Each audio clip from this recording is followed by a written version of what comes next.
I'm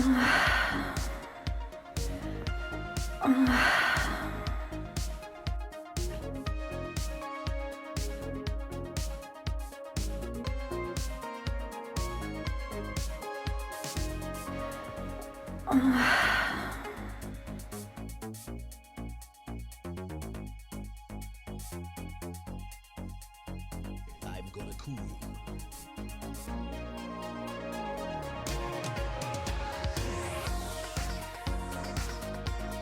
Gonna piss and cum?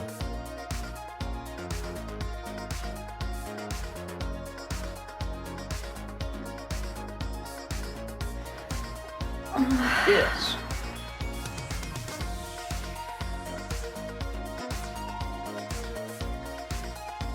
Gonna piss and cum?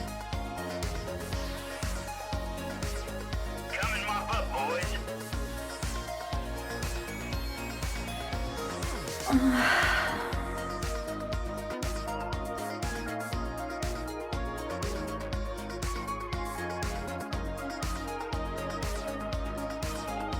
That turns me on.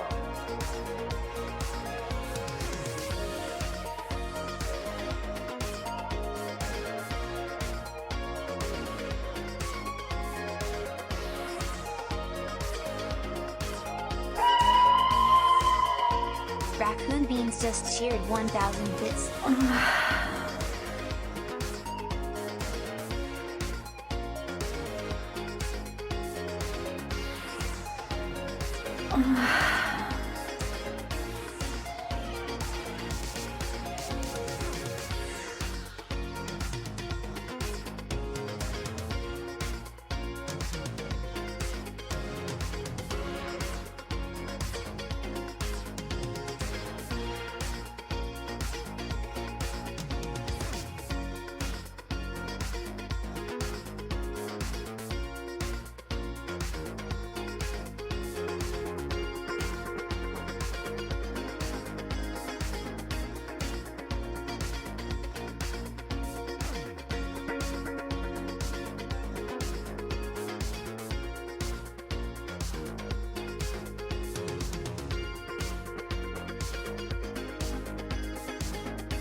Christmas this year is to hear you whisper in my ear.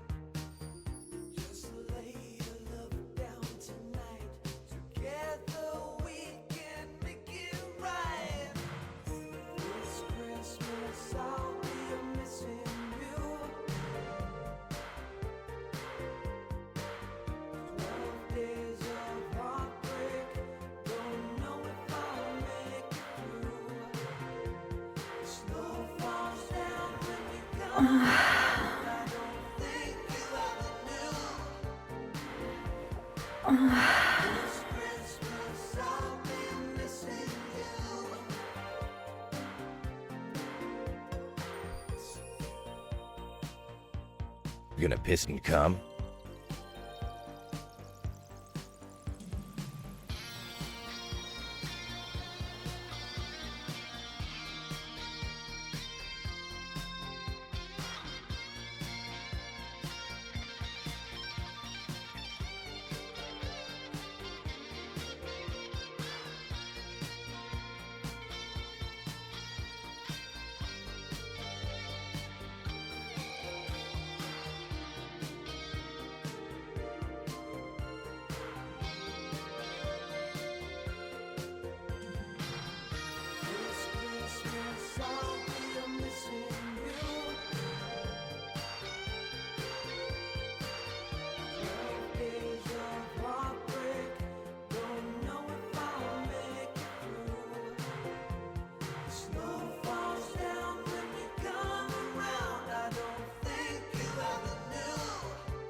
But I hate that I don't immediately pop in, even though I have my VTuber program up and running.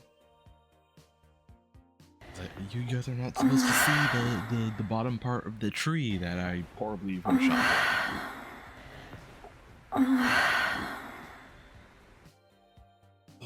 Pardon that I sound off as well. I don't know what's going on with my body. Like, it does not want to stay asleep. Raccoon Beans just cheered 100 bits. I'm terminally ill, but I have the cure. Give me your piss so I can sell it to the Cajun black market in Tampa, Ohio. I'll sell the liquid gold for $20 an ounce and hire the Florian devil himself Krampus to blast my ass with his healing seed. There's a lot to unpack there.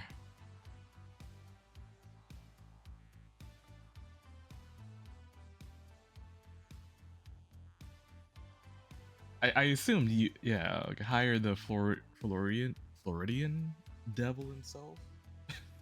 Florian. Also, I love how my mind tried to autocomplete. Like, it said Tampa. I was like, oh, Tampa, Florida? No, Tampa, Ohio. Which I don't know which is worse, to be honest.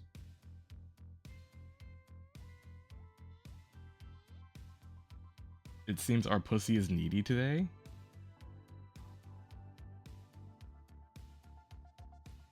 Are you referring to Raccoon Beans as the pussy?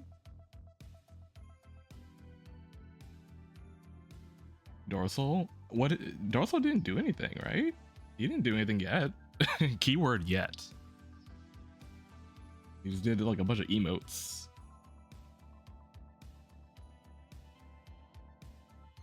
Yeah, the only thing he said was LOL and do a bunch of streaming and laughing emotes. Is that a very Dorsal thing to be said? Yeah, but it wasn't Dorsal. You can't pin everything on him. Raccoon Beans just cheered 100 bits. Blast my ass, Rupert, my beloved. Right. Yeah, so that's actually a good segue into what we'll be doing today. We're going to be drawing a bunch of bears, a long overdue bunch of bears.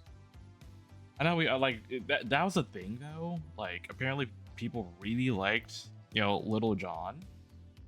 Yinfeng, hello, Christmas bears. Yeah, well, bears for December. Prior, I did a bunch of Little John artwork, which I can't show on Twitch. They're up on Patreon. Apparently people seem to like Little John, so I'm like, yeah, I'll go ahead and do more. Because I was supposed to do these bears, actually. Well, mainly Rupert. I was supposed to do Rupert this month, but people wanted Little John, so I'm like, yo, I'll give them what they want. Ramen's only popping in for a bit. Have a good stream and holidays, y'all.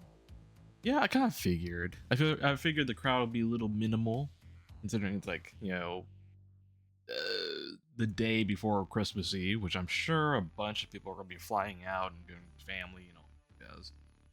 So we won't do anything crazy. I won't like put anything up on stream where I have to see it. So I'll keep it minimal. Granted, I'm gonna be drawing bears, so I guess, you know, that's something some people would be missing out, I suppose. But the guy in the middle doesn't get enough attention, but Blunder also needs more light too. So that's kind of what I want to do. The guy in the middle, that is his name is Bubba. The thing is, like, I know his actual name. He has two names. Like the Bubba is like his like current identity, but he had a name before that. And the thing is, like, I really want to redesign him though. I mean, yeah, he's handsome as it is, but I do want to redesign him to better reflect his age. But also, I want to experiment more with body types. Like, I want to experiment more with like older people, younger people, like well-toned people. That's why, like, I like the lineup, because it's like you get like the lean from Blunder, then you got like, well, you would get chubby old man in with Bubba, but then you get like the plump rookie of Rupert. So I do want a range. I see him on Patreon. He went from like rich kid to hardened sailor. Yeah, because he ran away and joined the pirates. He was a stowaway, and then he made himself at home with some pirates. Then he got separated, and then he just like been living his own life past that point. Let me get my screen open. But yeah, we'll do an assortment, and I think for, you know, some people in chat, I'll probably be doing I'll probably be focusing on Blunder, because I have like, I knew I tried to draw him like not too long ago, but it didn't really like it didn't like feel right, so I'm like, let me try something else. And I have some ideas I'm willing to try out with him.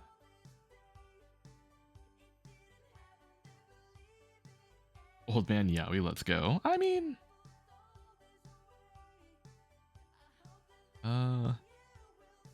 I suppose, but it's also like I'm doing Blunder because he'll satiate Frostbite, because he's just gonna keep asking like, have you talked to Blunder yet? I'm like, no, we're on a different continent.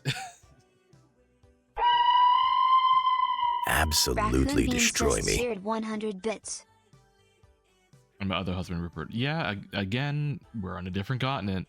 Although we did have a session finally, so I might go into that in a bit.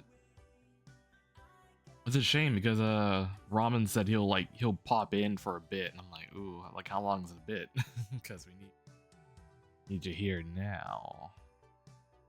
But it's okay. You can teleport. No, well, at this point we can't.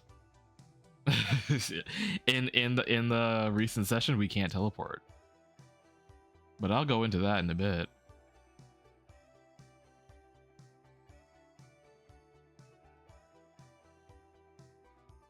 We have we haven't lost the ability, but our main person to do that is off doing his own thing right now.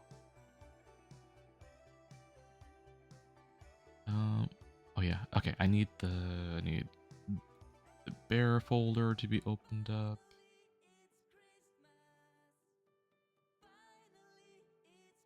Well, it's not Christmas yet.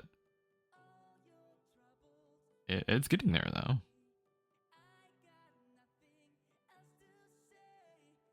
Ad break ends in 1 minute. Okay. Well, I'll hold off. I'll keep looking for stuff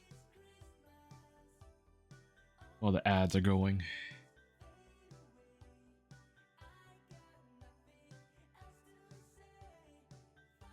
But let me see. What I will do though, every time you say bear, my ears perk up. I've been conditioned at this point. Not a bad condition.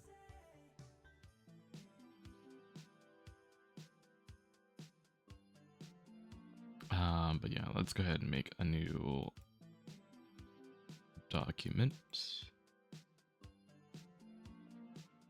Bear folder, excuse me, how do I get access to this folder?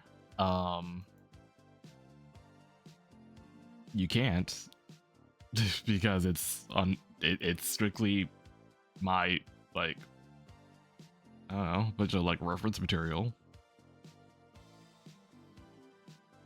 I guess the only way you could do that would be to hack, which I'm not inviting you to do.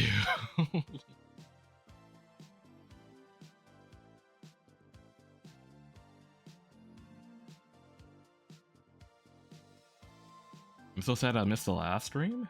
Apparently some shenanigans went down. I am trying to remember what happened. Because it kind of went out. I streamed on a Friday, which is I normally don't do. But what that does, it created a bigger gap in between my stream days, and now I'm like, I don't remember what the hell we did.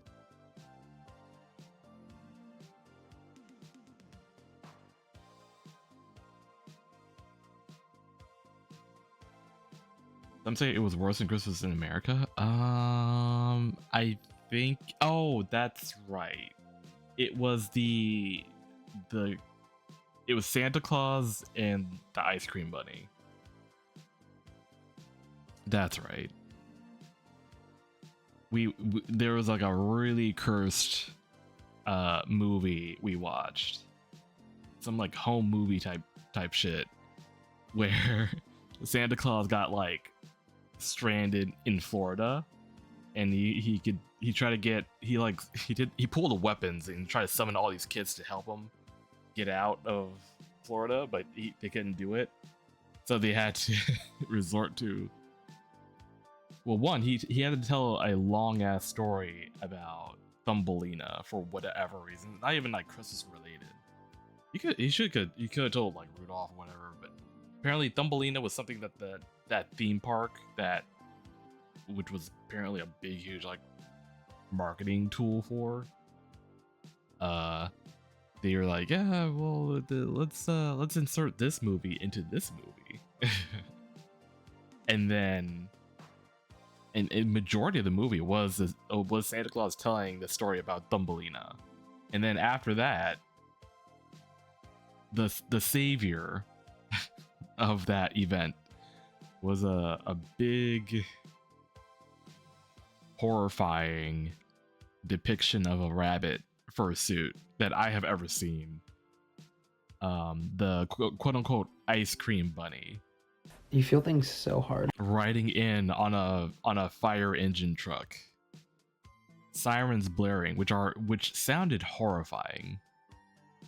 This is like 1970s standards, like fire engine, so it doesn't sound like how ours sound right now. It's haunting, and you just see, well, you see this coming down the road. Bunch of children on board. They're all singing, by the way. They're singing while the sirens are blaring. And this big, huge white, blocky looking rabbit thing is driving the truck. It was certainly a sight to behold. Hold on, what am I looking for? I'm looking for, okay, let's look for polar bear. Or were they trying to take Santa with the fire truck? I think the whole plot was to get him unstuck, because his sleigh got stuck in Florida. I think. I actually don't remember. I kind of blocked it out in my head, to be honest. Nico, oh, you're here. Speaking of last stream, there was something that I wanted you to be there for, Nico. I don't remember what it was. Ugh, it's gonna pain me not knowing. It's fine.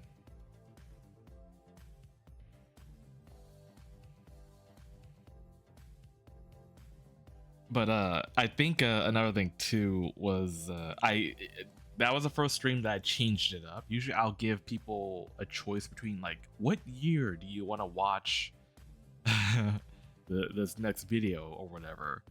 But instead I just gave them the choice. Do you want to start out like tenderly, or do you want to start out painfully? And everyone, well, majority voted for pain.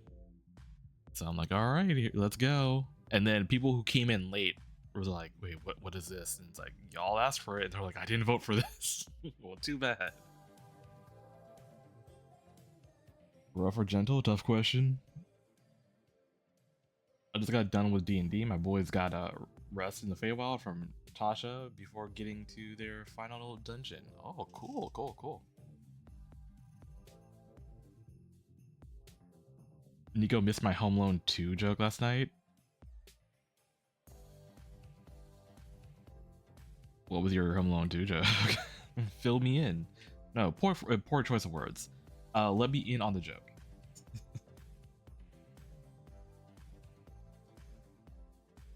I knocked out hard, dear Beeg. Had to give my pillow some hit.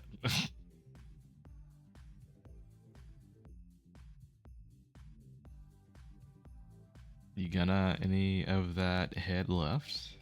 I'll fill you in. Yeah, we're just feeding Ethan at this point. We'll just stop talking. We pretend he doesn't exist. Okay, I think I found the picture that I want. Okay. As for videos, we have an assortment. We got, well, actually, let's start with this because not too long ago on Ethan's stream, we did watch Red One, and I stumbled onto this. Well, I saw the thumbnail, and I'm like, I have to hold this for stream. So we'll start with this, and then after that, we'll go with our usual like programming, I suppose. In late 2024, The Rock's Red One became one of the internet's favorite punching bags. It was just so easy to make fun of, from a messy production with rising costs to crazy stories of the actor's bizarre habits on set, to the film absolutely bombing when it first hit theaters. Although it was a disaster in many ways, it ended up eventually finding its audience on streaming. Perhaps.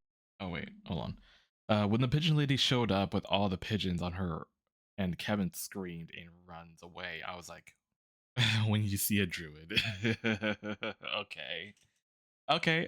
Sure. Wait, isn't this the movie with the hot polar bear that barely shows up? Correct. It unfortunately is that movie. Good, I didn't finish this video. Okay, cool. I have not watched it. I saved it, so. Perhaps a place it should have gone from the very start. So join me today as we re-examine this movie, to explore the history, find out why it bombed, and it's like, really, they didn't need the polar bear. Like, I feel like it felt like the polar bear was supposed to be used for something else, because it's everywhere in the promotions, but or marketing, but it's barely in it. And yeah, no, I felt cheated. Also, they missed the chance to they have a polar bear character. I just now thought about it. They have this polar bear character, and not once did he drink a Coke. Missed opportunity. Sure, would it be easy, like eye-rolling product placement type deal? Yes, but it would be fitting. You know? I don't know. Dude. That may be like so heated. And I'll offer up some of my personal thoughts on the project. Are you telling me this clown is a level 4 naughty lister? A level 4 naughty lister? Oh, is that funny to you? The story of Red One starts back in 2021 with Hiram Garcia, longtime collaborator with Dwayne "The Rock" Johnson, and president of production at him and Johnson's production company, 7 Bucks Oh, well, Productions. that makes sense. Garcia came up with the idea of, quote, a globe-trotting 4-quadrant action-adventure comedy, which imagines a whole new universe to explore within the holiday genre, with The Rock, of course, in the lead role. Johnson and Garcia passed the idea off to Chris Morgan to write the screenplay, who is also the writer and producer behind numerous Fast and Furious movies. Jake Kasdan was brought in to direct the picture, who had also worked with The Rock on the 2 new Jumanji movies. The cast was filled out in early 2022 with the talents of Kiernan Shipka, Lucy Liu, J.K. Simmons, Nick Kroll, Bonnie Hunt, and Chris Evans. Chris Evans actually dropped out of another box office bomb, Fly Me to the Moon, to star in this film, and was replaced by Channing Tatum. Principal photography kicked off in October of 2022 in Atlanta, Georgia, and wrapped in February of 2023.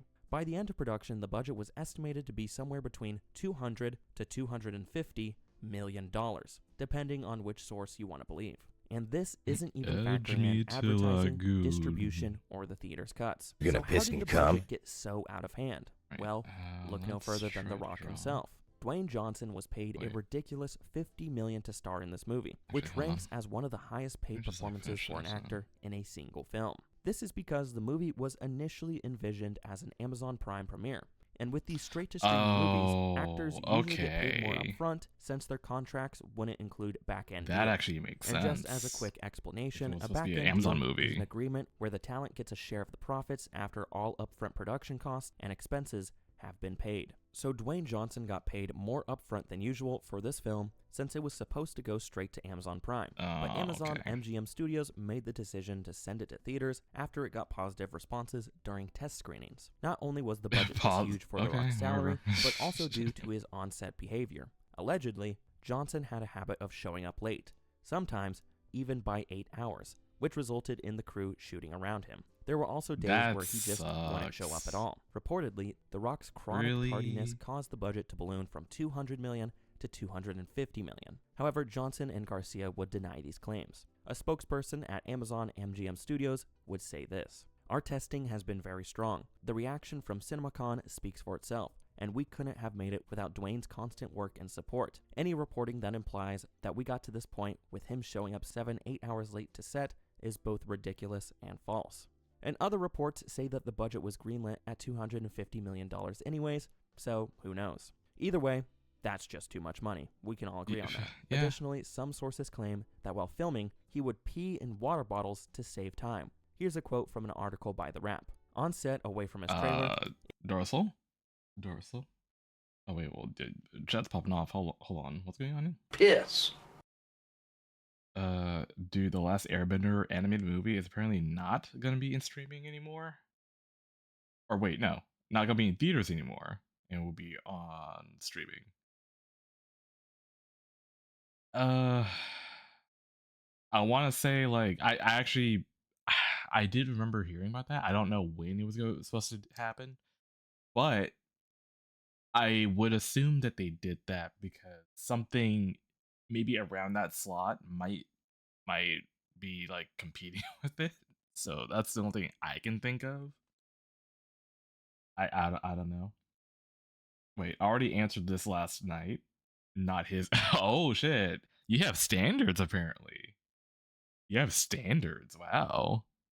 If he needs to pee, he doesn't go to the public bathroom, said one insider who knew the movie star well. He pees in a Voss water bottle, and his team or a PA has to dispose of it. This habit of peeing in water bottles would actually be confirmed by the man himself. Here's a great quote from a GQ interview with The Rock. "I pee in a bottle." Why would you confirm? Like, why would you say? Why would you even bother to say that? You know what I mean? Why even say? But also, okay, if you want to be this committed, if you being real here, if you want to be that committed, just get a little get a pee bag, get a catheter bag, a catheter, right? Like, I just have that on hand, because at least with that, it's like, okay, well, you have that. That way, you're not handing your bottle of piss to someone to discard it for you. You know what I mean? Like, that feels kind of scummy to do that. If you're really about it, just get a catheter and like just stand there and do your business while you're acting a scene or whatever. I don't know. Why is it the entire context of his statement? I pee in a bottle. Getting to waterboard that out of me, to be honest.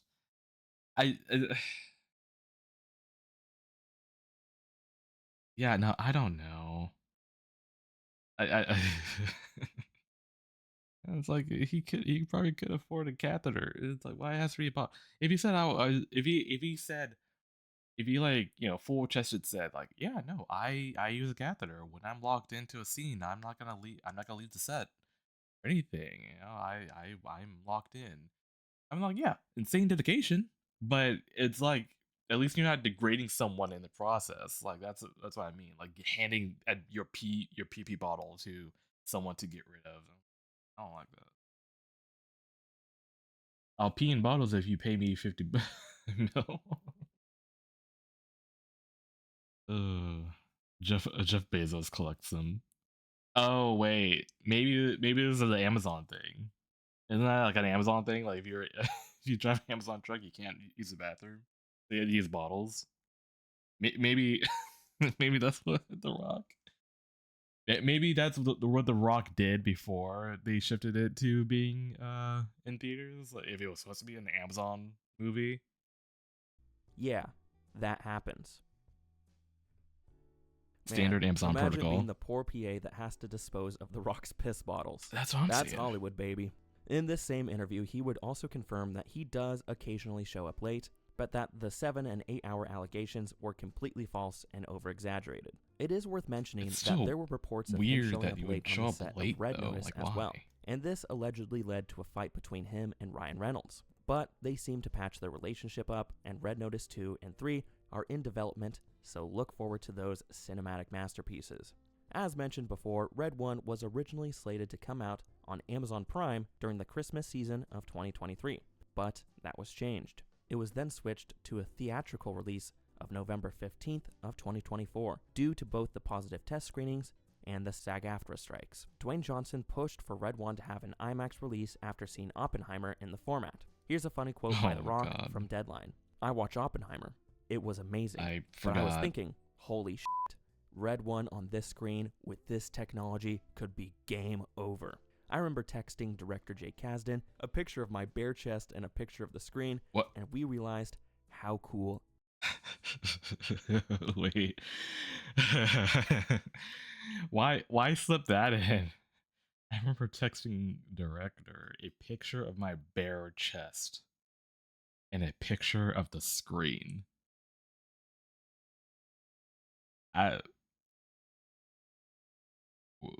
Was your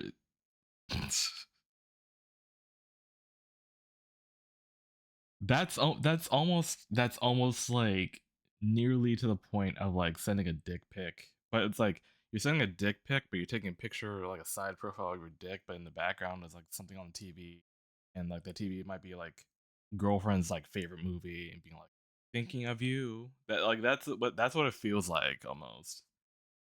Either way, I don't like any of this. I don't like any of that. IMAX would be. Red 1 had an opening weekend gross of $32 million, coming in at number 2 in the box office. Domestically, it would make $97 million, and overseas, it would make $89 million, for a total worldwide gross of $186 million. And against that budget of around $250 million, some estimates had the box office loss at around $100 million. However, it is worth noting that this movie would have a second life. After just a month in theaters, this film would be pushed to Amazon Prime on December 12th. In its first 4 days, it would receive 50 million views worldwide, surpassing The Roadhouse remake as the most viewed Amazon MGM Studios film debut on Prime Video. So it seems like Red 1 had some sort of success after it flopped at the box office, and maybe it somehow recouped some of that loss. But who knows? It's impossible to judge how many people signed up for Amazon Prime just to watch Red 1. So now that we've explored the absolute mess behind the film, let's analyze a few reasons why it bombed sniffing so the hard. seat. You sound familiar. Have we met before? I don't know. Have we? What are you doing? There are many reasons why Red 1 failed at the box office.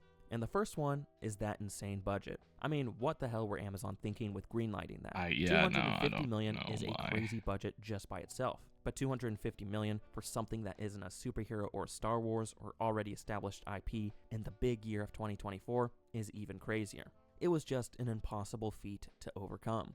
The Rock was also a problem. Not only were his on-set antics giving the movie bad press, but The Rock in general has lost a lot of his mainstream appeal in the past couple of years. His persona and the fact that he plays the same character in every movie has been getting pretty old. And the only big releases he had before Red One, besides Red Notice, was 2021's Jungle Cruise, which was a box office bomb, and 2022's Black Adam, a movie that failed to break even and ruined his reputation with a lot of people because he tried to basically take over the DCEU. The movie was just released at a bad time for The Rock. And it's not like Chris Evans has had the best post-Endgame career either. Besides Knives Out, Evans has been in quite a few bombs and stinkers, such as Lightyear, The Gray Man, Pain Hustlers, and Ghosted. Nothing against him personally, I'm a fan of his acting, but maybe some of these films weren't the best career choices. It also doesn't help that the movie was sent to streaming a month after it debuted in theaters. It's not like the film had the best legs anyways, but the fact that it went to Prime so fast may have dissuaded some families from seeing this during the Christmas season. That's something that happens a lot with these Christmas movies that release during November. They'll often get a bump closer to Christmas. Red One also happened to hit theaters 1 week before two of the biggest movies of the year, Wicked and Gladiator 2. Wicked went on to gross over $750 million worldwide, and Gladiator 2 would make over $460 million to be honest. Not to mention the juggernaut of Moana 2 would come out a week after these films. These movies completely buried Red One at the theater, and it also turned the pop culture conversation away from that film. In my personal opinion, I think Red One also takes the place as one of the worst trailers of 2024. I remember sitting in the theater, having to watch that trailer far too many times while waiting for my other movies to start, and wanting to claw my eyeballs out. The humor is so cheesy and predictable, all the performances looked phoned in, it was trying too hard to be a superhero movie in the era of superhero fatigue, and it looked like a product rather than something with a soul. It was obvious that this movie was appealing to kids rather than families. But the thing is, the movie is rated PG-13, which brings me to my next point. I think the rating hurt this movie, because it looks a little too childish to appeal to some young teenagers, but it's not rated PG, so some parents with really little kids may have not taken them to see this. It's stuck in an awkward middle ground. Like, I didn't know who that movie was for. Red One currently boasts a 6.2 out of 10 on IMDb, a 2.3 out of 5 on Letterboxd, and a 34% on Metacritic. The movie became a joke within the film community pretty quickly. However, the Rotten Tomatoes score tells a different story, as it has a rotten 30% critic, but a certified fresh 89% audience score. So despite failing to bring people to the theater and reach the hearts of the critics, the movie must have found its audience after it hit streaming. Once again, to quote Mr. The Rock, Red One has a long shelf life with multiple verticals. So now that we've covered why it failed commercially, I would like to offer up some of my personal thoughts and explain why I think it just isn't very good. Why don't they like it? We spent $250 million on this. Before we dig into this film, let me give a quick recap of the plot for those out there who haven't seen it, which means spoilers, of course. The story follows Dwayne Johnson's Callum Drift, Santa's bodyguard who plans on retiring soon as they prepare for Christmas that was his name. Drift. At the same time, we are introduced to Chris Evans' Jack O'Malley, a level 4 naughty lister who steals Raccoon Beans just cheered 400 bits. Oh, I thought he was going to say something after that. I half expected stuff to be said.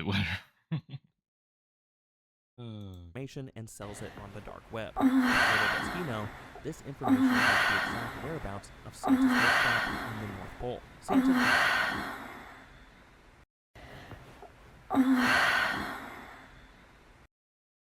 I guess the moans make up for it. Then gets kidnapped by the evil Christmas witch Grilla, who wants to steal Santa's powers in order to put all of the people on the naughty list in snow globes. So Callum Drift and Jack O'Malley must team up in order to save Christmas. But they have very different personalities, so shenanigans ensue.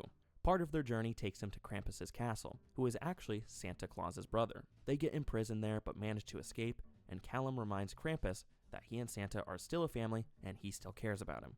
Grilla then traps Jack and his son in snow globes, but they manage to escape after Jack admits his wrongdoings and gets off the naughty list. Callum and his team then track down Grilla and try to stop her from leaving on Santa's I'm just sleigh gonna keep with saying all the that. snow globes. A big CGI punch-up happens, Krampus comes in to help Santa, and they That manage was to stop stupid. Grilla. I'm It's a still happily salty ever about after. that. Santa delivers the presents, and Callum decides not to retire. Now, this was my second time seeing this movie, as I actually saw it in theaters when it first came out. For some reason, Like, I'm not sure why. You Maybe build I her just up to be like, oh, torturing she's a myself. witch. I don't think this She's movie powerful, is the worst and thing like in the she world, doesn't like do some people out there anything make it to be, witchy at all. but I still think it's bad. I had my hopes up somewhat since Jake Kasdan directed one of my favorite movies of all time with Walk Hard, A Dewey Cox Story, and his Jumanji Legacy sequels aren't all that bad in my opinion. So let's talk about what I actually liked haven't first. seen any of those. I liked this shot of Santa on the sleigh. I like the makeup they did for Krampus. I like some of the world building. I like everything that J.K. Simmons is doing. I like the present delivery sequence at the end, and I like parts of the snowman fight. Also, I think it's funny that this movie led to The Rock admitting that he pees in Voss water bottles. That's hilarious. I could see why people would enjoy this movie, and no hate to those out there who did. The first act of this movie also isn't all that bad, but once Santa gets kidnapped, the story really starts to go downhill. The second act of this movie is painfully long, with sequences that go on far longer than they have any right to. The writing is pretty lazy, with some exposition. I'm actually so being tired fed of to us, Rock and a Jack lot of Black, plot even though developments I that like move them. along I'm by very happenstance. tired of Kevin Hart. We also as have well. our fair share Yeah, of and it painful doesn't help that one-liners Jack which Black. are sure to make you groan. Here, The performances are about what It doesn't help that Jack Black is like doing. He did, or no, actually, I think it came out like, or it's about to come out, like the remake. I want to say remake of Anaconda, but it's not really a remake. It's like sort of like what they did with 21 Jump Street, where it's like it's sort of like a reboot-ish thing of 21 Jump Street. They're doing the same thing with Anaconda, where it's like it's in their world, Anaconda the movie exists, but they want to remake it, and then when they're remaking it, they end up like facing off with the actual giant anaconda or whatever. But the fact that it's still Jack Black in the jungle, and I'm like, at this point he's been in the jungle the same amount of times as The Rock has. Now that I think of it. But yeah, Jack Black, and also like, yo, what was it? The Minecraft movie. The Minecraft movie made him a meme. Like the whole like, I am Steve. Like, you know, it's a meme now. But that's the only thing I'll give Jack Black. Like, at least he has that, while The Rock doesn't have anything. Like, he doesn't have anything that's like meme worthy. The Rock wishes he could get a movie to do what the Minecraft movie did, at least. What you would expect. The Rock is once again playing The Rock, but this time around, Yeah, The Rock takes himself too less and that's the emotional and difference. charismatic than ever before. At least I Jack know Black he is can be a willing good to like actor when do. he actually tries. He's great in The Smashing Machine. Oh, but it's there's obvious that that. he's checked out for this movie. He also spends a lot of time with Chris Evans' character, and they don't have any chemistry. No, they don't have any Speaking chemistry. of which, Chris Evans is pretty bad in this movie too. He's playing an over-the-top jerk, but none of that bad boy energy translates well to any effective jokes or humor, so he just comes off as simply annoying as a result. They want to make him the thief with a... Oh, speaking of Chris Evans, did y'all see that Marvel finally gave up and just released one of the trailers for Doomsday? Because so many people were leaking the trailer, they're like, okay, fuck it, we'll just put it out there. I was cackling when I saw it. I'm like, oh, from the official yeah, okay. Heart of gold, but you just don't care about him at all. There's also far too much of him going, whoa, wow, and what?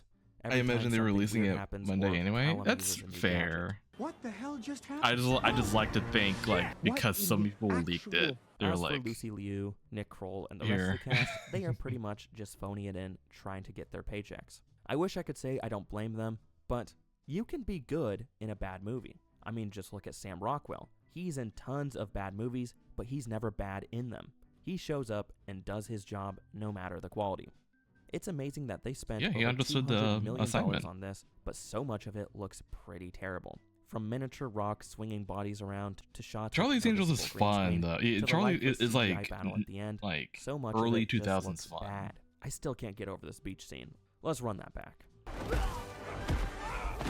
This movie has a very noticeable made-for-streaming quality, and I think this is entirely due to the cinematography. Like most made-for-streaming movies, it has extremely flat lighting, where everything is so bright and there's no depth or contrast. You know it when you see it because it looks like you're watching a commercial. And when it comes to Red 1, the whole movie feels like a commercial, not only because of this flat lighting, but also because of the product placement that is in every other scene.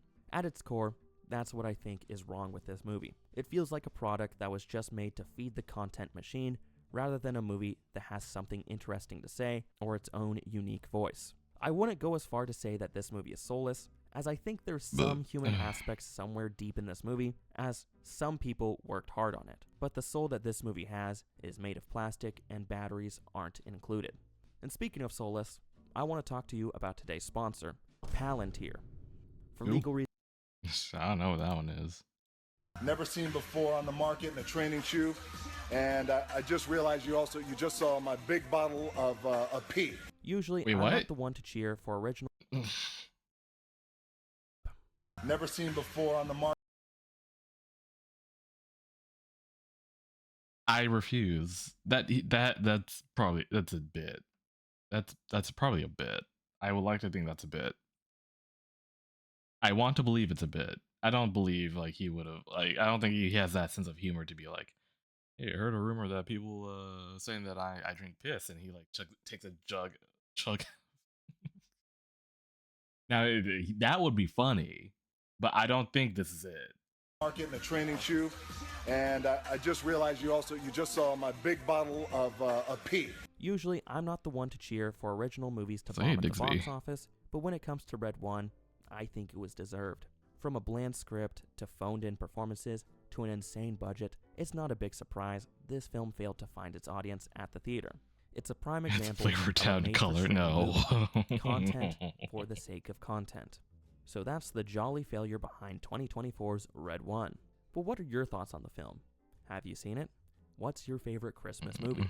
I'd love to know down in the comments. Favorite Christmas movie? This has been Tom from Productions, and thank you so much for watching. I'll see you next week. Actually, that's a good question. What is y'all's favorite Christmas movie? I don't think I ever asked that. I think you guys already know mine. Mine is Die Hard. Jingle All the Way is good. That's a good. Here's a clue for next week's video. It's lettuce. Oh, he's gonna talk about that movie. Gremlins. Ooh, Gremlins is a classic. Gremlins is a classic. Regular. This is better. This Bayer is regular, but for headaches, Anacin is better. This is regular. This is better. What is this? This Bufferin is regular, but for headaches, Anacin is better. Oh. What makes Anacin better? It's simple. Regular Bayer and Bufferin have one ingredient for pain, but Anacin has two ingredients, an effective pain medicine plus a second ingredient that makes Anacin work better. For headache relief, get Anacin. Get better. Been on a Christmas movie marathon with some guys on drivers and 40-inch pounds of torque. Oh, that's the fun. Black & Decker Power Driver is more than a match for any job. The Black & Decker Power Driver, one power tool that really pulls its own weight and then some. Oh, actually, hold on. Here, this'll speed up the shopping. Now just get what's on your list. Okay. Oh, Honey Bunches of Oats. It's not on my list, but I gotta have it. My favorite. Honey Bunches of Oats. Mom will point. I actually don't like Honey Bunches of Oats. Is so delicious, it's everyone's favorite, with crispy flakes of corn. I see the appeal, but that shit oats. never like got cereal your whole family will love. Oh, I forgot the Honey Bunches of Oats.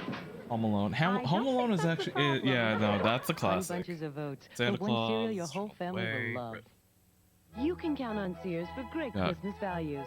Klaus and Polar Express left. They didn't want to. Diamond anniversary band, or these they didn't want to. Wait, hold on. I'm gonna pause it. $4.99.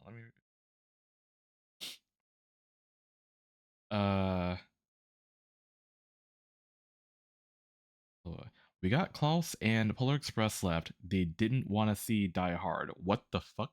Leave the group. I mean, Klaus is good. Polar Express, that one is like, I guess I want to say is like a weird one. Only because it's like, you know, it's in that territory of like Uncanny Valley. It's like in that era of animated films during that time, they were like very uncanny. But I mean, like, yeah, it is a Christmas movie. But majority of the things on that, well, except Red One, that one's questionable. But yeah, I'm still watching it on my own. You better believe it. Okay. For the memes, I mean, just do that for the culture, dude. That's a staple. Cult classic. Well, I won't say cult classic, but it's a classic. I think it relatively did very well. Hence why there were so many sequels, which say what you will about the sequel. I think they should have just stopped after the third one. I mean, granted, Live Free and Die Hard isn't bad. Like, it's certainly better than the thing that came after. I'll say that. Yeah, there's a fourth one, Live Free and Die Hard, which I think that one is digestible. But then there's the fifth one, which we don't talk about. We don't dare speak it. It does not exist, at least not to me. I'm each on sale now, only at Sears. Like that shit hurt. I saw it in theaters too.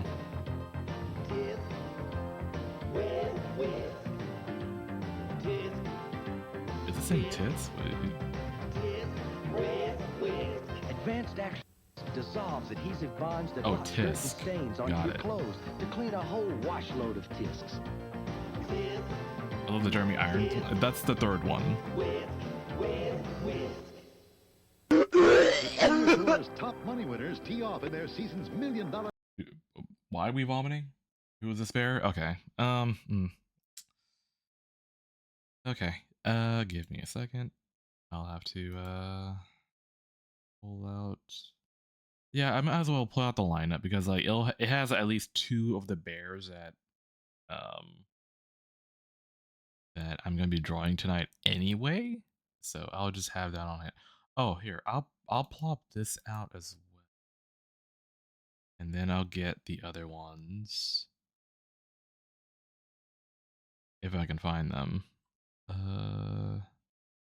Yes. I think I had, no, I guess I didn't. Oh, there it is. Okay, cool.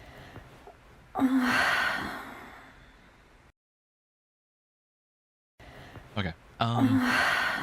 So the bear I'm currently drawing is this one here. This is Blunder. He is a D&D NPC that our group has encountered.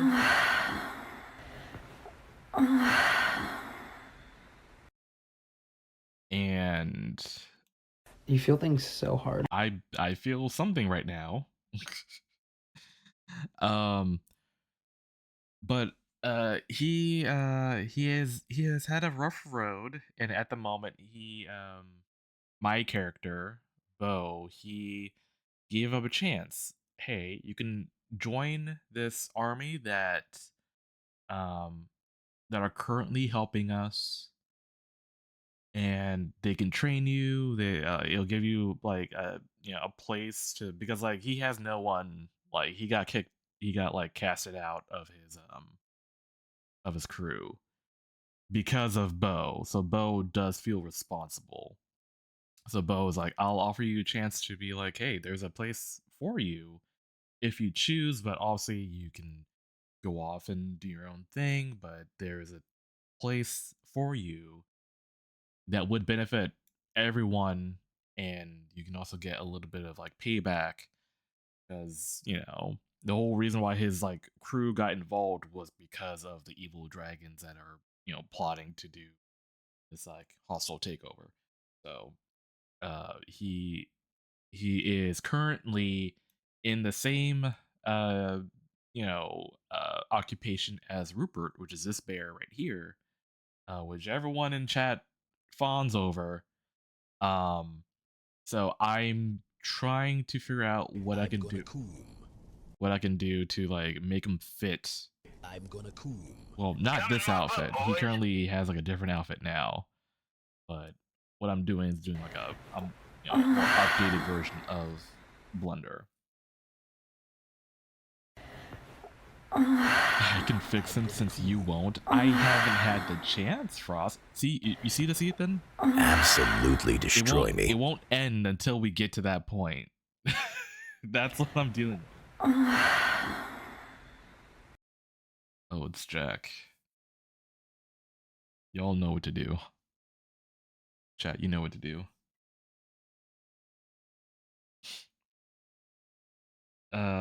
Does feel or actually is responsible? Both. Like, he feels shitty about it because it is very much like he's the reason why he got like kicked out of his crew. But like he did that in the moment of a way to get back at Blunder's captain. But then after seeing like where he ended up in, that's where Bo like felt like, oh shit, he wouldn't be here if it weren't for me. So now it's like, oh, consequences of my actions. And then now it's like, what can we do to like or it's more so Bo's like, okay, what can I do to rectify this? I don't think there is. But the most that Bo can really do is try to like, you know, I don't know, making up would be the word, but at least make Blunder's transition into a different stage of his life a little bit more easier. Because like like Blunder, he's completely lost.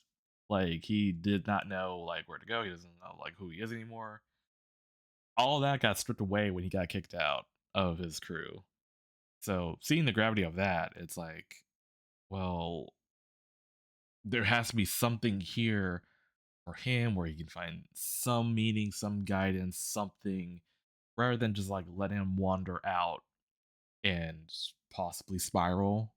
At least he has like, you know, people around him that give a support. I know he actually does talk to Hudson, our cleric, who is acting as our therapist. So he does talk. He does have support. So I think he is in a better place than where he was before. But it still would have been like he wouldn't be here. He would have been like pissed drunk with his like, you know, crewmates if it weren't for Bo.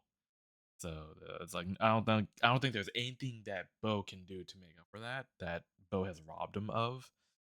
But like I said, the most Bo can do is to like help put him in a position where he can, you know, take some steps into the next stage of his life. That's currently on Bo, but like I've been telling Frostbite, we are on a different continent right now. So we have not had the time to do the things that could lead to some intense intrigue because at this point Bo used him like a tool to enact his desire, and Bo is aware of that. Like Bo and Blunder did talk about that. So the reason why he looks like this and not like a pirate is because he did go to when Bo told Blunder to leave his pirate crew, Bo didn't really give any more instruction after that. So Blunder left, but Blunder knew that like, oh, these guys are gonna go to Telos Temple, you know, the god that I worship. I'll just go there and wait it out because at some point he'll come across this temple, right? Sure enough, that's what he was doing. He was just camping out there, but because he was there, like they are a cult. They did some cult shit.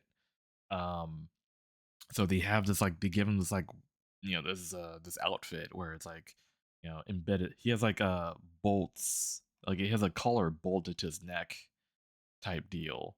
And their whole thing is like using your rage, your anger to like power yourself and shit like that. And I was fully geared up to actually fighting him because like when we were sneaking around, we like overheard him like doing a testimonial of like how much he wants to kill the shit out of Bo. I'm like, yeah, no, I deserve that. Bo deserves it. So I was already mentally prepared to fight him, but when the encounter happened, all thing I needed was Bo to get close enough to like take like a stone. There was like a stone embedded in the collar, and when Bo took the stone out, he kind of went back to default. So it was a stone that was making him very aggro. But that doesn't change the fact that like anything he feels probably is the same. And Bo did try to, you know, make it right, make amends at that point, or roll a persuasion check. It wasn't as high enough, so Blunder kind of just like, it's like I need time to think, and he like walked off, and then a whole bunch of other shit was happening, or like dealing with like storm giants, fucking like war machines, or we were dealing with a lot, and also the place was about to blow up. The place was about to blow up, so we had a whole lot going on. And the most we can do is like, you know, inform him, you know, Blunder, that like, hey, the castle's gonna blow up. Get to our like flying ship that's gonna like whisk you away, and like it was gonna be like his choice of like, will he or won't he not? You know, like that. There was a lot of points where he would have died. I think either by our own hands or by staying in the castle to get blown up. But are we recapping? Because we have people like asking questions about this particular character, since that's what I'm who I'm drawing right now, and people want context. So I'm giving them a little brief recap here, and then I'll go back to drawing. But he ultimately does go onto the ship, and you know, ultimately we rescue him. He gets onto the ship, we leave, and then there was a point on the ship where Bo and Blunder was talking. Blunder like put himself into like a little brig section of the ship because he didn't want to be near anyone else. And I'm like, okay, well, let's talk this out. And then they talked, and Bo did apologize to him, telling him like, hey, you're only here because of me.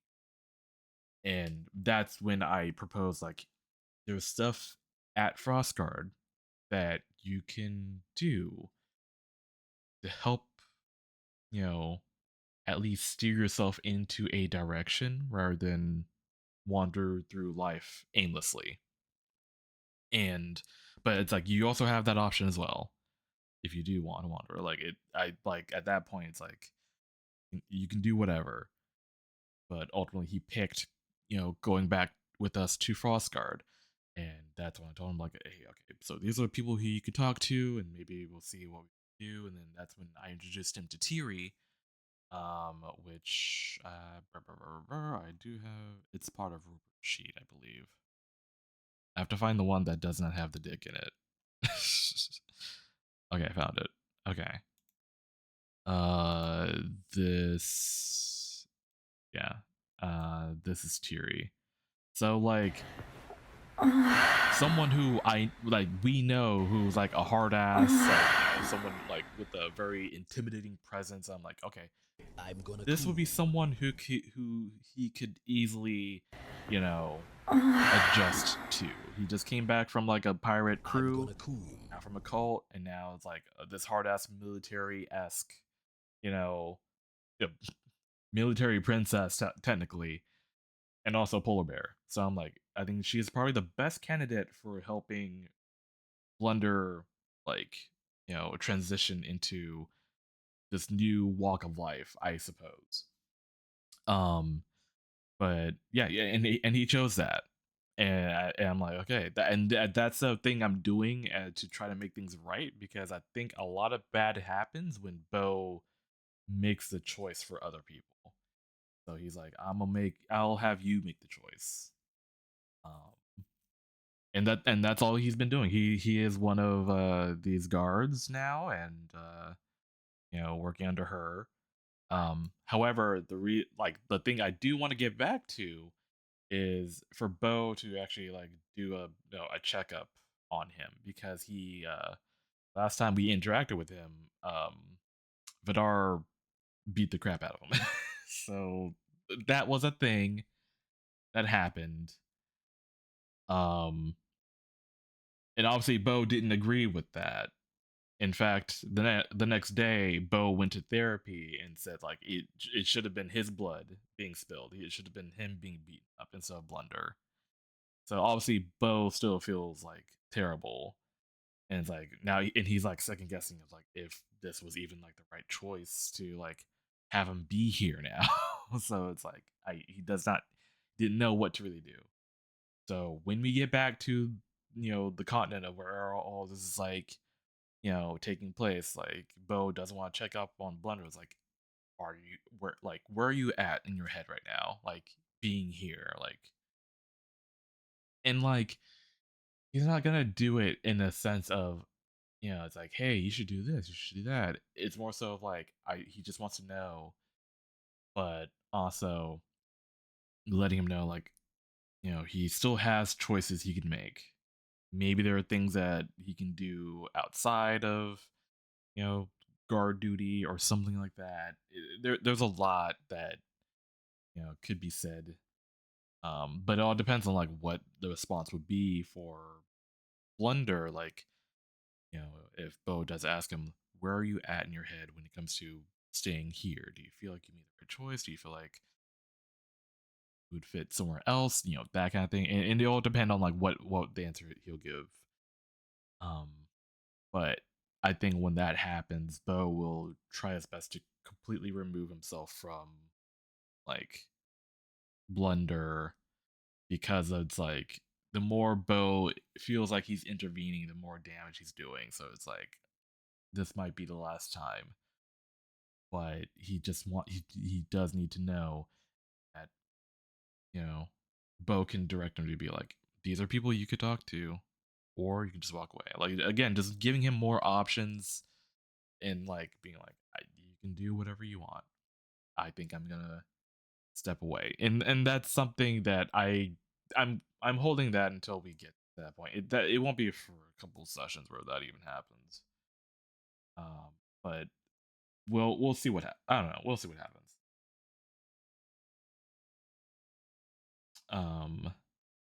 Okay, let me go back. I know Nico has been saying stuff as of late. Man, that fill me with every rage. The guys responsible for the biggest shape of my life just left. Bristol Mac just cheered 100 bits. Ah, this big depressed loner bear deserves some friends. I am not familiar with D&D, but your characters and stories seem very intricate. You must spend a lot of time drawing these, they look wonderful. So many as well. Yeah, I mean, D&D is a creative outlet. There are stories to be told, and I like illustrating said stories. Hence my occupation, which is doing character designs and scenery designs for No Way Home, which will be chapter 3 will be out this month. Casually plugging myself in that.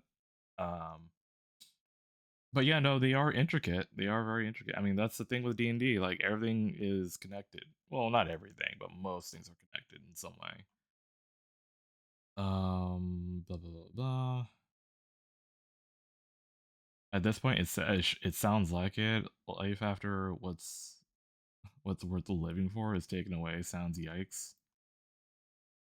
Man, I'd be so tempted to like write karma into that checkup. It's like, you again. You're under arrest by the way, is doing my job. The job you put me in. Funny how that works. And the thing is, like, Bo won't be against it. Like, when it comes to Bo and Blunder, like, Bo still hasn't felt like he's been fully like punished in that sense. But I mean, there's room for like emotional punishment, but it's like he's also fully aware that like he can't make everything right, and that's more so like a player thing. Like I'm aware that like not everything like Bo can't fix everything. So me, I'm mentally prepared for like something to happen with Bo where he does try to make things right and they don't go right. But that is actually just life though.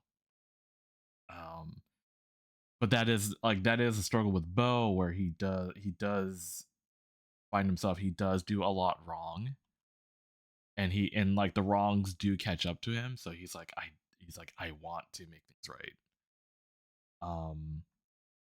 And that's sort of like a little bit of an arc, a little bit of a story arc for him, like a small little story arc. He does a lot of like he has a lot of identity issues, like where he's like, he's like want to be like, he wants to be a good person, but he does like, bad things, or the bad things do catch up to him, so it's like more enforcement of like maybe he tries to do good but he doesn't know how to. And that's where like he's going to therapy for, because he's like he is struggling and he does not know what to really do. But right now in his therapy journey, he is just trying to be comfortable with being himself, and that's like, the thing, like he doesn't know what being himself is, or to a point where the therapist is like, have you looked into the mirror lately? And just this past session, he finally has that therapy session where he's been told to look into the mirror. That happened like weeks ago within game time. He has just now looked into the mirror like last session. So that's where Bo is. Right? That's where Bo is at the moment. He's like, um, and among other things too, there are more things regarding his identity that spooks him. But I'll get into that in a second, for sure. That's why it's juicy. It can't save everyone, can't fix everyone, and sometimes even reaching for it can push someone under. And yeah, and that's what Bo's like learning, that he can only do so much, and you know he has good intentions. Hell, when he did the thing with Blunder, he had good intentions of like, oh, Blunder is in a unhealthy totem pole relationship. He deserves better. But by going at it with that mindset, it fucked up Blunder royally. So, good intentions doesn't mean like good results. Like some of the worst people like would say that they have the good intentions, and like it was actually like bad for everyone. And that's sort of like where Bo is right now, where he's like, I'm just gonna try, like, you know, to do something rather than not doing anything, because at least he can say he has tried. Because like now he's like, I don't know if I'll be successful, but at least I can walk away and be like, yeah, I tried it. That being said, it's same thing that, funny enough, it's something that Bo told Farrell. Because Farrell, he he came across someone from his past who he, you know, like royally traumatized. Like that person was a kid and they grew up, and now they locked eyes and they're like, I know who you are. And it rattled him, it rattled the person, and they talked, and the conclusion was she doesn't want to see him ever again. And that's like the very realistic, thing that can happen. And Farrell had his chance, like Farrell, this guy here, Farrell had that. I think it's fair that Bo would have his time where you can't really make things right. But you know there is closure to be had, and that's something I really want for Bo and for Blunder, to just have closure, because it's not something that you know uh like I it's something that like these two just started. I feel like they need to have some kind of like book ending to this whole thing. I think that's what I think. But yeah, I don't know. That's the story on Blunder as of right now. So I'm just trying to like make the new outfit. The road to hell is paved with good intentions. Yeah, correct. I'm gonna put you in the airlock. Like I nothing's happening and you're moaning. That I'm like, what's going on?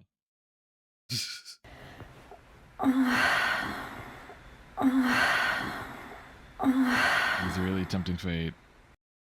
Really tempting fate. But anyway, absolutely destroy me. Let's get back to this. Absolutely destroy me. Round of the New York Life Champions tomorrow on ABC Sports. Sunday. Mom, I love him. Get her away. I was there for him and he pushed me away. I just don't want you to see me like this. I've seen patients sicker than Jesse get up and walk out of here. But you've also seen patients die, haven't you? Life goes on, Sunday at 7, 6 Central. Life goes on. Okay.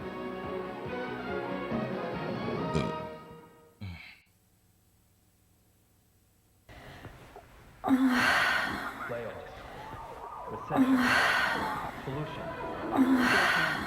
Not having any time. That turns me on. You never needed it more. A new extra-strength pain reliever made to get today's tough headaches before they really get you. 1,000 milligrams, stomach guard, and the name Bayer. That should ease your mind. Introducing new extra-strength Bayer Plus. Huh. Now there's no pain you can't bear. In the town of Lake Edna, after the Christmas pageant, everyone gathered at KFC for the $9.99 holiday deals. The three wise men shared a meal of chicken with mashed potatoes. Crystal Mac just cheered 100 bits. Happy holidays.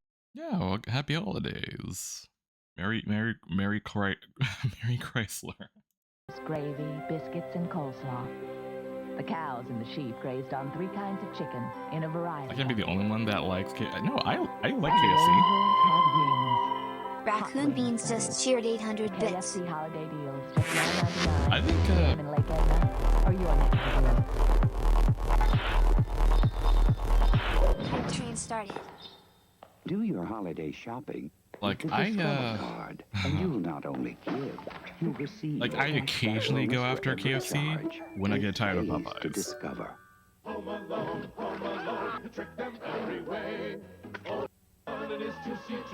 love how the VHS like cuts out. That's so funny. Home Alone, the Christmas gift of the year. $24.98 or $5 less with Pepsi rebate. Rated PG. In the next 30 seconds, you will lose 500,000 skin cells. Skin Science Update. No, my skin. Intensive care. I'm joking. A hostile environment can make skin dry, flaky. But Vaseline Intensive Care Research developed a lotion with 3 proven ingredients that helps rebuild the skin's outer layers, helps heal even chronic dryness. There's no better lotion to protect the 28 billion skin cells you have left. We'll take it off. Vaseline Intensive Care Lotion. From intensive research comes intensive Take off your care. skin. You want to know what I think? I think it was murder. That's impossible. Oh, I'm afraid not, sir. Winning the lottery could be hazardous to your health. Roadhog Time 13 just cheered 100 bits.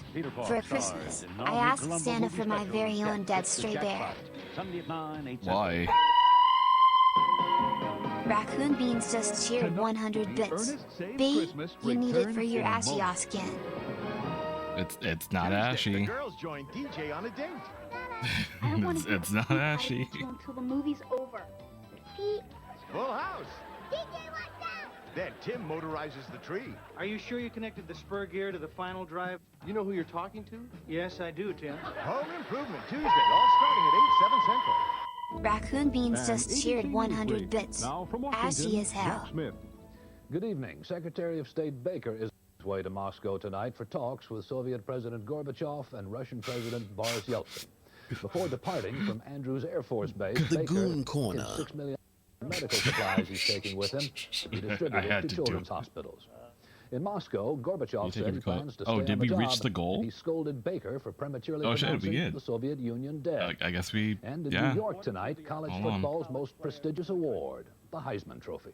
And this year's winner is Michigan's where is Desmond this Howard. Congratulations, Desmond. Okay. The 176-pound Michigan wide receiver was chosen college football's best player by a landslide vote. Tomorrow on This Week with David Brinkley, the political demise of the Soviet Union. Guests include Deputy Secretary of State Lawrence Eagleberger, who's coordinating American aid to the Soviet republics. Debussy. In the right hands, even the most functional things can be altered. So we asked a sculptor to design a new luxury sedan, the Mazda 929. And while it offers a generous list of safety features and amenities to comfort both mind and body, its richest rewards are for the soul. The new 929, the first luxury sedan from the new Mazda. It just feels right.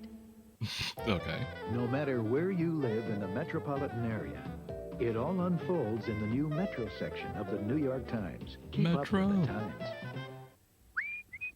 What are you so happy about? Well, you know, I'm feeling pretty good since they replaced that old dirty oil furnace with natural gas. I guess it feels good to clean up your act, huh? Yeah, well, that is nice. But what's really great is the money gas heat saves. About $350 each year. Here they come. Natural gas heat makes our place so much cleaner. Yeah, and it really saves us money on our heating bills. To find out if gas heat is available in your neighborhood, give the people at Lilco a call. Jeopardy, Jeopardy, Jeopardy, Jeopardy, Jeopardy. This Apache chief was sometimes called Chiz. Who's Co-Chief? Tune in for trivia. In a casino, this game is operated by a croupier. Craps. No. What is blackjack? No. It's guaranteed to tease. We should do Jeopardy. What's as much fun as you think? Like, just watch an episode of Jeopardy. Right here on Channel 7. That actually might be fun. Fred Astaire's The Man in the Santa Claus Suit, the movie at 11:30. Ernest Saves Christmas continues. Oh, God.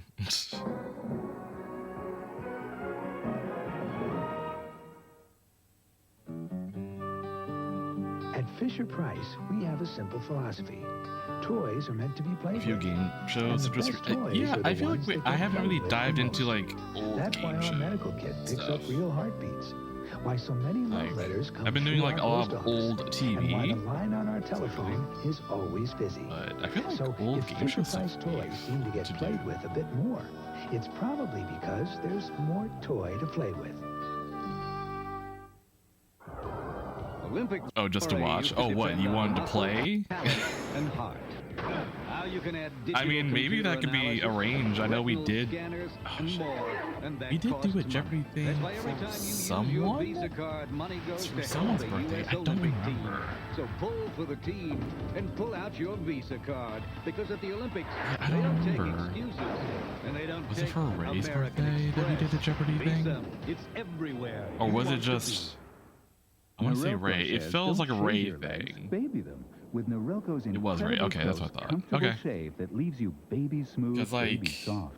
Norelco Lady Shave I remember razors, like dry one of the or questions is wet, like, "Hey, we Photoshop make clothes comfortable." what a vacation with Rocket The Raccoon stars would of be the like." movie An American Tail Bible Goes West are at Pizza Hut. Let's go! Get your kids a pizza pack, including a personal pan pizza with their favorite topping and one of 3 collectible cups, just $2.99. I'll never forget this kid. Making it great. Oh, that's cool. I didn't know they did that Oh thing with boy, Bible. somebody must think we're special because we got Post Raisin Bran. It's premium. Premium? Tastes great, right? Because Post only picks the big plump raisins, not little ones. No way. Those big crispy flakes. Look close. Looks bumpy. Well, that's a natural whole wheat and the wheat brand. Somebody sure must think we're special.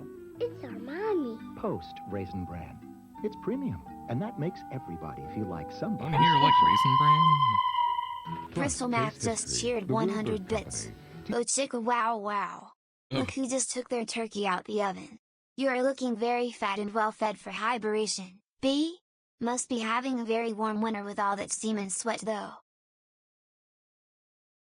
I mean, to be fair, my room is actually kind of baked right now. I believe my PC is definitely well, PC and the lights. I have like 3 lights on right now. Which I think is contributing to the heat. Oh, that reminds me. That's another thing we did last stream. We watched a bunch of people obsessed over Christmas shit. There was a chick, or I don't want to say chick. There was an old lady that her whole house is just filled with Christmas trees, and And the question, like we brought up, was like, wouldn't the electric bill be like fucking sky high? But apparently she doesn't turn the heater on because the heat in the house is being generated by the fucking trees, which is actually kind of worrying. I don't like the fact that it's like, oh, it's 80 degrees in the house because of the trees. I feel like it's just like a fire hazard just waiting to happen. It's still double what it is normally is. Yeah, like it's still gonna be high. Like it's still like, but I love like the thought processes of like, you have to turn the heater on, save money.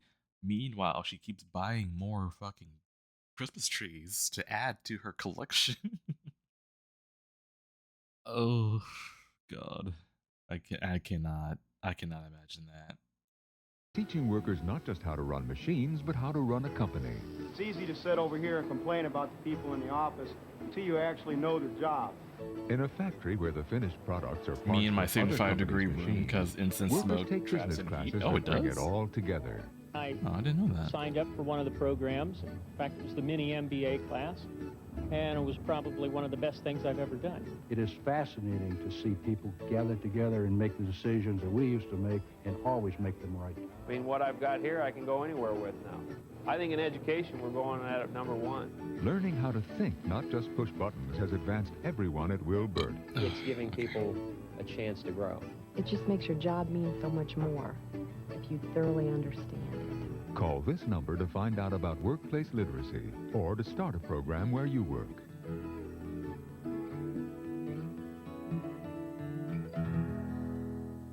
Let's make these bigger. Whatever I hear your Ethan. traditions may be. Here's hoping you're on a happy, healthy holiday season. Well, that goes on. Tuesday. I want to be Santa. Hey, I want to be Liza Minnelli, but we don't always get what we want. It's seasonal work. Give Santa a big kiss. Roseanne. Oh no. It's a real pleasure to be here, Kingo. The pleasure, Oh, right, guys? no. Then Hayden goes Hawaiian for a bowl game. Can you believe it's December and I'm sweating? Look at this. Coach, Tuesday, all starting at 9, 8 Central. Yeah. I keep forgetting that she still exists. The Black & Decker Air Station. It has all the pressure you need to inflate anything. Yep. Fast. Inflate? The Black & Decker Air Station. Always at your service. I love cows. Sometimes you feel like a I know, like, within context, you're referencing Home on the Range, which is a shame because I love Home on the Range. She's in it. But it's also just, you know. Given that you spend about 32,000 hours in the kitchen during your life, why not make that time a little more colorful? New Cranberry Visions from Corning. Designed for living and giving. I'd buy it. Hi. Dave I don't need it, Thomas but I'll buy travels it. the world looking for new food ideas for Wendy's. Boy, I sure could go for a big Dave Deluxe. A quarter pound of... Okay. What? That's just so weird.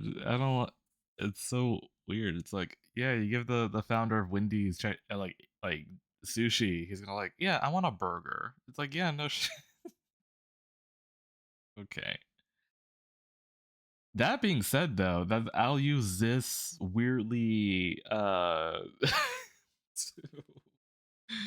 weird commercial as a segue into our D&D session that happened on Saturday, or not Saturday, Sunday.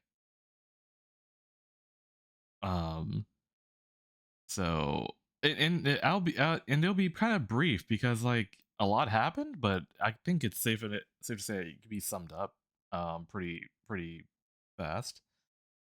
Oh, hold on. Actually, while we do that, let me get my usual like yap music going. It's in one of these. I think it's in Cliff Big just cheered 100 bits. DSB, despite What? your character not being tangible nor physical but yet still inching towards being metaphysical due to the chaos of the human psyche, I forever imagined being able to exist in a reality that is designed to allow me to firmly grip the chub that is behind you. No, I'm talking about your tail. It mildly annoys me that I cannot grab a tail like this. Actually I can't, but I will die. DSB, is it bony? Is it fatty? Do you even feel anything? Can I have it please? I'll pay 800. Well, you can't have it. I think that's a more important thing. You can't have it. It is attached to me. I think logically there would be enough like fat to it because it is my vertebrae, which has nerve endings and nerves scattered about through it. So yeah, naturally there would be some fat to cushion and protect the nerves. And I think it would be safe to say that it would be felt. Doran Rab just subscribed for 10 months. B, the stream baby from last month hasn't been letting me sleep. Help. No. if you can't if you're not cut out for it, what you can do. Well, actually, no. I was gonna get my Bible stories mixed up. I'm gonna put a pin in that before I say it. Anyway, let me put my music on. No.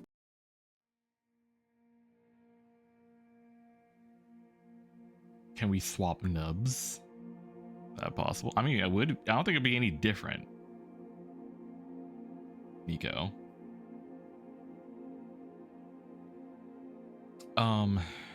Right. So, DnD Recap. So, what we'll go over, I'll give a little bit of a brief, like, you know, what happened last time was that our group went to a Asian-based continent called Enix, and we go there to talk to the emperors that rule over this land because we kind of need their help in a impending war that is approaching another city. And we convinced them, when we had to tell them that, like, well, these are the reasons, like, it would be beneficial, but also these are like the risk of like helping us, and it apparently more like, you know, exposed to the world. But they agreed to help us, and they gave us one of their finest to, you know, help us along. But they also, like, you know, train their soldiers, and they'll be sending them as well. And that was last session. And then we also asked them, like, hey, do you know how we'll like find a certain dragon that resides in your lands? And it's like, oh yeah, no, they're in the Jade Concord.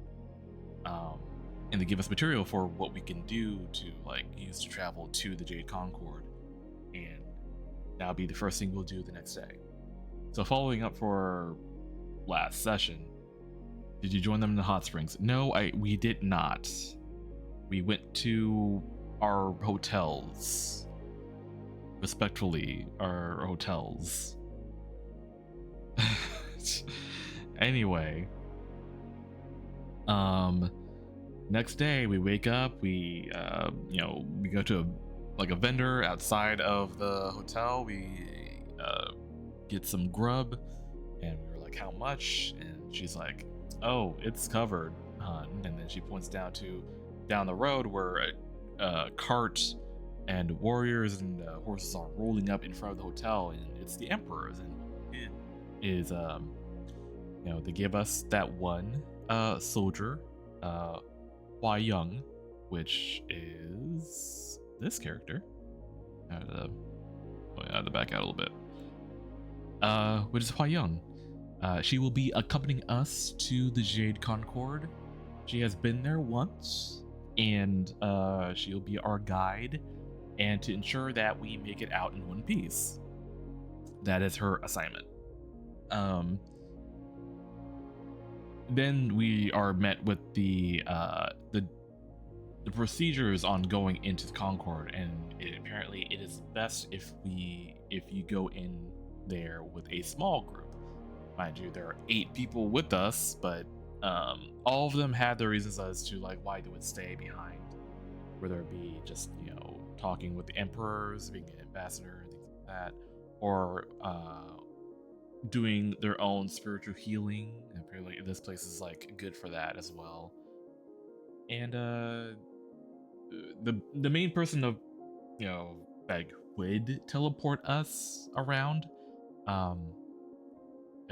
would be our artificer, but he's like, I want to help out these guys and let them in on what they're going to be like encountering when they get there. So, and he has all the files of like everything we've encountered, so it makes sense that he would stay behind as well. And what was it? I think it was, oh yeah, Zeke, which is Vidar's friend, partner, you know, buddy, pal. He stays behind because he wants to help out with the blacksmiths, but also he wants to get hammered because there are a bunch of like, you know, exotic drinks that he hasn't tried yet. So it's just the 4 of us, Bo, Vidar, and Brindrar, and Hua Young, who would just call Young for short. And when we're here with all the other emperors, she's like, you know, very much like militant, very respectful, very like straight, like, you know, straight backed. But once a portal opens and we go to the Jade Concord, she gets really loosey goosey, and then she starts like, Vinci, hello. Her character actually does come out, and she's very bubbly, very like upbeat, not as militant as we thought. She is like, you know, by the books, but she does have like a more like friendly personality. Raccoon Beans just cheered 100 bits. Dead Stray Cat. Are you ready for your assy asshole to be violated by your daddy Krampus this Christmas? Oh, that's right. I forgot I had you timed out.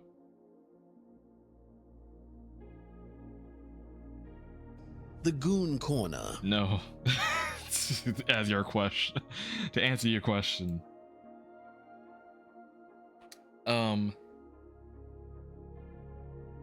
I just got my neighbor towed because she kept parking in my assigned spot. We smoking symbiotes. And gave me attitude when I asked her to move.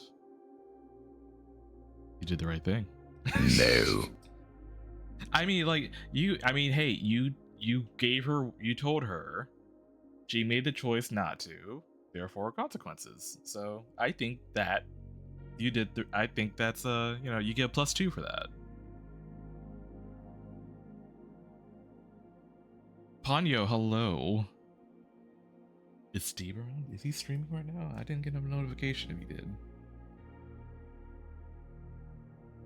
But then again, my shit's been like buzzing all day. I don't know who's streaming right now.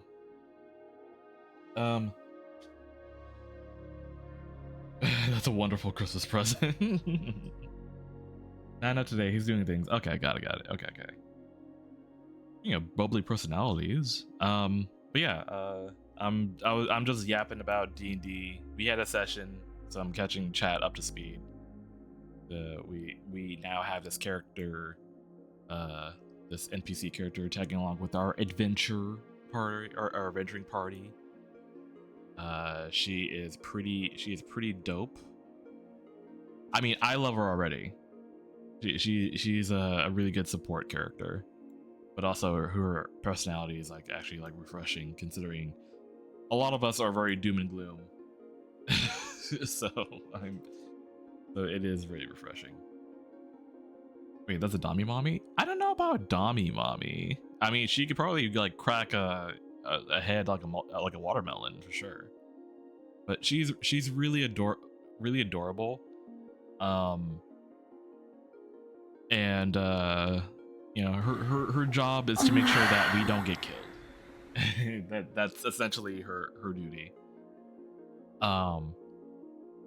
So the cool thing about like going into, because she's escorting us into this I wouldn't say forbidden land. It's more so just dangerous, but people go there anyway. And like I said, she has been there once before. And when we go there, it's like in the forest, and there are very clear signs that like, oh, like it's filled with wildlife that would kill you. And the further we get in there, the more like ominous things get. However, we do come across, or a cart comes across us with a couple of noodle dragons, and we're told that like these are our transports to get back to like the dynasty after we're done. But we do have like it is on a timer. If we don't make it out in 3 days, then this cart leaves, and we're it's gonna be assumed that we got lost or we died. So we have can't stay for very long. And the further we get into this forest, the some like Silent Hill fog type mist happens where we're like, it's really thick, it's get really difficult to see in front of us. And then we come across, and also the mist is like magical, and it's like it's the first layer of protection of going into the Concord. So it's like you go into the mist, you get lost, or you get the feeling you're being watched, and everything in this is to propel you to get away. But we're just going through. And the further we go into the mist, wait, what? Cockvor? No one said anything about Cockvor. I'm talking about mist.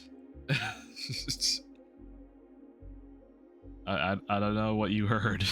Either your brain auto-completed, but no one said anything like that. Fair enough. Yeah, Concord. The Jade Concord is where we're going into. But the further we get into it, or at least in the mist, we come across a shrine which has a bunch of helmets, armor, of people very much like the same armor that Hua Young is wearing. And it's pretty clear that like, oh, these are people who it's related to her in some fashion. She, kneels down in front of the shrine and, burns incense, a flower, and explains to us that like these are her comrades. And the layer of the Jade Concord that we're about to go into is filled with spirits, many of which are people who go like of her occupation go in as a test, and many of them don't come out. So the spirits are currently wandering around in there, and if she does this, like, it'll honor them, therefore they don't pay any mind to her. However, we are outsiders, so there's some exceptions here, but the point is like, be vigilant, because the spirits here are restless. Like they're trapped in this weird forest where all the roots are connected. So when we go through, we see the spirits and they're like all fucked up. Like they very clearly show how they died, whether they were beheaded or the head was crushed or things like that. And also the way that they don't move like towards you exactly. It's like, because I mentioned like all the roots of these trees are connected, so it's almost as if the ghosts are on rails and the roots are the rails. So they are just literally just wandering root to root or tree to tree, like that's their means of transportation. Which is like pretty messed up when you think of it. It's like, oh, you die in this forest, you're trapped here. Like, you're on rails, there's no way of leaving. But thankfully we go through that layer of can you cut the roots? I'm sure you can, but we didn't fuck around with that. It's like, oh, we're dealing with dead people. I'm not gonna fuck with that. We had a job to do. Is just proceed forward. There's nothing we can really do. As we've been told that it's like there's nothing we can really do. So we continue forward, and we get to another layer of the Jade Concord, which is just a bamboo forest. And the thing with this is that it's a little bit more lively, but the danger is still pretty bad, because like in this part of the Jade Concord there are bandits. Because a lot of people, it seems to be that bandits like to take a residence in here because law enforcement won't dare set foot into the Jade Concord because they know like it's a death sentence. But also, heroes or explorers would go in here into the Jade Concord, so the bandits would get the jump on them and take their shit or kill them and stuff like that. So it's actually a pretty good spot for bandits to take shelter in. And as we're going through the bamboo forest, we're just seeing a bunch of like skeletons getting like having bamboo shoots like going through their rib cage, their pelvis, their mouth. Like, it's like I had Bo questions like, what's up with the decorations? And it's like, oh right, so the Hua Young explains that like the bandits would torture people and like have bamboo grow through them. So it's like, okay, well that's interesting. It's like, yeah, no, it's horrible, but that bamboo is really healthy afterwards. So did it go through their that's what it's implied, because like you have like a bamboo shoot going through the pelvis, so that's what was implied. Bo's got enough demon and ghost to deal with. Well, we don't really encounter ghosts anymore. Like demons, sure, I would say that. Yeah. Ghosts, not so much. We haven't really encountered like evil ghosts for a while. We have dealt with evil like ghosts, but like it hasn't been like it's been a hot minute.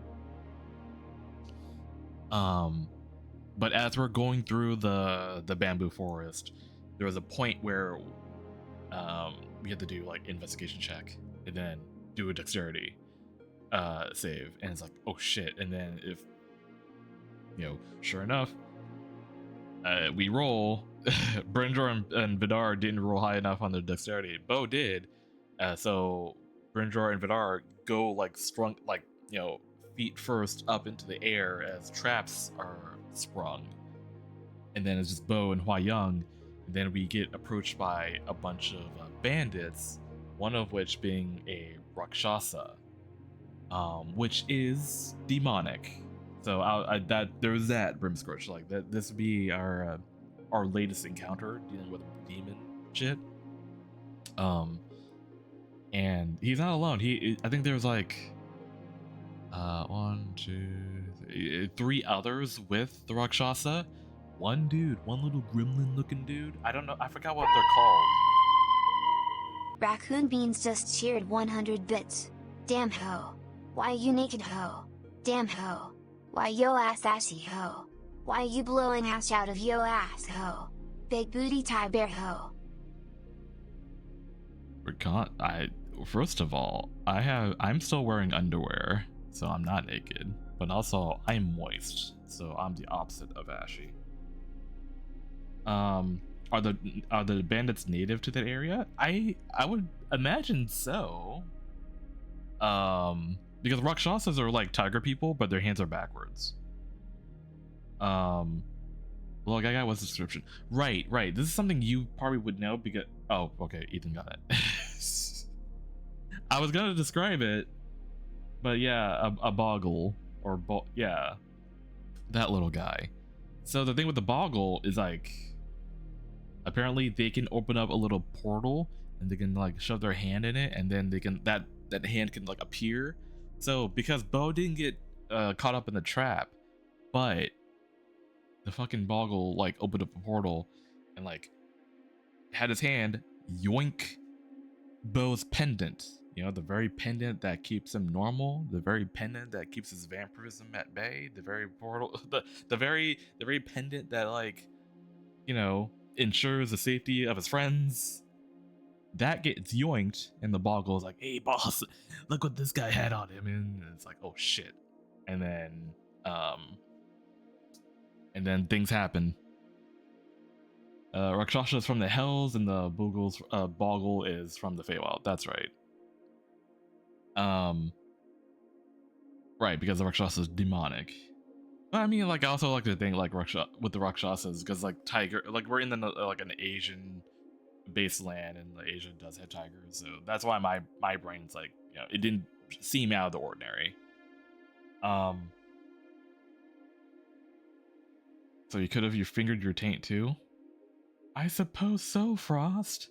I guess there's a lot of things he could do, but they're here to rob our asses, and he took my shiny pendant, not knowing what would happen, because as soon as that happened, You're gonna piss and cum? Bo, he starts crashing out in not a graceful way. So this would be the first time Bo has taken the pendant off in a long time. The last time it accidentally fell off was when he was having an intimate moment with Farrell, and we know how that turned out. But ever since then, he never made the conscious choice of taking it off, even though he was sort of assigned to have it taken off at some point to see what the effects are of his condition, like how they have escalated. And now at this point, now that the pendant's off, his condition has escalated.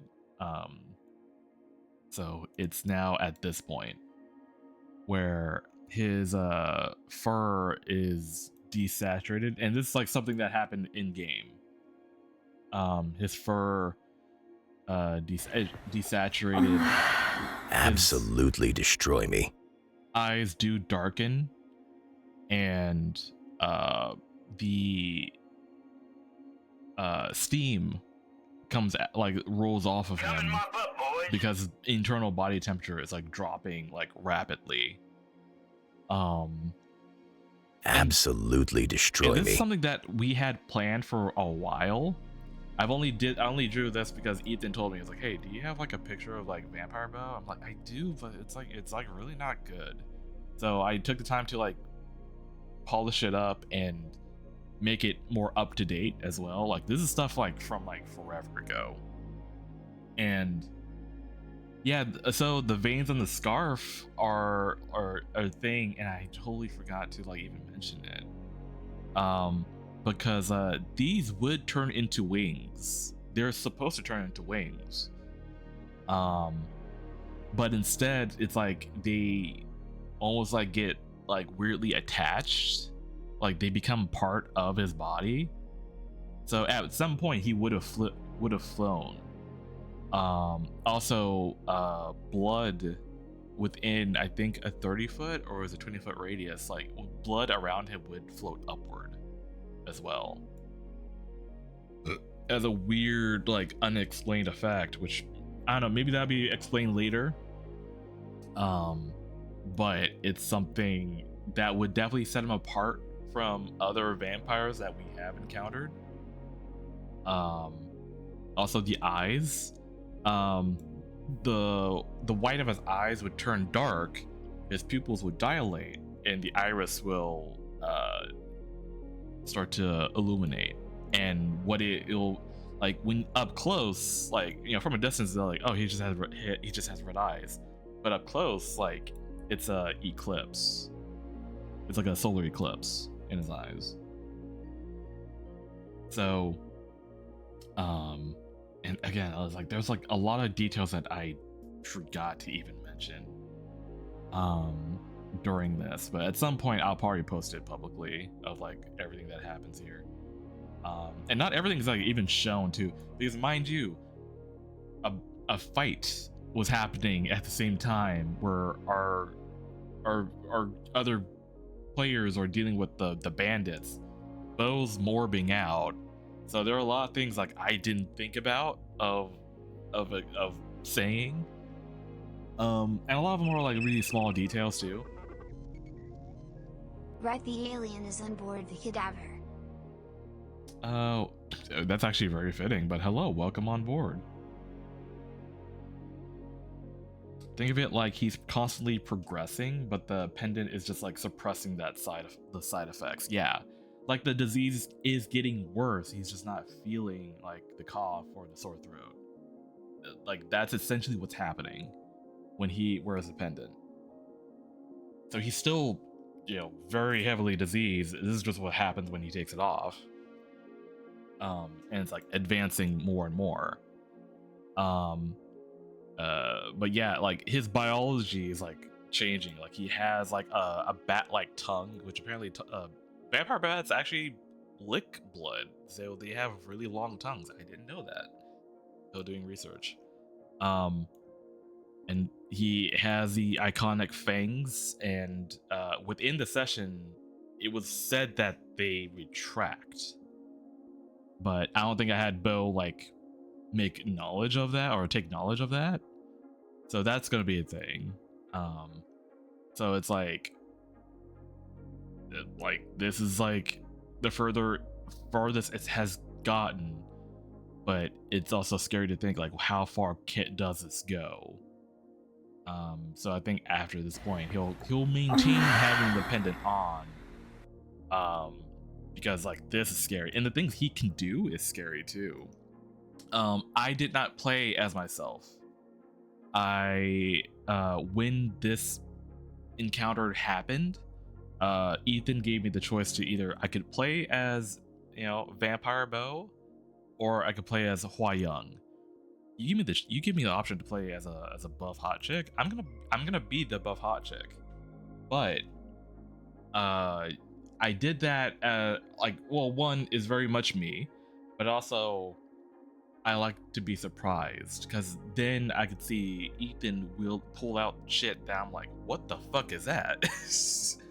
Like that was the crazy thing of like, oh, Bo could do these things now. And what Bo can do is obviously his powers are gonna be vampiric in nature. He can, like, you know, suck, you know, the life force out of an enemy, but he can also do this thing where he can cast like advanced darkness. I say advanced darkness, I think there is a term for it, but Bo was able to cast like a darkness like spell, which had a pretty big radius. I think it was like 30 feet, and everything in it that starts its turn in there takes, like, I think necrotic damage, and if you end your turn in there, you take acid damage. So it's like you're getting damaged, like like just being in there, and that sucks. I mean, it's mean and it's cool, but I mean, being on the opposite end of that would suck royally. Advanced darkness, like it's SpongeBob. There's a term for it. I don't remember what the spell was at the very moment though, but the fact that Bo can wield that is scary. Raccoon Beans just cheered 100 bits. Oh, Hunger of Hadar. That's right. Yeah, that's what it was. He casted that shit. I'm like, what the fuck? There were some other things that he did as well, but I don't remember off the top of my head. Because, like I said, at this point, I'm trying to play as a new character. So I'm like trying to get the swing of how she works, and learning that she plays support mainly. But ultimately what happens is that, like, we deal with the bandits pretty swiftly, and then, like, Bo goes after, like, the other, like, freaking whenever a bandit is bloody, he goes towards it, which is very fitting. It makes sense, and he'll, like, you know, nibble on them for a bit. And then when it came to what we needed to do, because we have to damage Bo to a certain threshold, which is easy enough because he's squishy as shit, even in vampiric form. which is, I mean, to our benefit, I suppose. But it's still pretty tricky because what we had to do is that we had to reduce his hit points down to half, and then we can try to restrain him because Hua Young has a talisman that she can put on Bo to paralyze him. So throughout this fight, she keeps referring to Bo as a Jiangshu, which is in her, land is their version of a vampire. But obviously there are things that are very different with Bo because all this other shit, that's not standard. That's not normal. But she figured, I have stuff to deal with vampires, I'm gonna try this. So she does it. Well, we have to get Bo restrained, and then Vidar had to come in with a big bear hug. And another thing too, Vidar, his whole thing where he turns into a werewolf, but not out of malice. It's more so sort of instinctual, because vampires and werewolves are complete, are polar opposites. One represents life, one represents death. But the werewolf side of Vidar recognized that Bo's in trouble. Let's figure out how to help him. So Vidar restrains Bo, and then it was enough to get him to sit still, to plop the talisman on Bo's forehead, and it actually does work. It does paralyze him. So now we know that can work for Bo, at least. Oh, Ray of Sickness is part of the multi-attack. He can suck maximum HP. That's right, he did do that, and he can heal from it. That's right.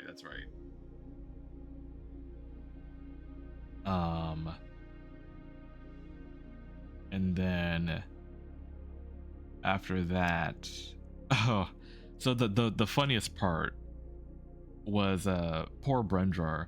So Brendrar, he killed the Rakshasa, no problem, right?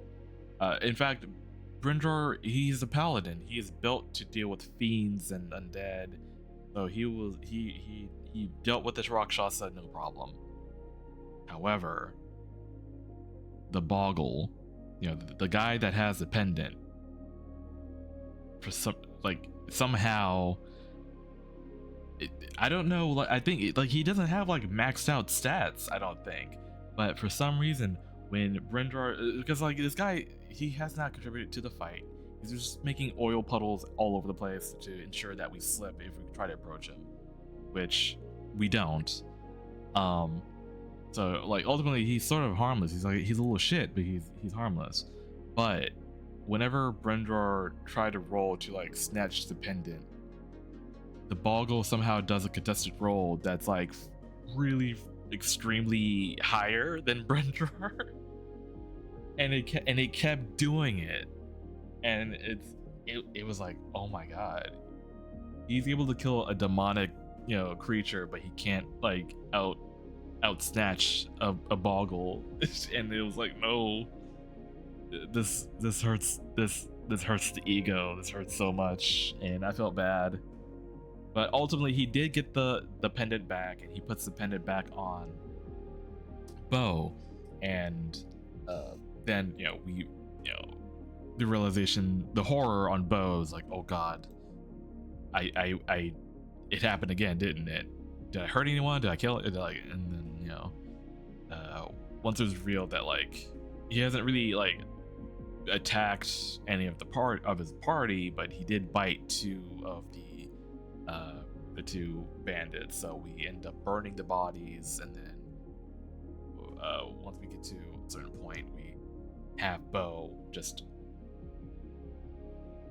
Did he throw up? No, he didn't throw up. Once the pendant went back onto him, then it's he was normal. I think he was more too worried about if he bit any of the player characters. That was his first priority. He didn't really think about purging or anything. The Boggle did have an increased CR level, but he was basically nothing burger. But he rolled high with a +9, and Grimjar had like a +14 and failed twice and wasted a turn. Yeah, that shit hurts, dude. That shit hurts. Ugh. Like, because like Ray, I could feel the frustration. He probably was like, I probably should just kill them. I should just kill them. It's like, yeah, maybe. I guess you could have. We didn't know he was gonna be like that, so. But yeah, I think once it's confirmed that like like Bo's good, and then we had to like convince Hua Young that like Bo is fine. She was pretty much like ready to like, should we kill him? she was really prepared. Like I said, she's very much by the books. So she was like, I will kill this bitch if he tries anything, which is, I think that's very normal. And she was sort of upset as to like why we didn't like give her the heads up as to like Bo's condition. And it's like, well, we didn't plan for that to happen. And for the most part, Bo's been fine. Like I said, he has not made the choice to ever take the pendant off because he knows like how dangerous it could be. So it just never happens. But it took a bandit to like take that off and to reveal like how bad it could be. And she has a thing. She actually has a wooden stake equipped, where apparently with the vampires in her lands, what they would do is like they plop the paper talisman onto a vampire, and then they actually kill it with a wooden stake. And the wooden stake is made out of cherry wood. No, not cherry wood. Peach wood. They're berries, same shape, but made from peach wood. And apparently that would actually kill vampires, but which is a flip with vampires that we know. The ones that we know, we put a wooden stake into them, they are paralyzed. So it's interesting that the procedure is different here, but maybe it's more so like they have a weaker variant vampire there. But that opens up the door to like methods of what we can do to deal with Bo, because clearly the paper talisman worked. Would the peach wood stake kill Bo? We don't know, but that's something we could experiment at some point. Obviously not with him, but like that's something. Peach is a berry. It's what is peach? I forgot. This is where like I kind of clocked out of this part of science class back in high school. I don't know what peach are.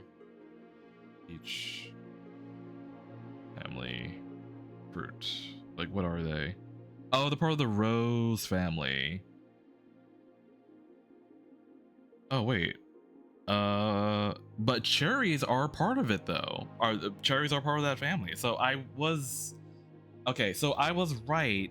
They are related, but they're not berries, but they are in the same family and genus. Okay, well, I wasn't fully I was around. Okay, ballpark.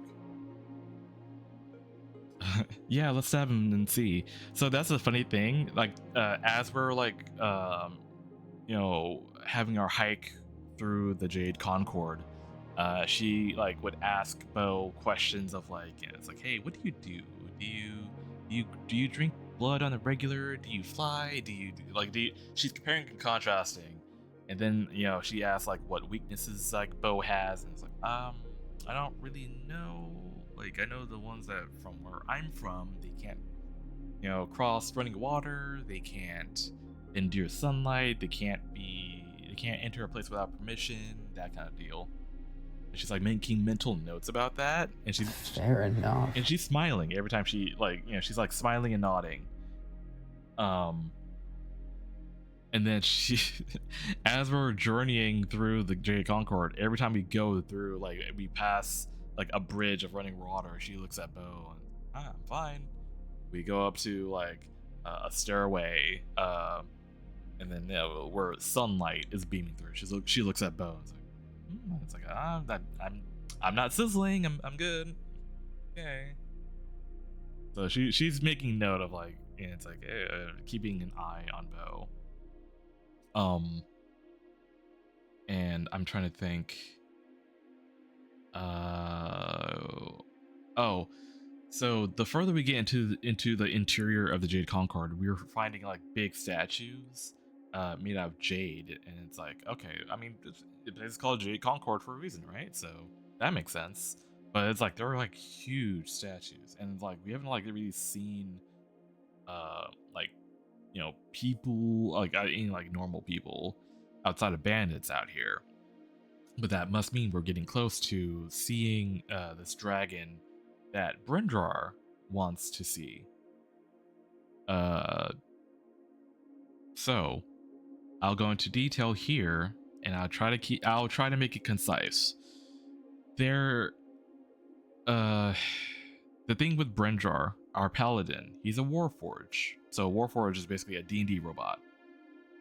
Warforge is in this particular world, or at least in this campaign, they are made by using fragments of dragon souls.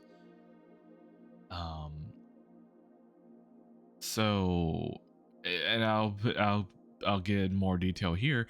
Brindrar is not from our world. He's from a sort of a pseudo parallel world.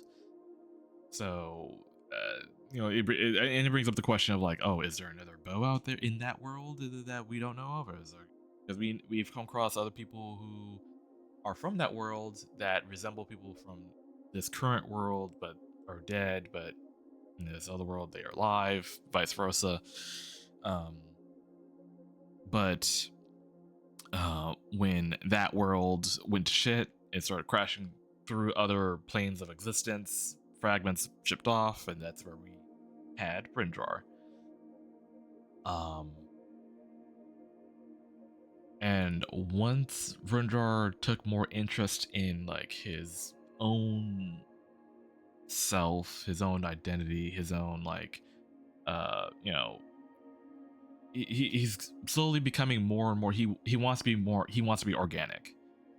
Ultimately that's where like what his main desire is to be right now. He feels drawn to dragons is because like there is a dragon soul in him, part of a dragon soul. And doing research, he found out that there is a version of the dragon that he is a part of. It's not the same dragon. I'm putting that pretty clearly. It's not the same dragon. It's a dragon of this world.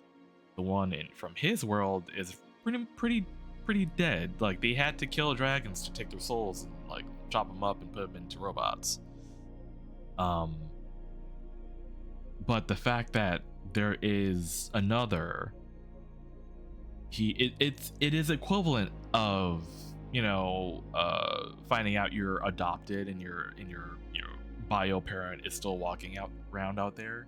So I'm equating it to that feeling of like that's his desire to go and find this particular dragon. And that's another part of this journey of why we're here. Because Brindrar did the research. This dragon was a Tiamat stan. He was a very powerful Tiamat stan, actually. His whole deal is like mental. God, I don't know what poetic way to put it, but like he can invade your mind and just actually just turn you insane. Like he thrives on like turning you like insane. He thrives on madness, and that's the whole reason why he was here on this continent, this Asian-based continent called Enix. He came here to wreak havoc, only for the havoc to not happen because everyone is so chill. They are vibing, they are thriving, they are moist, they are in their lane. And when this dragon peered into the Emperor at this time, like probably like 100 years ago, he, rather than being met with like worries or fears that he could have used to twist this person's mind, he found enlightenment, he found peace. And then that's when it's like it dawned on him. He was like, oh shit, I'm just a cog in a machine, an evil machine that has not really lived. Like he hasn't really like the purpose he has of his own is from like for Tiamat, and it's like not for him, and then it's like these people are like the epitome of, you know, like the vibe, and that's when he turned a new leaf and, you know, rejected Tiamat and now has chased enlightenment, and he sought refuge in the Jade Concord where he'll like remain to have that peace and whatnot. So that's an interest to us because it's like, oh, an ex-Tiamat person, maybe he can give us some guidance as to like how we can help with the other evil dragons that we are entangling ourselves with, because there are a few of them who are very much like they're done. They don't want anything to do with their family. They don't want anything to do with Tiamat. They just want to have they want to live out their own life. And if there is a way to do that, clearly this guy has figured that out. We kind of want to know, maybe there's hope for these guys, because clearly there's something for them like they want to get out of, but they can't because of, you know, Mommy Dearest, you know, her ties to Tiamat. So when the dragon tries to invade and corrupt your mind, but you're just a chill guy. Yeah, he found someone so chill that he got chilled by proxy.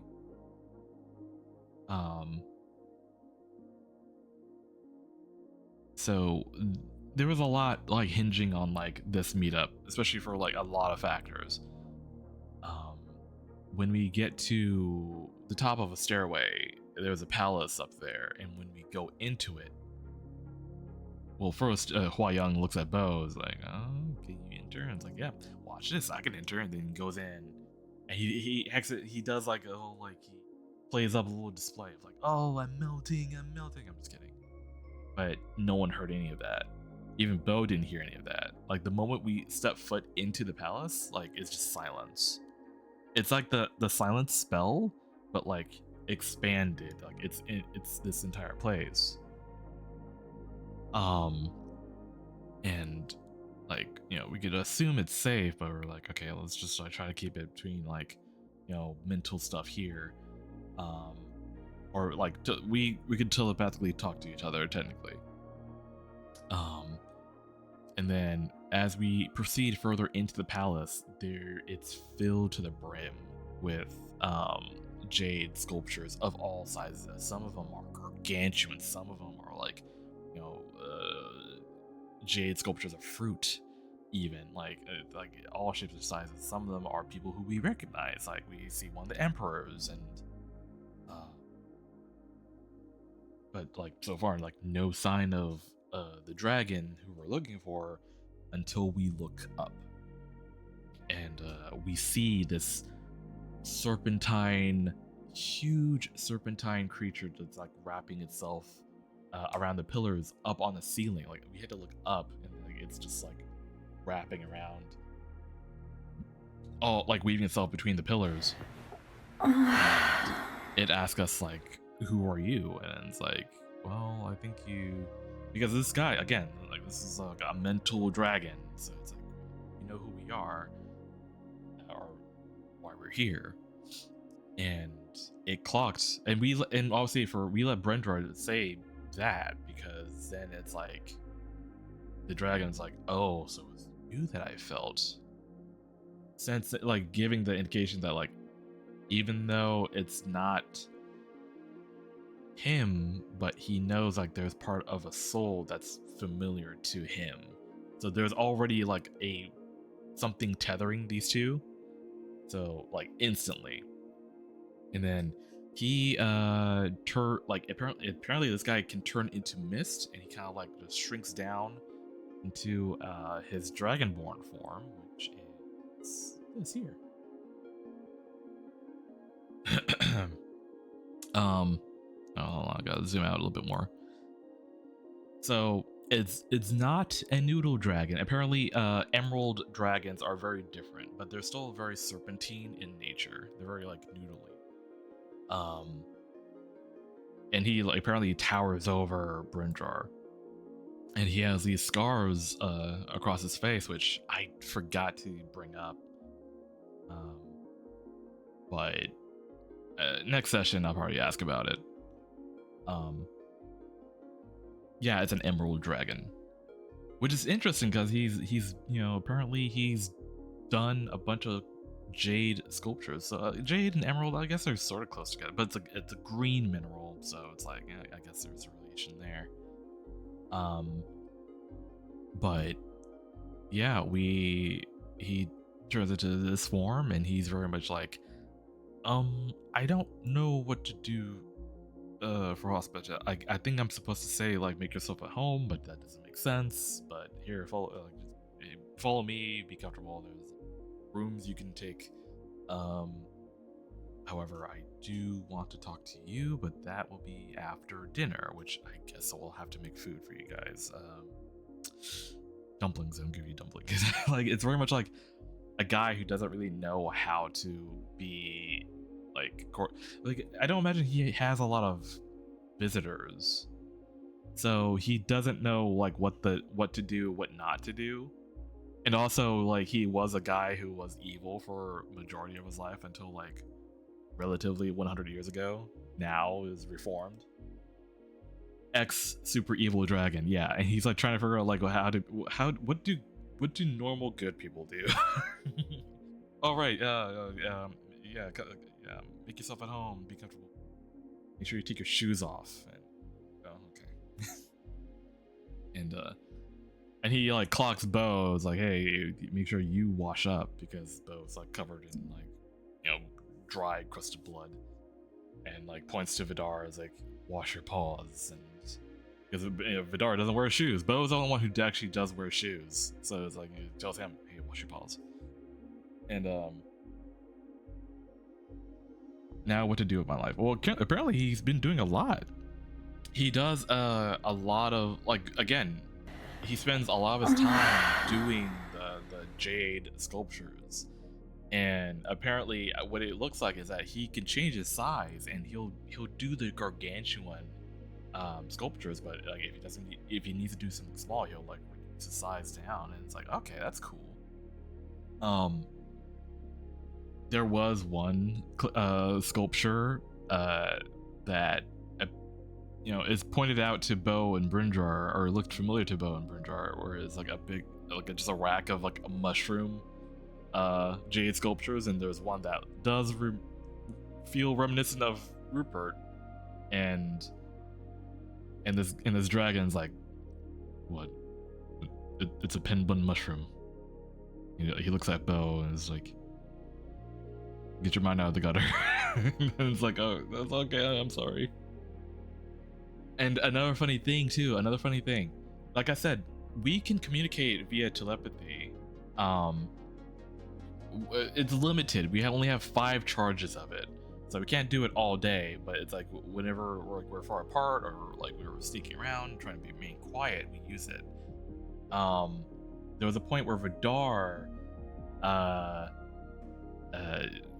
was trying to like tell us something about like this dragon, and then very quickly the dragon's like, yeah, I think so. It's like, oh wait, he can hear. There's another person on the line. It's almost like back in the day where you have like landlines, or like if someone else in the house is on a call, and you pick up the other, like another phone within the house, and you just hit like, you know, whatever green button it would tap you into the same call that's happening. That's essentially what like this dragon did, which is crazy. Like that, like I had to have my mind of like, oh god, wait, would he hear this? And he's like, yeah. It's like, oh shit. The FBI agent actually talks in the Discord call. Yeah, exactly. Oh god, that'd be so funny. But this was comedic though. Used to do that as a kid. Was a little shit. I can believe that.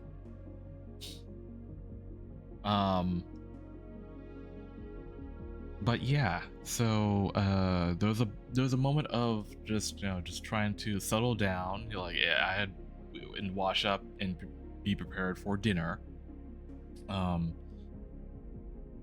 Bo did, clean himself and all that. But there are obligations that Bo does have to do. Well, I mean, I guess he doesn't have to, but like he's doing it because it's like, well, they're best time than any. That he, I'm doing air quotes, he prepares himself for possible stuff down the line. He does that. And also, just as a casual reminder, he also has a cock cage on. He has a cock cage on. Raider put that on him because like Raider wants to riz up Bo like when he gets back. So that's waiting for him. Like, he was like, hey, put this cock cage on. Like, yeah, sure. And then Bo takes another step in to ensure whatever happens between them goes smoothly. So he does insert something. And yeah, plug in the back door. Yeah, he does that. So there's like a lot going on with Bo right now. Especially down there. Not to mention, he has like a cock ring, but the cock ring, that's utility. The cock ring turns him invisible. So that's out of utility. But he has a cock ring on. He has a cock cage on, and he's got a plug, and he has a lot going on down there. I mentioned this because when Bo gets all cleaned up, we go to the dinner, and this dragon, he asks us questions. Like, he wants to offer the help, but he's like, let's get to know you guys first. He has the stage open for anyone to, talk, and Vidar does talk. And he does give like a pretty by the books introduction, but the dragon's like, yeah, you didn't mention that you carry around two souls with you. And it's like, oh yeah, okay, right. So he can see that shit. And then and he dives into that. Like, anything that we don't mention in our introduction, he dives into it. He wants to talk about it. Same thing with Hua Young. She, says her thing about like how she wants to be just like her commander. But then the dragon's like, no, wrong. Don't be like your commander. Be the best version of yourself. Like, be you. Don't be anyone else but you. And then it came to Bo. It's like, well, shit. And I thought I laid everything out on the table, but I mentioned that, like, yeah, I have identity issues. I'm trying to do better with my with my decision making. Try to be a better person in general, stuff like that. And then he's like, you walk between life and death. And it's like, well, shit. Okay, yeah, I do. And then there's there's Brindrar. And because of Brindrar being here and that attraction, it's not sexual, but it's like they feel drawn to each other. Because of that, he's like, okay, you guys can spend the night thanks to your friend here. And you, when you're ready, follow me after we're all done eating. So when they do go into the back, this dragon, he clearly he wants to know, like, what are you? And you could tell me, but I think it's best if you give me a tour through your mind so I know what to actually what to look for. So they both kind of do like some shining shit where they both go into Brendra's mind and they go through his memories, and he sees they see the actual conception of Brindrar, of the point where implanting the soul bit into Brindrar. Fast forwarding through other memories where he's like learning, and then he it gets killed, and then his Crater gets killed by this other evil robot, and then he gets thrown into space and time and lands in our world. And it's posed as a statue for a bit before taken by a dragon, and and then he gets reactivated, and then that's when he joins the actual adventuring party, and then finding love and becoming a paladin, a champion of Bahamut. He sees this entire journey play out. Oh right, it's so that he saw that version of himself was like an evil version of that dragon. Like that's like the one that like has not encountered the vibe and not have like been I don't want to say redeemed, but like you know what I mean. I thought he was going to wait. Hold on.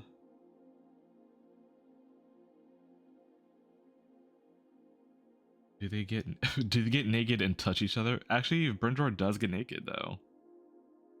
That's another thing too. I guess enlightened would be the word. Yeah. Oh, I thought he was going to ask about the plug. That turns me on. Yeah. So during the dinner, after Bo does his introduction, the dragon does ask Bo like, "Do you need another pillow? You don't seem very comfortable." And it's like Bo's like, "No, I'm good. I'm fine. He's like, "Are you sure?" It's like, "Yeah, no, positive." Like, okay. I mean, I don't know what kind of a custom you guys what you're doing down there, but it's like no, it's fine. It's just... So like he and like that's when he reveals that he's been reading our minds ever since we stepped foot in here, and like he wants us to tell the truth. That way he'll like be more convinced to help us out. But like essentially I think like it's at that point it's like, yeah, he's gonna help us out. I think he's just like he knows like that turns me on how powerful he is. And it's like, I've been reading you all ever since you stepped on here. I know how degenerate you all are. Type deal. But yeah, so continuing on with the moment with Brindor and his dragon, there was a moment where Brindor had like he displayed emotion that we often don't see as like other characters. We don't often see this, but like Brindor like breaks down crying, that he feels very alone.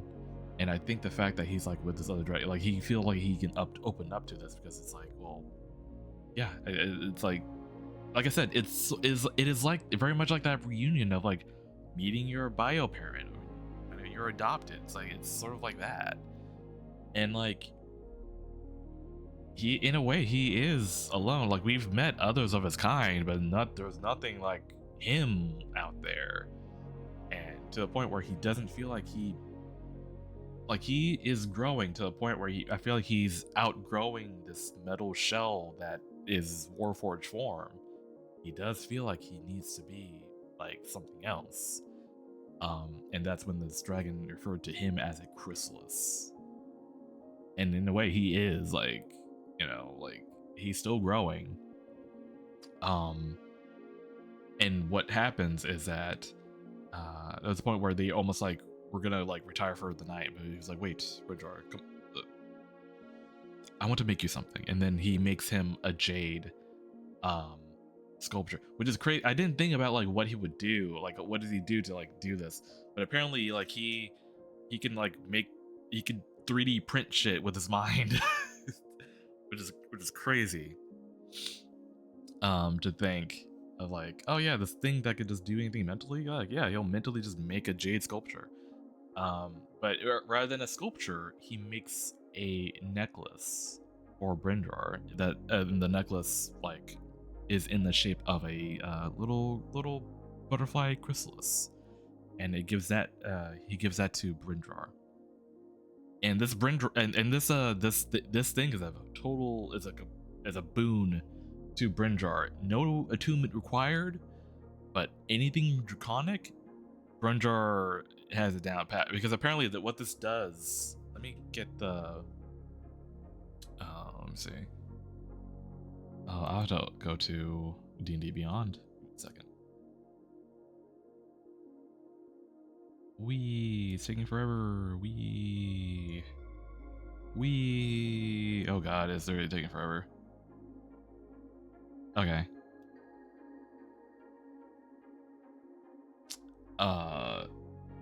Yeah, he chiselled the jade with mind vibrations, which is crazy. I'm gonna type it. I think it's called the Chrysalis Pendant, right? Oop. I don't know how to spell Chrysalis. Shit. Is it not in down here?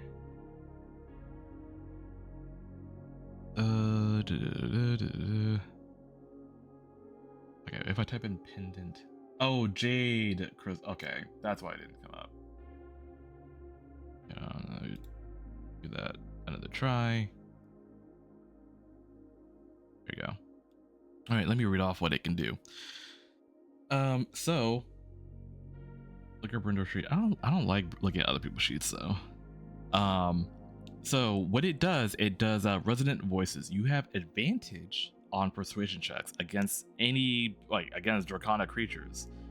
The jade hums when you speak, vibrating at a frequency that soothes draconic ego and a hearing. So that's cool that he has advantage on talking to dragons. Secondly, you gain telepathy out to 120 feet. And you use the telepathy to speak to a dragon. You gain insight into their current emotional state, so he can read them. And you have an advantage on insight checks against draconic creatures to detect lies, which will be very, very handy because there is a dragon that we are associated with that is known to lie. So I think that sets that up. You can hear the stutter in the heartbeat of a dragon that is lying. I love that. So essentially, it's kind of like a soft, it's a soft version of what this dragon can do, essentially. And it makes sense because this dragon, when he makes this pendant, he takes a little piece of his soul and plops it into it. So now, Brindrar has two halves of the same dragon. They're different dragons, or different versions. You have the one that was evil, and now you have the one that was good, and now he has both. So in a way, he feels very much a little bit more whole. He feels more completed.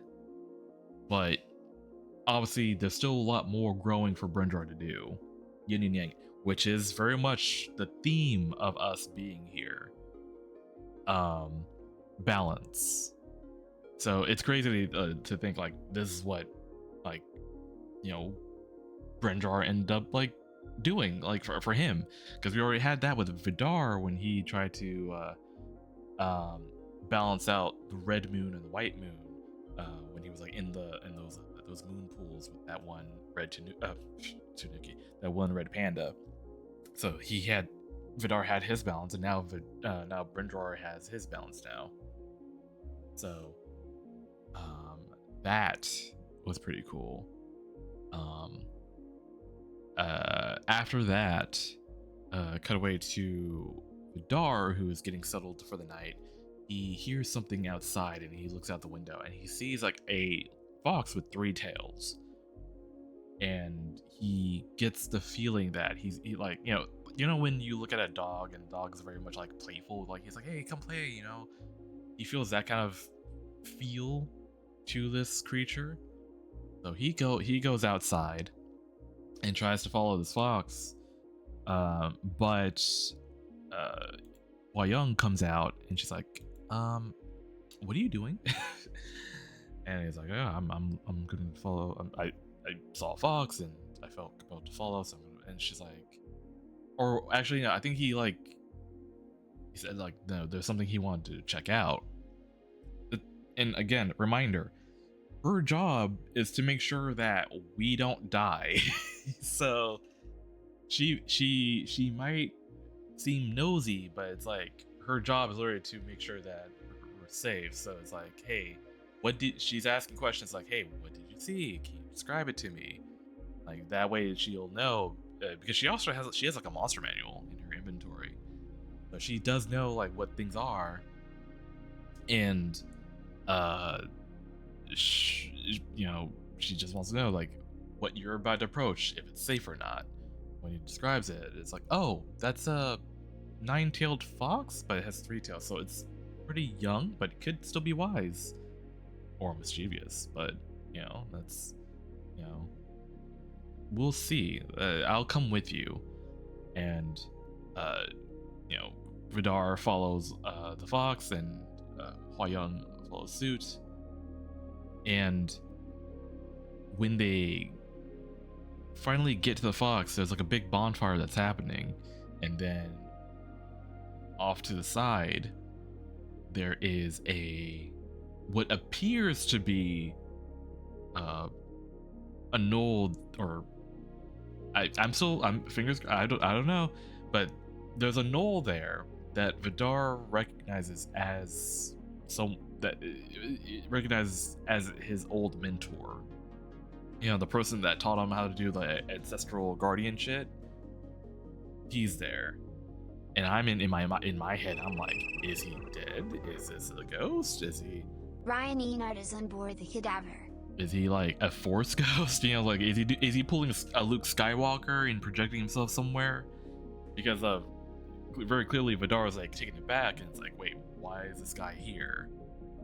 So, but that's when the session ended. So we don't know. We'll find out next session if this mentor is actually there or not. And why is he there is the question. Hua Young did mention that, the 9-tailed fox, or in this case 3-tailed fox, is a symbol of like guidance or mischief, but if it seems that it's very clearly guidance, if she guided, or this fox guided Vidar to his old mentor. So we'll see what comes of this conversation next session. But that's it. You're all up to date. You're all caught up. I can go back to this very weird Wendy's commercial. But overall, a very fun session. Like we ended up finding that's good out like what happens when Bo takes out the pendant, like what stage she's at right now. Also, I love Hua Young. I love how bubbly and adorable, but yet she's ready to kill Bo at any point. But yeah, I'm also like looking forward to like exploring this more, because like I said, I had him write notes of like asking the others like, hey, what did I do when I went into this mode? So it's like he has to report back and tell the, I don't say the doctor or professor, but like there is a vampire hunter that he is working with to figure out like what they can do about his condition. So we'll see what happens. But clearly the pendant is it's only useful for protection, but it's not stopping the process.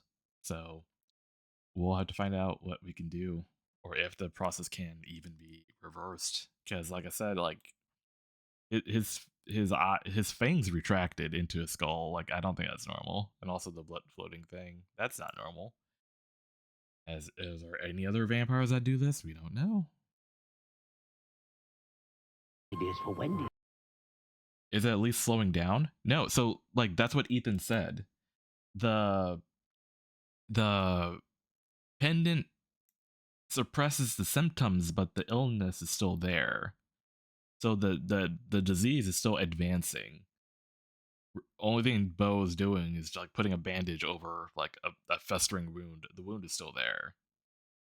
That's why he's ending up looking like this. And like this is like what I imagine what the current stage would be. I haven't thought of like what would be past this point, because at this point I would hope that like he would find a cure, hopefully, or something like of that nature, because this is bad. Like, this is already bad, and then on top of what he can do, that's also bad. Like, if this gets out in a city, it's Jover, dude. I don't know, like, I think that's probably the point. Like, I think this is also by design. Like, he's supposed to be like what you call it, like a carrier.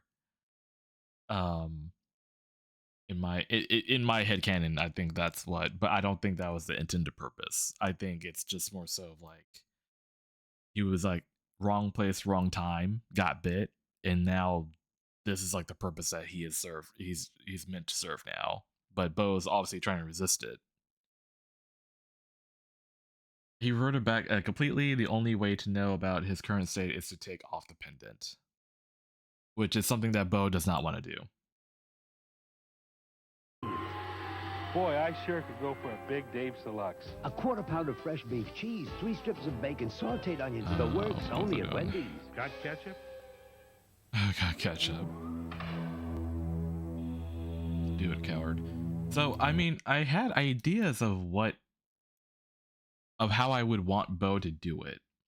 So, obviously, he would need to be in a secure area, behind a locked door, where maybe very little windows, but obviously a point where he can be observed.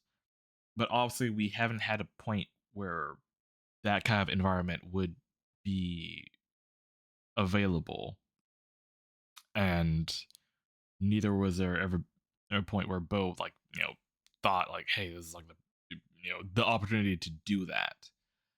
So it was sort of a juggle of like when would be the perfect time to have Bo conduct this experiment, but it has never came up. I haven't had the time to do it. And obviously I would want Bo to like be smart about it. It's like he's not gonna like take off the pendant like randomly among like in a room full of his friends. Like he would want to do it safely. And that's the thing with like he would want to like be somewhere like contained.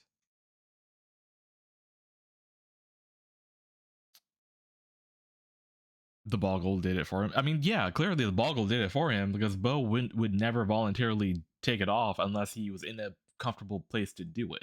That's what I'm saying. Like, he would never do it in a room full of people. Like, that would be stupid. He would want to do it in a secure environment where he know that he can be contained, because he doesn't know what is going to happen. So that's why he's never done it, because an environment like that has never appeared to him. But like, unless someone like casually has like a little like chamber, like a lead chamber they can put him in, then it's like, yeah, he's not gonna do that. Do it in the Pokeball. That only contain, well, if you're talking about the thing that Blunder has, that only contains like monstrosities though, which I don't think. I mean, actually, that's the question, Ethan. If Blunder were to Pokeball up Bo, would it work? Imagine a proper safe environment in D&D. I mean, yeah, that's why it has never came up, Ethan. That's why it has never came up. There's never been like a proper experimental containment place for that. You can certainly try it. Okay. Well, the fact that he says that, I mean, that puts a little doubt in that it could work. But anyway.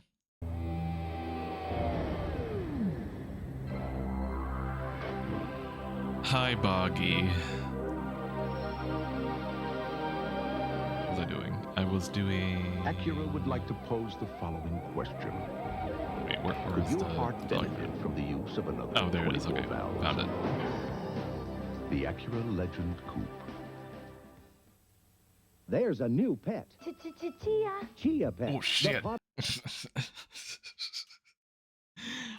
that hit me like a truck. Oh. Oh, that hit me. The very jingle we all know and love. We all know that. We all... we gotta go back. There's a new pet. Chia. Chia pet, the pottery that grows. It's fun and easy. Soak your chia, spread the seed, Soak your chia. keep it watered, and watch it grow. And now grow a whole collection of fun with chia teddy bears. It's a bear. Puppies, kittens, rams, bulls. There's even a chia tree to keep your pets company. Chia Pets and Trees, the pottery that grows. The Chia tree are available at Kmart, Oh, Rite God, Aid, the Ames, and VHS is Woolworth. so Mix it. broken, dude. Yep. Who's telling the truth? This whole thing just part of some twisted sexual fantasy of yours. I am Wait, what the deeply fuck? offended by these attacks on my character. On dinosaurs. Then the fibers had come into money. Why can't we have a pool? Start digging. What's next? You gonna join some pansy country club? The Wonder Years, all starting at 8, 7 Central, Wednesday. Ernest Saves Christmas, starring Jim Varney, returns in a moment. Sunday on This Week with David Brinkley. The latest on the power struggle in Moscow. Is Gorbachev about to resign? How will their people survive the winter? Sunday. Who has the freshest tasting tender niblets corn? Whoa. Who has delectable peas this fresh tasting? Ho? Who seals his vegetables he saying in a ho? flavor-tight pouch? The best way to preserve their fresh pig taste? Oh. The Green Giant. Green Giant vegetables or vegetables with sauce in the Like, flavor-tight I'm hearing pouch. him saying ho. Guess the Giants got fresh taste in the bag. This Why is are we a Channel vomiting? 7 Eyewitness News Brief. Good evening, I'm Jay Scott, and coming up right here on Eyewitness News tonight at 11, Mikhail Gorbachev meets with rock stars as his country slips through his fingers in just hours before coming face-to-face with Secretary of State Baker. Could the Soviet leader be losing his grip as he loses his country? We will have the very latest. A 2-year-old boy dies in this house, and police say at the hands of his father. The questions are being raised tonight about if death could have been avoided. And it was a case of deja vu for this cab driver when he picked up a man whom the driver says had taken him for a ride. Join us right here at 11. The #1 selling car in Anyway, America is more not only a more great car to commercials. buy, it's a It great is car to interesting that it kept, like, it's not just commercials, but it's like everything really like that's on the Ernest TV. Saves Christmas That's continues. like the movie that's like going back to. It's so interesting. McDonald's welcomes you to Neverland from Steven Spielberg's new movie Hook, where Oh, you'll find a oh. never tree and where there's Never food! There's never food. Look, it's snowing! So in the spirit of the season, McDonald's is offering something special. McDonald's gift certificates in $5 books, good for everyone's favorite food. And they all ate happily ever after. Except To us. Grandpa from Andrew. Anything you'd like to say, honey? Yeah, but I want to see Santa. And there's a snow kid at school. And it snowed 400 inches the other day. Come on, Andrew. Is clear hiding again, like when I was little. This weekend, any AT&T out-of-state call is just 11 cents a minute. From 5 p.m. Friday to 5 p.m. Sunday. Because some gifts Grandpa! just can't wait. I want to see Santa. So call this weekend. AT&T, all you need to reach out. Do comfort and adventure go together? They all They lived do happily now, ever after. Since Ford created Even a vehicle Rufio. that quickly became the class of its class by providing the most comfort and interior room you can buy. 4-liter power and as much exterior room as your heart desires. Going where others have never gone before. That's what being an explorer is all about.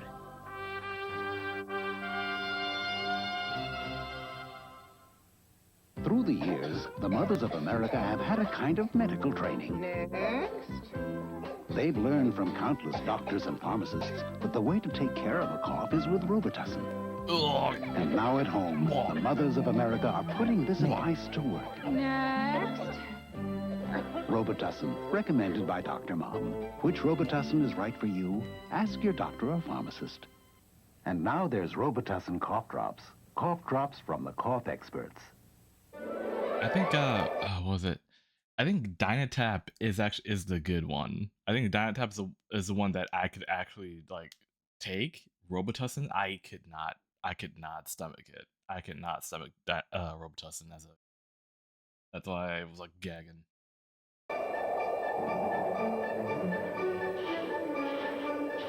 Hello, Rudolph. Got enough energy to push I actually through? don't know. This is definitely one. I mean, not like I You look should for test it. all your I hate it batteries with the passion. Copper Top Tester. So it's It not like quickly tells you if a okay. battery should be replaced or go on its merry way.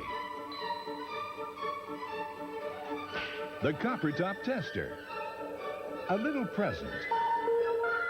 Only from Duracell. 1 week from tonight, join ABC for an incredible music event with superstars Phil Collins, Eric Clapton, Sinead O'Connor, Sting, Tina Turner, and George Michael. In Concert presents Two Rooms, a tribute to Elton John and Bernie Taupin. Oh hell yeah! His style of piano playing, I like the kind of chords he uses. Everything I've ever heard the pair of them write and Elton record has moved me at the time. Holy Moses, I have been removed, but the biggest kick I ever got. I would say 80% of the lyrics that he's given me, he's been pleased with the end result. I don't think I've ever been disappointed with what he's done with my lyrics. I think I've been surprised at times. Elton is a very underrated musician. Because he's such a flamboyant personality, they forget that he's a brilliant piano player. Come down in time, I'll meet you halfway.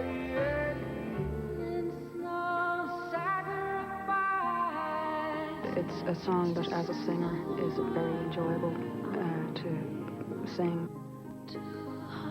He was the first real that I ever had. And we became best friends.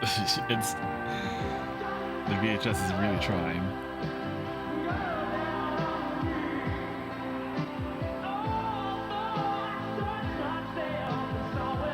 Bunch of little parts are muted.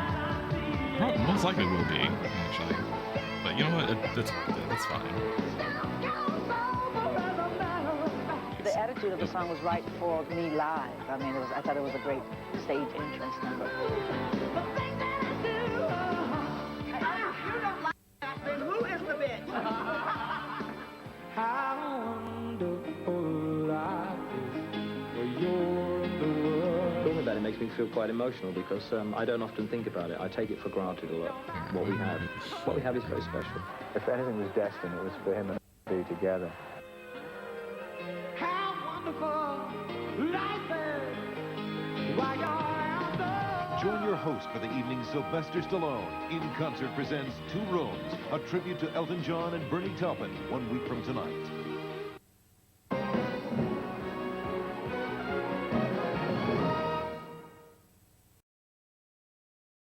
I'm fucked. Absolutely fucked, but... Oh shit. Okay. So I don't know. Okay.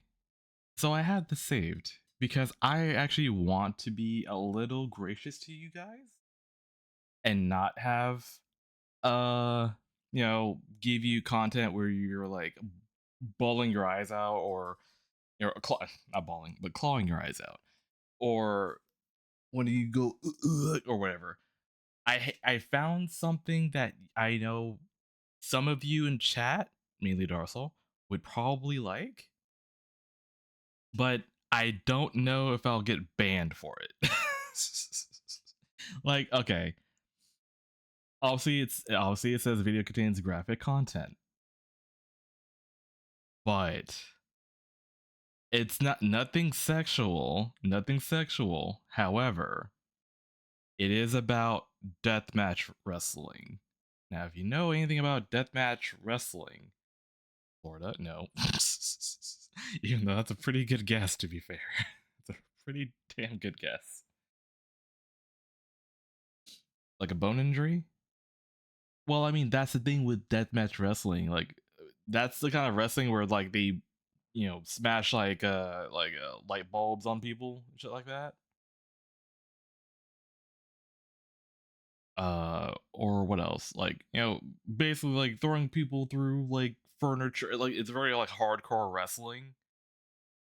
I guess I don't know. It's like very much like wrestling that's like, ooh, this could be faked, but it's like it looks painful. But it's like, yeah, so basically what me and you will do to each other. Yeah, exactly. So I don't know. We'll see. If my stream suddenly goes dark, then you know why. I'd be cautious. Extreme violence and gore content exclusive focus on extreme and grotesque gore and violence, especially if there is death, mutilation, or blood, or specifically prohibited. Okay, so there is blood from what I can tell, but I don't think we'll look at a dead body or anything. I think it's just like the life of being a deathmatch wrestler. If that clears anything up, Nico, but I don't know. What will probably happen is we'll probably get to a bit, and if it's questionable, then we'll probably like go over it. But I can also assume that a lot of people will be like moaning as well. So we'll dead stray bear body. So we'll see. I'm pleased I've done it. It's got it out my system for a little bit longer. Absolutely destroy me. I'm hurting, I'm sore, I'm fucked, I'm goosed. We'll be good. All good, son? Yeah. But you see why I saved it though, right?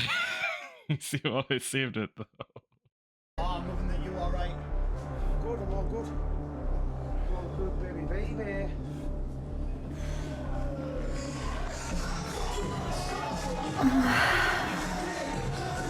Can you explain? Well, what do you want me to explain, Void Hound? Like, deathmatch wrestling? Because I hope I piss myself and you call me your little pee-pee piss boy.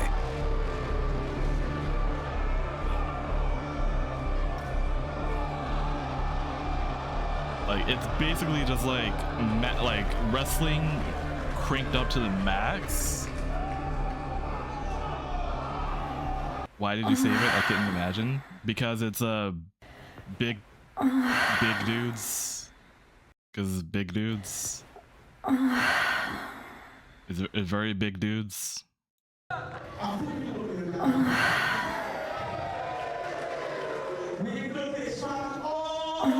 men. Like, that's... You feel things so hard.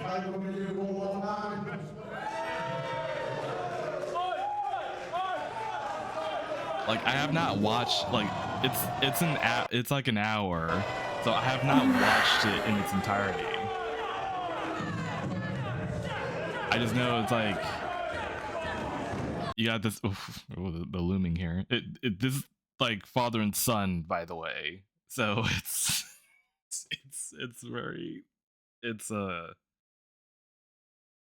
the speed I'd melt if a bloody dude asked me, "Are you tired of?" Are you tired, or do you want to go again? Hardcore. Wait, hold on. What? Why was he reaching up? Why was he reaching up like that? Hold on. Roadhog Time 13 just cheered 100 bits. Please go back and pause on the exposed pit. I need to gaze upon its beauty. I'm sure we'll have many more moments of that, Roadhog. Like, what is this frame here? What is this frame here? Like,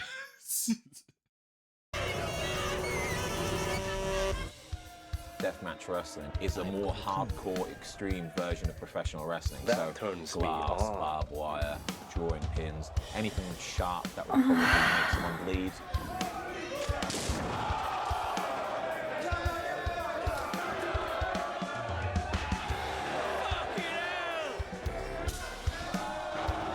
Like, it is. Iceman is pioneer. He was like the OG deathmatch guy in England. He was the first one.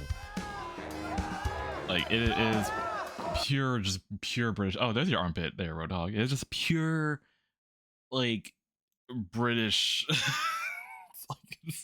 I think we have it here in the US. I think it originated here, but I think other people like picked it up.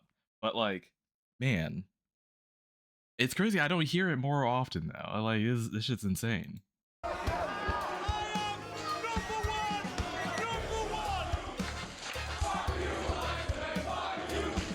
His son Jack has come through probably in the last couple of years. Jack's first foray into anything deathmatch. Jack nailed Iceman's ear to the canvas. Like, I don't know. How are you holding up, chat? That's all I'm asking. If the blood is too much, we can move on to something more Christmassy. We can definitely do that. But, you know, I figured like this would be something very much in Dorsal's range. Absolutely destroy me. I need big men. Okay.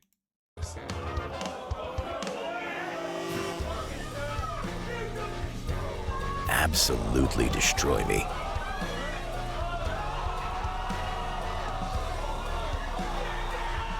Everyone here is white, by the way. Just saying that. How the fuck are they going to top what they've already topped, man? Like, it's such a crazy atmosphere. Like, what a weird, abstract thing to do to your own dad. To fucking, in a play fight, hammer his ear to a fucking wrestling ring. Love and ultraviolence.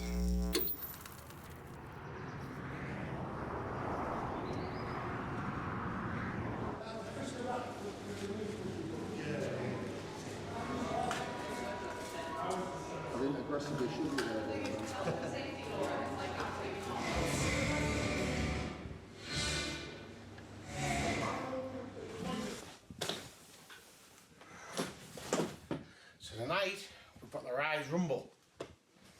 It's going to be crazy. It's going to be hectic.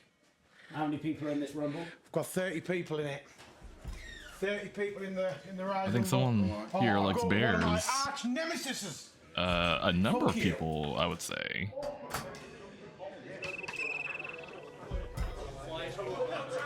The official DnD is on board the cadaver. This is our playground for the night. Official Jorgy Bear. Welcome on in.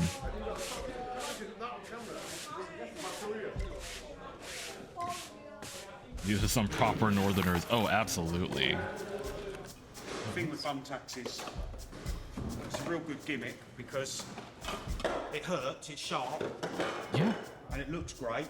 Yeah. But with the adrenaline rush, you can't get away with it, really. Not that I've ever done it.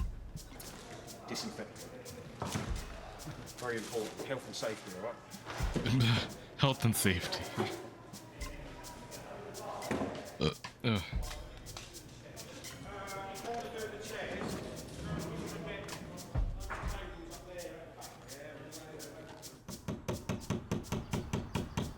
Those mouse traps. Jesus Christ.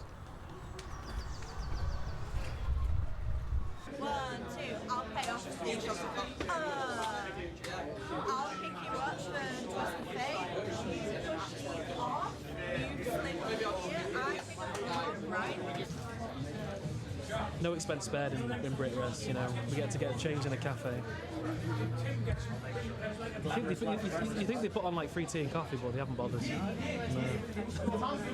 Hard life for us, isn't it? Yes, very much so.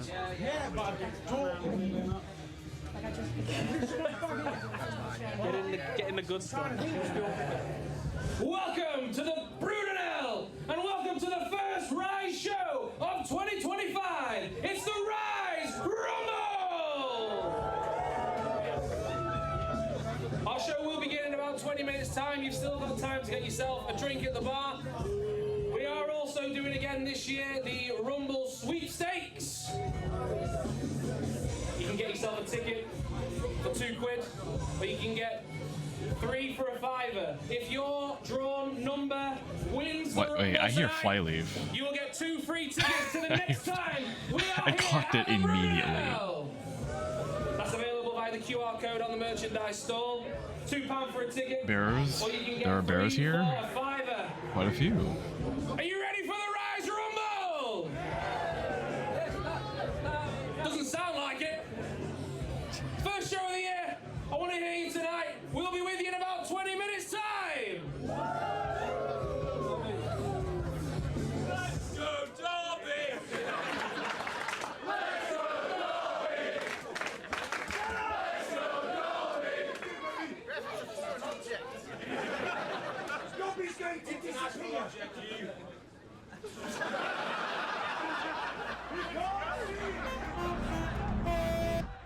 The origin of deathmatch wrestling was technically Memphis, and basically there was a guy called Atsushi Onita who was in Memphis, didn't really do a lot, went back to Japan and took some of the weird brawling style of wrestling, the sort of crazy, you know, hardcore type style wrestling back to Japan, and just added to it tenfold. It went from there, and there was a famous tape called King of the Deathmatch in '95 with an American wrestler, well, 2 American wrestlers, Terry Funk and Mick Foley, and that became the stuff of like internet legend. It was before really the internet really kicked off. It was the stuff that like all the wrestling nerds would have to hunt down on VHS and tape trade through like newsletters and, you know, pen pals and stuff like that. That's where deathmatch wrestling kind of stemmed from. That tape spawned a generation of idiots that wanted to follow it and do the exact same sort of shit. I'm back. Welcome back, Ethan. Deathmatches is the closest thing we've got in the modern day to the gladiator arenas. Back in Roman times, people would see these insane spectacles of blood and violence. In the modern times, we can't kill people, we can't sacrifice people anymore. So the nearest you're going to get to that is deathmatch wrestling, where these people I thought it was my herniated put disc. their lives on the line and almost do sacrifice each other.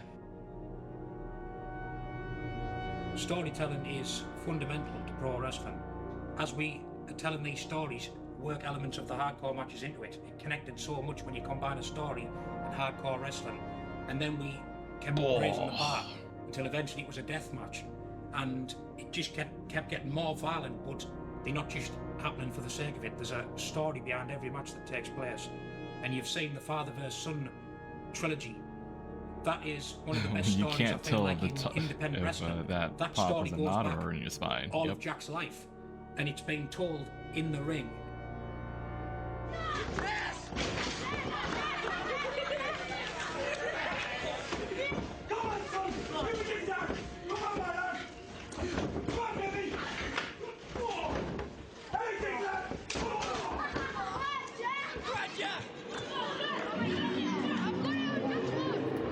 Oh, I think that hurt.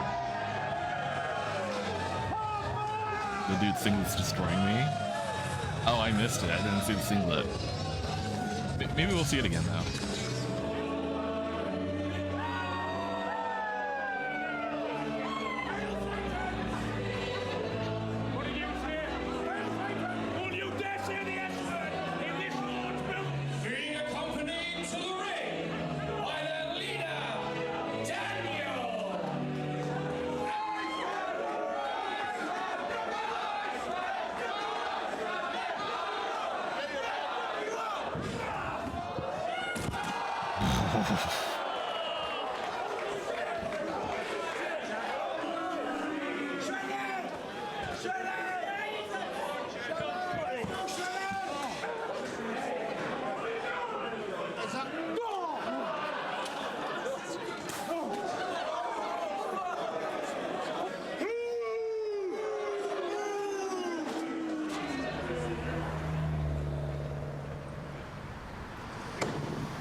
Rough night in the office. Rough night in the office. Hey, lad. You got red on here. Oh, that? Mercy eaters. How many have been here? Bleeding. Oh, that's a first. Mum, it's what I do. What can I say? It's fucking ridiculous. You've got a fucking screw loose. Look at this, people. Look at this. He's got a fucking screw loose. That's the top, middle and bottom of you. What can you do? You've raised a crazy son. Oh, that's his mom. Like, and I know even though she sees this and she's going to worry even more, I like to let her know I'm alright. Once she knows even though I'm covered in blood, she knows once I wash it off I'm okay.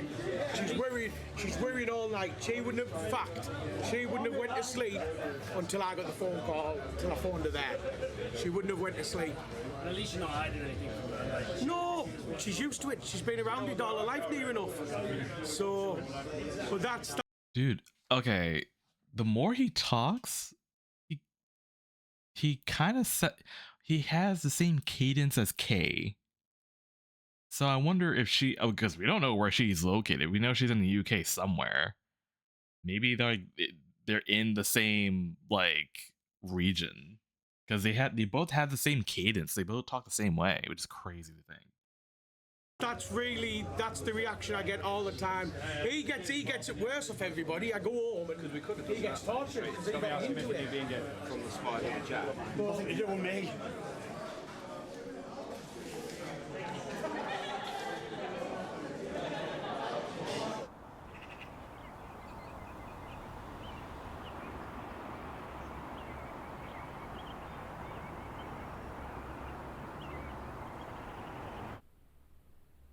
Go on. Oh. Yeet. Yeet. Yeet. Jack, what do you want to be when you're older? Deathmatch. Not a deathmatch wrestler. WWE wrestler. Oh. Hey, my dad was exactly the same with me. He didn't want me to do it. My dad he knew the struggles. He knew what the job was like. He was trying to keep me away from it. He knew exactly what the job was like. Listen, there's lots of good in pro wrestling. There's lots of good, but with the good comes the bad. And my dad's experienced a lot of the bad. You know probably the name that your dad's got through professional wrestling. It's the extremes what you go to make you be like, that was me dad, but I'm this. That was me dad. In some respect, that is the worry that I've got, because you kind of, I know for a certain fact that you don't want to walk in your dad's shoes. You want to be that. I agree. You want to be that step higher. But for me, it's like, where's the stopping point? Oh, this. Oh.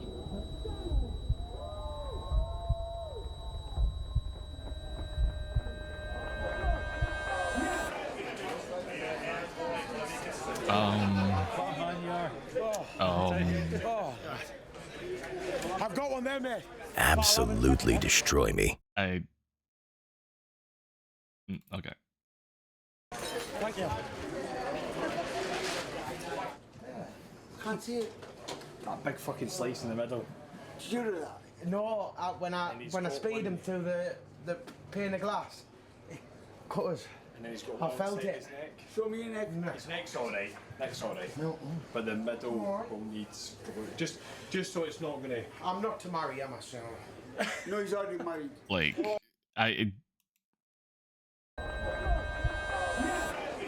like whatever photo like that like we need to find the photo of this guy like this like come on.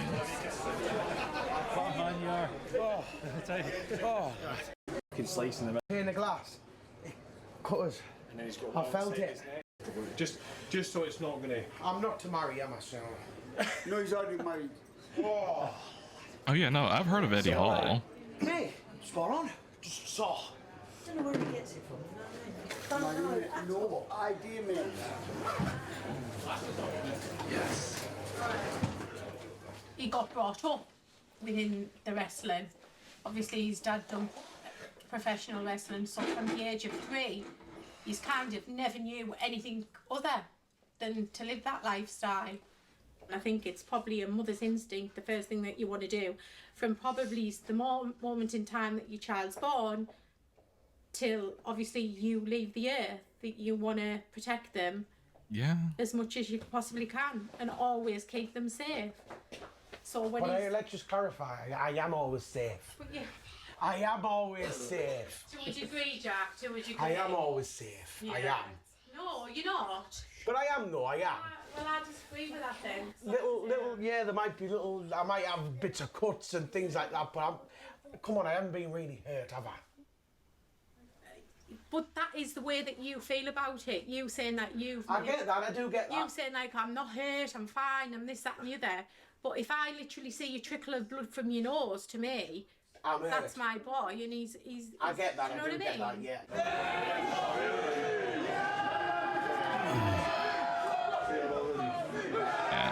I feel like the only way you can really do this job is if you just don't have a family. Because you have people constantly worrying about you. And I get that. Man. Yeah, I would imagine it would not be easy to be a mom and be like, seeing your son like bleeding and shit. Like, I get that.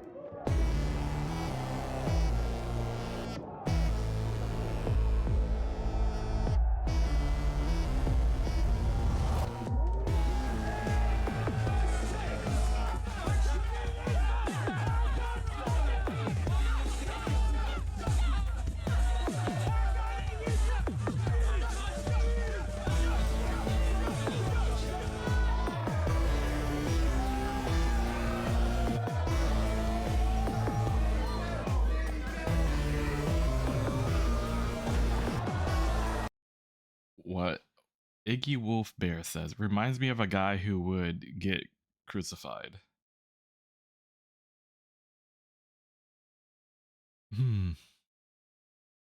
Like, okay, I'm not gonna put more brain power to that. I actually am a little lower energy tonight. I need to get my shit rocked like this. Well, maybe you should look to see if there's any death matches around. And I'm sure there are. It's Florida. I'm sure there are death matches in Florida. Just do this. Like the minion? Okay, I'm not.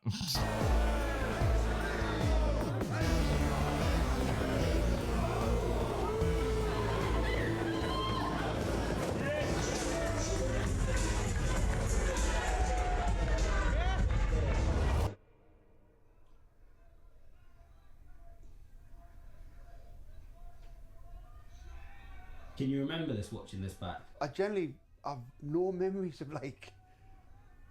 I know it was a long night. That's the case of most of my life. We have to remember them all the time. All the time. I've got the worst. It comes from, like, obviously I have a lot of concussions, and plus one of the things of mental health is poor memory. Do you know what I mean? So. He can tell there's I can tell just by looking at him. He doesn't have to do nothing. Just by looking at him, I can tell. You see, when I walk, like when I pick him up on the morning, and he gets in the van, and he says, you're not having a good day today, Dad, are you?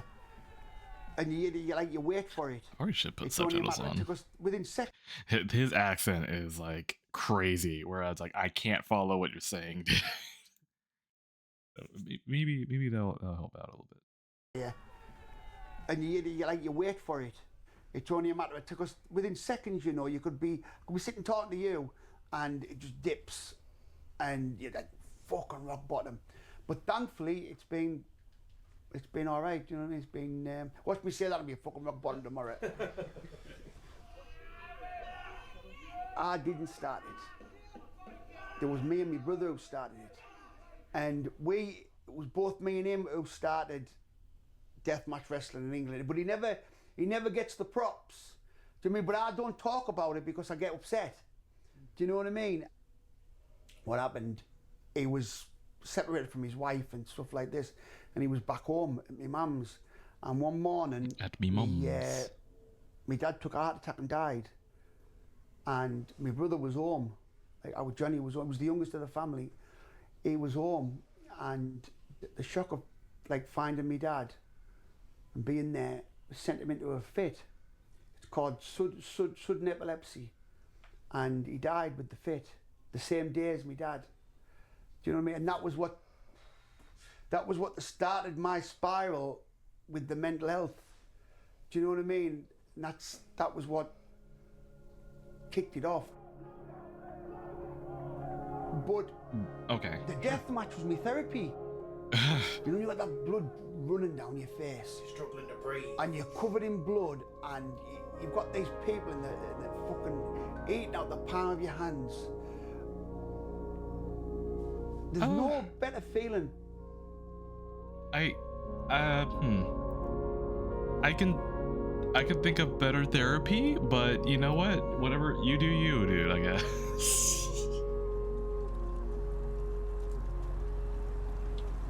I tried to portray Iceman as a psychopath, like couldn't give a fuck about anybody, but deep down he's got a heart of gold. Like you wouldn't think like Iceman doesn't suffer from severe crippling depression. I mean, doesn't suffer from anxiety. Do you know what I mean? Iceman can take on the world, but Isaac, do you know, cry at the drop of a hat. I was like a paranoid wreck. I used to think people were. Is this what Blunder therapy session was like? If I was in a pub, I guess it was. I still do it now. Now, if I'm in a pub, I always sit with my back to the wall. But there was a time when I used to sit and talk to people. And I think any minute now he's going to hit me. Didn't want to live, suicidal. Didn't want to live. Just was literally going through the motions. And he rang me up, and he said, "Dad," he said, "I've got something to tell you." Yeah, no, it's like... He said, "Don't carry on, don't carry on." So I said, "Whatever you've done now, Jack, whatever you've done now, son." Like that, you're going to be a granddad. And then we found out that she was going to be a little girl. And I'm getting upset now because when we found out, like, me aunt, like my dad's sister, she said, "I've got a great name, I've got a lovely name for it, and Arizona." And from the moment in time we found out she was going to be a little girl, and she got the name Arizona, she became real. And that was my, you know, when people say a reason for living, that was what got me out of bed in the morning. That was what gave me the kick up the arse. I said, "I've got to be here." I said, "I've got to be here for that little girl." Do you know what I mean? She's my reason for living.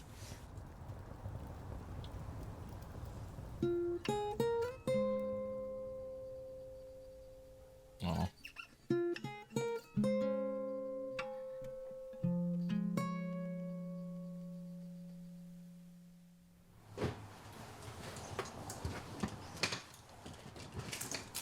Right, put them in. I'll hold them. Just. She has got me sorted. She has got me sorted. Hey, you're good to me, lass, aren't you? I wouldn't know what I would do without her, honest. I know some of you want a man talk to you like that. His full life and make sure he goes through I life know, I know, stress-free. I know y'all are I take all the stress. fiending for that feeling. What's Yeah, stress? yeah, yeah. Why you running back? So you can vicariously live as if you're packing this massive man's things. She has got me sorted. She has got me sorted. Hey, you're good to me, lass, aren't you? I wouldn't know what I would do without her, honest. I organise his full life and make sure he goes through life stress-free. I take all the stress. What stress? I don't put you through stress, do I? Dog. I think it's safe to say you do put her through stress. Oh, ciao ciao. Not ready to go. Yeah, Sarah. Hi. Or do you not want to be on this? Hey. Here we go. Iceman, Jack Harrop, Vegas. You start wearing your shirt like that, like tuck in your shirt to emphasize belly. Maybe. Don't get me angry. WrestleMania 41. We do it. Right. But 27th, no, the 17th. I'm tired, I'm asleep. 17th, Max or us, Iceman versus Jack Harrop. We're gonna fuck shit up. There we go, you've heard it from the man himself. These Guys. Ladies and gentlemen, we invite you to sit back, relax, and enjoy the takeoff. We'll give you a little more information this evening as soon as we're in the air. Thank you, and again, welcome aboard.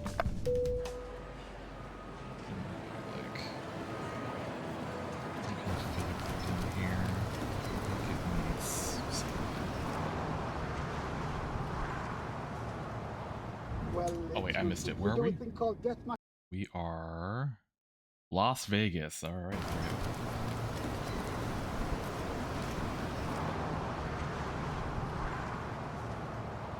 Well, we do a thing called deathmatch wrestling. You heard of deathmatch? I've heard of deathmatch. It's been around for years, right? Yes, we do deathmatch wrestling. And I was the one that brought it to Europe 25 years ago. Yeah. And like an idiot, I'm still doing it. 50 in August. Have you seen me face?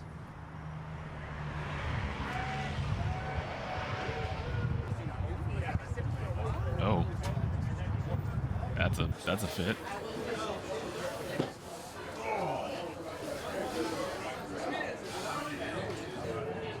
How many bookings you got across this weekend? 3. And I'm there stinking the place up.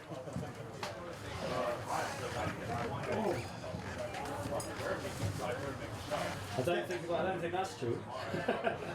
They're like... Still got it? Have I still got it? Yeah, you still... No, I'm saying you definitely still got it. I never fucking had it, mate.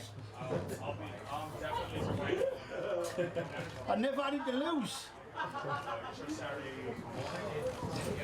To be honest, I don't know how I've managed to get this far. I think people must feel sorry for me. And say, oh, he's trying. He's trying, God love him. What's your first time in Vegas? Yes, yes. To be honest, it was the last place in the world I ever wanted to come. It's not my cup of tea, to be honest.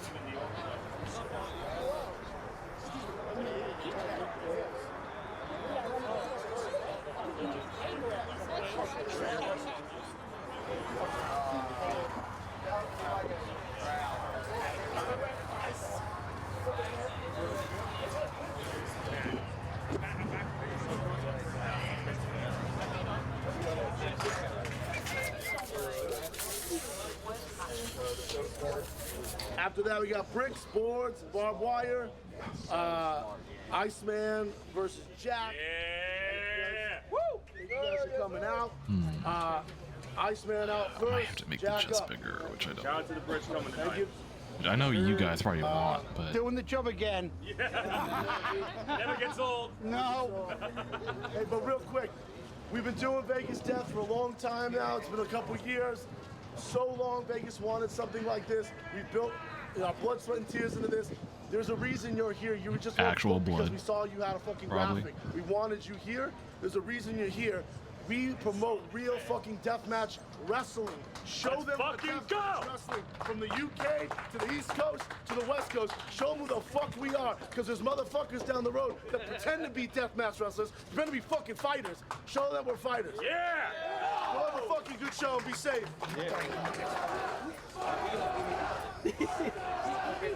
You're drunk, aren't you? Look at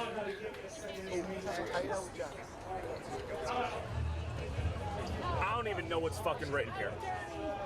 But Iceman and Jack. 2, I've not been big on the Brit scene for long, but I have learned to love it.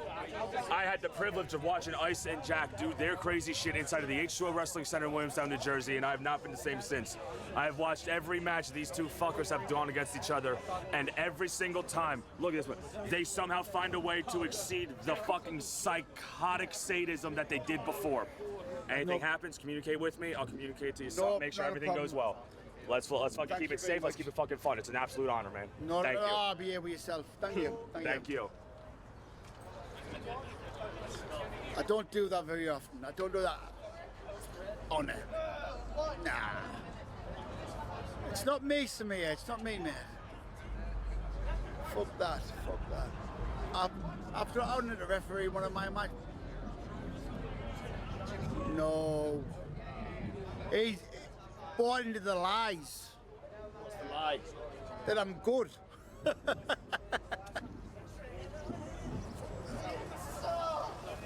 Absolute honour.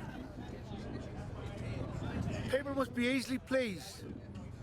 That's all I can say. There must be some reason you're still getting bookings 20 odd years. They must be easily pleased. That's all I can say. I don't know how it's still happening. Fuck knows. Must be a slow news day or something, I don't know. But here I am. Here I am. In Las Vegas. Yeah, you're in Vegas. I mean, I get being Drinking humble though. a raspberry don't know what. They're nice. They're lovely. They're like pop. And you know something? I can't drink. I don't drink. But a few of those blow my head off. I'm ready for a sleep. To cuddle up in a ball and go to sleep. Instead you got a fight in a death match with your son. Got to fight my son in a death match. Unfortunately. But what can you do? It's all good, isn't it? It's all good. At least we're still together. Do you know what I mean? Like, at least we're still doing things together. A lot of sons hate the father, don't they? Like, can't be done with the father. I tried to disown him. I've said, son, fuck off. He keeps coming back.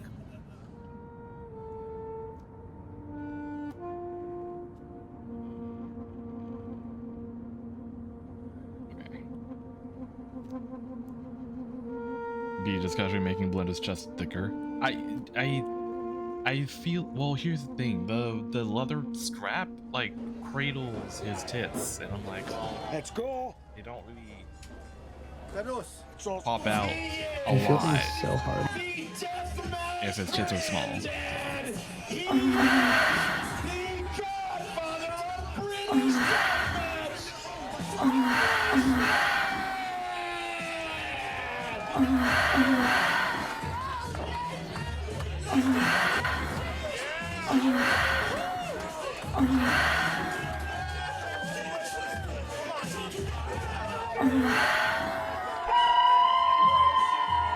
Raccoon Beans just cheered 100 bits. Milkies. Alright, calm down.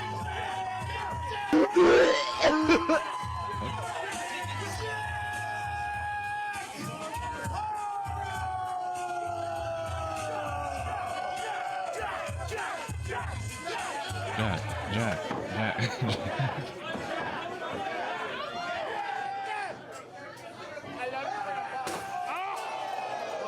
My goddamn gut.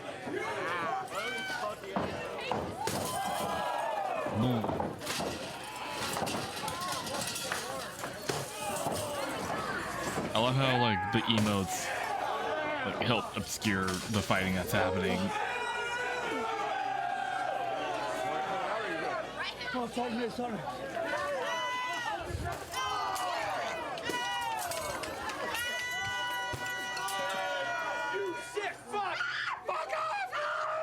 To be fair, I don't think the fluorescent lights do. I think they're just like easy to pop, but I think they do cut you like pretty bad. That's. Oh my god. You know what? Never mind. Never mind. Well, clearly that wasn't the fluorescent light bulb, but something he threw on it.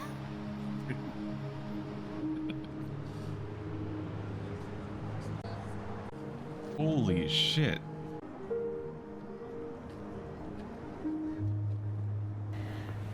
Yeah, covered your man.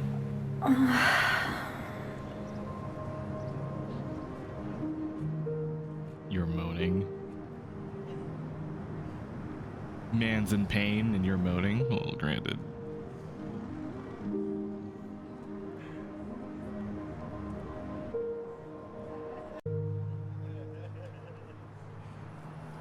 Roscoe and Fagan.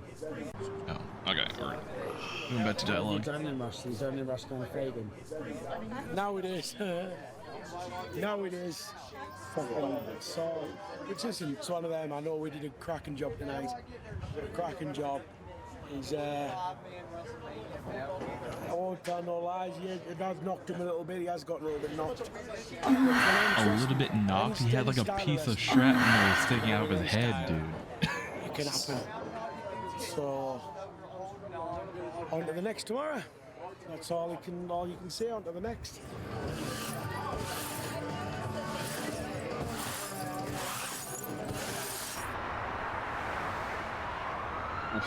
Man, why does this shit's gotta be so like fucking beautifully heavy while I'm worried about his health? Imagine what his wife is. 24 hours to live. Oh no. Yeah. Oh no. Yeah, they said 24 hours to live, and they said, let's hope we don't have a big ugly son. Oh, no, seriously, it was the...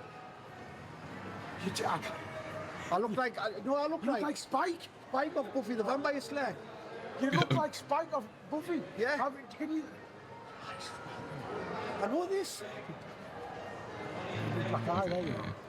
Well, what they said, the antibiotics the pharmacist prescribed this morning, the Neosporin, she said that causes people to have allergies against it, like flare-ups.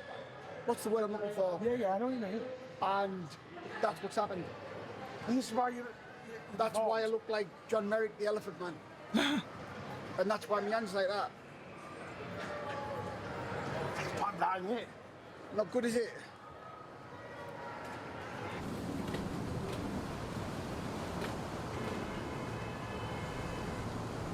Yeah, that's what they expect from us, to go hard, you know what I mean?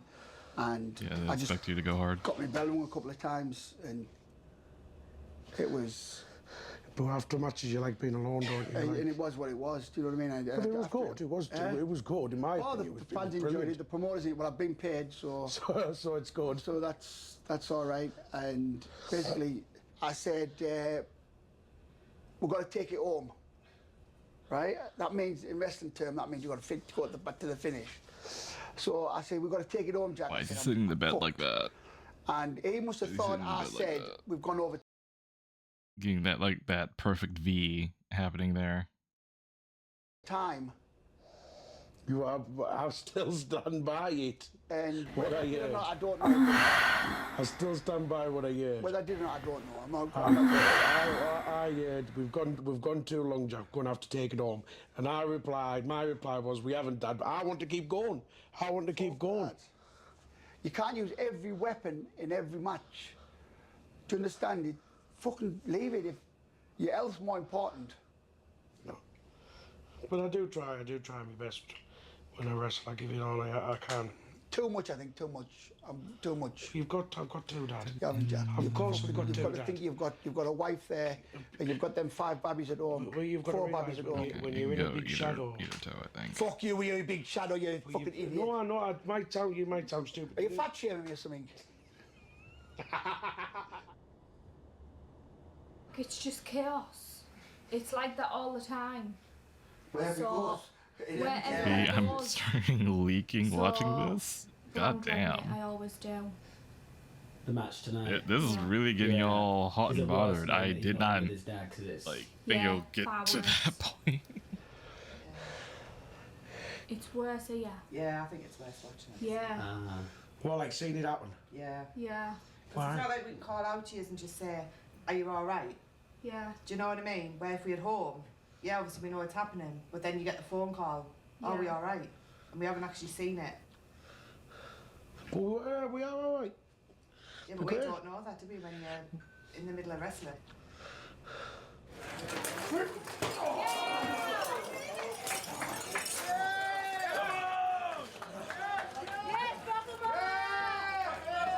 My pants are soaked. Jesus. I'll do it again if you want to. You next. Oh no! Difference is I could crank it right now. Okay. Thank you very much. Let's support us. Was he okay? Was he okay for you? Oh, he was great. He was perfect. Tempo was good. Strikes looked good. Headbutts looked good. Ooh, to be the photographer for this one. Ooh. Oh my God. What was it? Fucking incredible, sir. Was it? Yeah. Yeah. You're on your own. Like, you didn't have me there, you didn't have none of the Rise lads there, you didn't have nobody there, you were on your own. You're out your element, out your comfort zone, and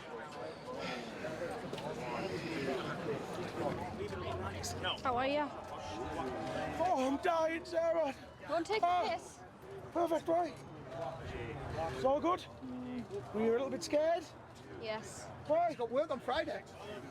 You know at 9 o'clock on Friday, when I'm knocking on the door, I think, I'll be honest, I promise to go on this. Y'all are activated with taking the piss means like, oh, you're joking. That's what that means. It's not actual piss. God. Y'all Piss. Strip. But I don't think I'm going to. Give us a look at that. Well, it's where I fucking punched the canvas. I don't understand. yeah, with drum pins. Rachel said to me he's punching the canvas with drum pins. What? No. Please don't say he is that bad. Last time you said that. Rachel, check easy, yeah? Oh, but shut up, man. Oh, fuck, Jack. Yeah. It's not your ear. It's your fucking cheek. Piss. And let me see. Give us a look. Can you piss? Let's not worry. Is it not? do we not have like EMTs on standby? See what I mean? When he's not on with me, this is what happens. Why are you two trying to lose an ear? I hope I piss myself and you call me your little pee-pee piss boy. Shut up! I'm all right. You fucking look it. Well, I feel it.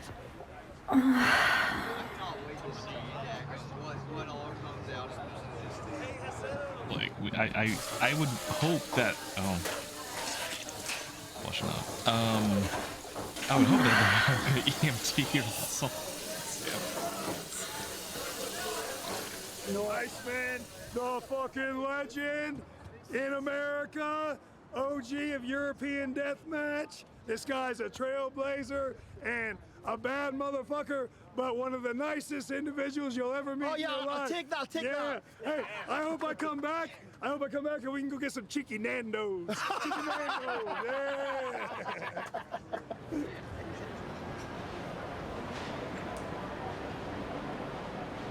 Here on purpose. Oh, that's true.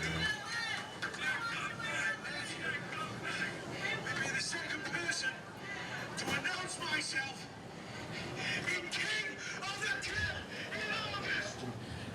I think 99% of the people in there would have knew who I was, would have seen something I'd done before. But I think this weekend they got more of an appreciation for myself. They appreciated what I'd done. They did. Do you know what I mean? They were chatting for me to come back. They wanted me to come back, and thankfully I am coming back, because he could have went. He could, as easy as it went good, he could have went bad. They could have said, "Fuck off, don't come back." Booed me out the building. Well, nah, hey, good, all that carry on. But no, it's. I definitely think it's helped, and I'm bringing respect, more respect to my dad's name than what it's already got. Carry on the legacy. But is Jack the wrestler and Jack the person at home then a little bit different? Like, is he less? No, he's even more wilder. Oh. How so? Yeah, what way? More wilder. What? Yes. In what way? My... Yeah? Like, wow. How much zanier can he be at home if not that zany on the stage? Like, I'm curious. I am curious. Yes. My... Watch your words, watch your words. That can be edited out. No, what I was going to say was, Jack in the ring is like baby Jack at home. And then Jack at home is like 10 wrestlers in the ring. 10 He's wrestlers in the non-stop. ring. He's non-stop. You see, I'm your fifth child, don't you? Yes. I've always said it. I will flip it, but then what do you love about him? Like, give me something that, like, is as annoying as he might be. This is going to be a quick one, isn't it?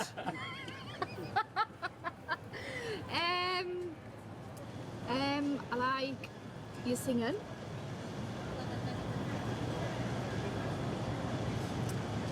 I like how, I don't know, you're not, you're very selfish, you're not selfless, you don't help, you don't, what do you want us to say? Something nice. I like you singing. Right, you've already said that. I like when he brings Red Bulls back from work. Do you know what it is? This is terrible, this. Right. So I'm not a good father to your children? Yes. Yes. All right. All right. Yes. This is what I mean. This is ridiculous, this. This is making me out like a monster. No, I feel bad because I put her on the spot, I'm sure, with the question loaded. I know, it's terrible. No, you are the best dad in the world. We'll just leave it at that then. Next question. If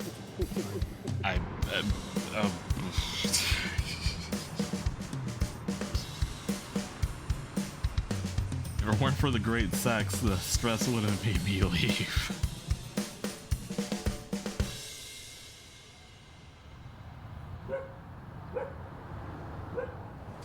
Hello? Hello, come here. Oh, sorry, my lass. Yeah, that said so much. I'm like, oh god, that was painful, dude. I put in. Yeah, I want to look like him, but not act like him. Yeah. Go and give cuddles quickly. Oh, she's leaving me again for how many days? 3. You've left me first for a week.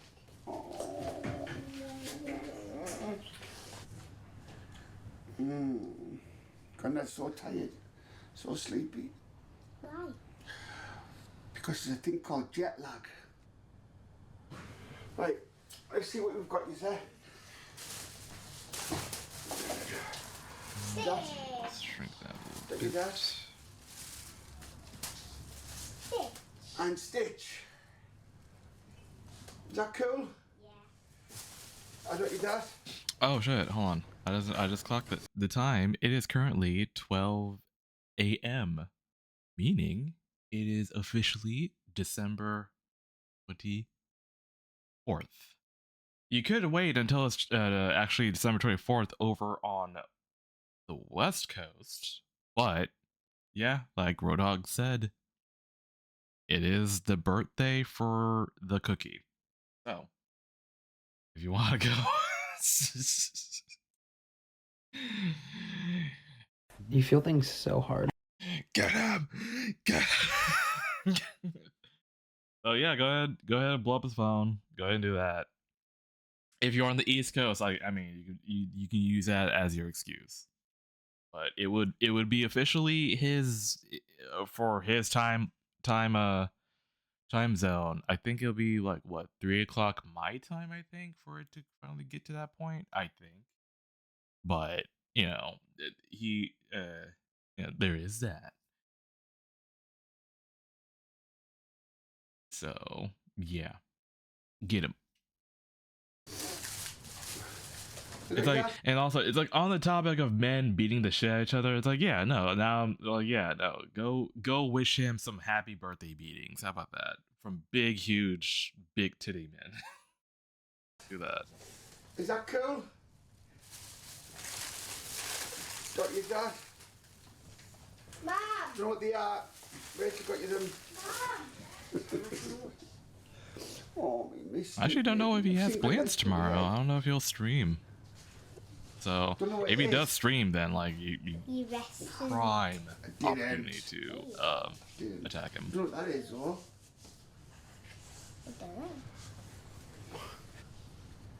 Arizona, you happy to have Granddad back? She's a Granddad's life, and yet. Hi. Come here, Jack. Oh, God, twice already. How you feeling about the match tomorrow? You both looking forward to it? Oh, not really. How are we feeling about a no-rope barbed wire death match? Fucking hell, mate. I haven't even thought about it. No, me either, if I'm honest. Come to think of it. I haven't even thought about it, to be honest. It's the one I'm worried about is the day after. Why? Well, the following day is he's got a family show, and I think we're just doing rumble spots. But he hasn't thought of the position he's put us in. Appearing in rumble, but he doesn't realise that the night before we're in a no-rope by a death match. You're going to be punctured. Your head's going to be all messed up. And you're just going to open up and you're going to horrify children. Limbo Jack Productions just subscribed for 11 months. 11 A months. Mary Chrysler B. Merry Crisis. Is this your Actually, this would be the last stream before Christmas, actually. Next time I stream would be 27th. I don't know why the thing won't turn off. What? But at the bottom. Buckle up tight.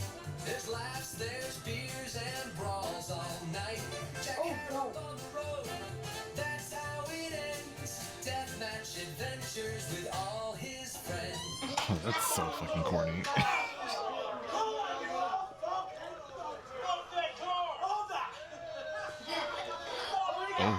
Oh. I'd never seen that before. I've seen people take their shirts off, but I never tried to see a struggle to get the singlet off. That's new. That's new. That was it.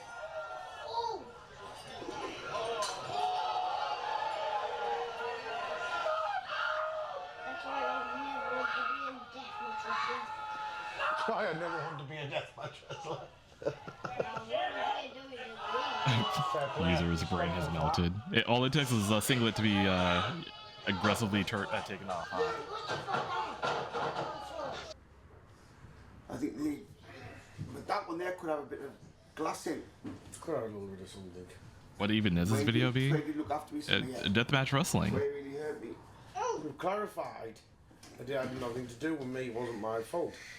We've watched it back on multiple angles now, and you can see that it's not my fault. I think you took advantage of me in the weakened state.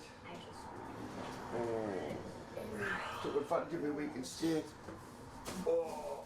I'm ending it like this. I'm ending it like this. I'm not willing to go any further with this vlog. I don't want to do the boring bits going back home, because it's just shit. I'm ending it like this. Cut off. Can I go home now? How do you know that's the finish? Because that's the finish. You said thanks for watching. I will watch it again. No, you can fuck right off. 90 minutes of my life, 100 minutes of my life, I'll never get back. Did you not enjoy it? Oh, it was amazing, Jack. Really? Oh, I'm not putting it out then. I'm not putting it out if you didn't like it. Oh, it was amazing. Okay? Okay. Yes. Yeah. Right, be glad. I love you very much. Oh, I know.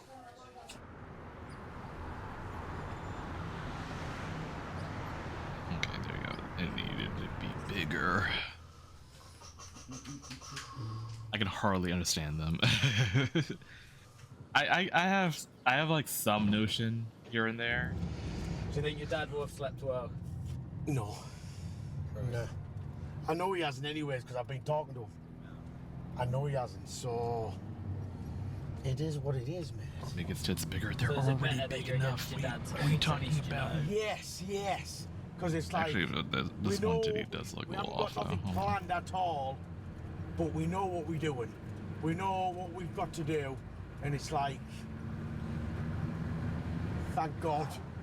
This is the last one, because generally it's felt like it's been non-stop.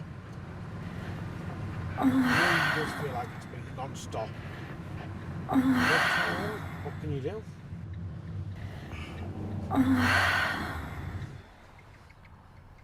You haven't slept either, have you? You feel things so hard. Don't mention it.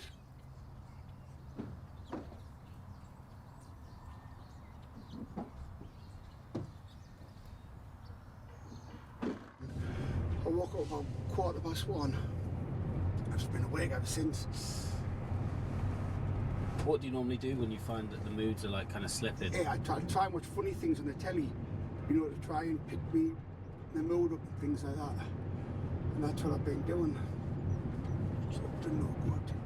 It's I want to be trapped between his and Rupert's tits, and the only way for me to breathe is to. To be honest, mate, it's what's getting me down is I realised how old I am last week. It's in my head, like in my head I'm still a young kid, but my body just won't let me do the things that I want to do. Do you know what I mean? And it's fucking. I've still got the passion to do it, but you come to a time where you've got to think like, fuck, this is it now. Do you know what I mean? Like, you come as far as you can possibly go. And the injuries, one time injuries used to bother me. I just used to get up and crack on, but I'm getting hurt quicker, like easier, and the injuries is lasting longer. So, what do? You need to be left with it. As much as I love the job, you need to be left with some form of life, like to play with the grandkids, to have a life in the end of the day. And what do? Just continue wrestling till I physically can't do it, and physically can't have a life after it. Do you know what I mean? And it's like, what do I do? Fucking. But I know this is definitely the last year. There's no like dreams of after this year ever wrestling again. I know this is Jack in the back like a kicked animal. There's no like at the end of it, this is it. Do you know what I mean? To me, this is definitely the last year. There's no more after this, mate. We can't even get out of a van. What do you make of it, Jack, when your dad talks about maybe having to walk away at the end of this year? Is that a surprise to you? Do you support it? No, to be honest, I think I prefer it now. The older he's getting. It's one of them, but it's funny enough, me and Tom were just talking about it last night, and you're moving loads better. You're looking loads better. I know, but you're just getting old, aren't you? Mm. Yeah, I gotta come to the reality that you can't do this forever. Moving better and loads better. But you are. Yeah, but there's no going away from it. You are. But I'm still getting older, Jack. But fair enough, you get older. And I can't do them trips. I can't. Them fucking trips kill me. What trips? The American trips. They kill me out, Jack. They really All right, kill good me. night, Jack. Hope you think about Jack's when you go to sleep. I can see the all or nothing. I've got that. And I've spent hundreds and hundreds of pounds on ghost equipment. And he's sat in it in a shelf and a thing doing nothing. Oh, this is it. This is his next thing in life. Right. Yeah. I don't believe in ghosts, Samir. But I'm skeptical. I'm open-minded. And I enjoy being frightened. I know it's stupidity, but I enjoy being in them situations where you're frightened. And I like going to places by myself what's supposedly haunted. And I bought loads of money, probably going to get divorced for the amount of money I've spent on this ghost hunting equipment.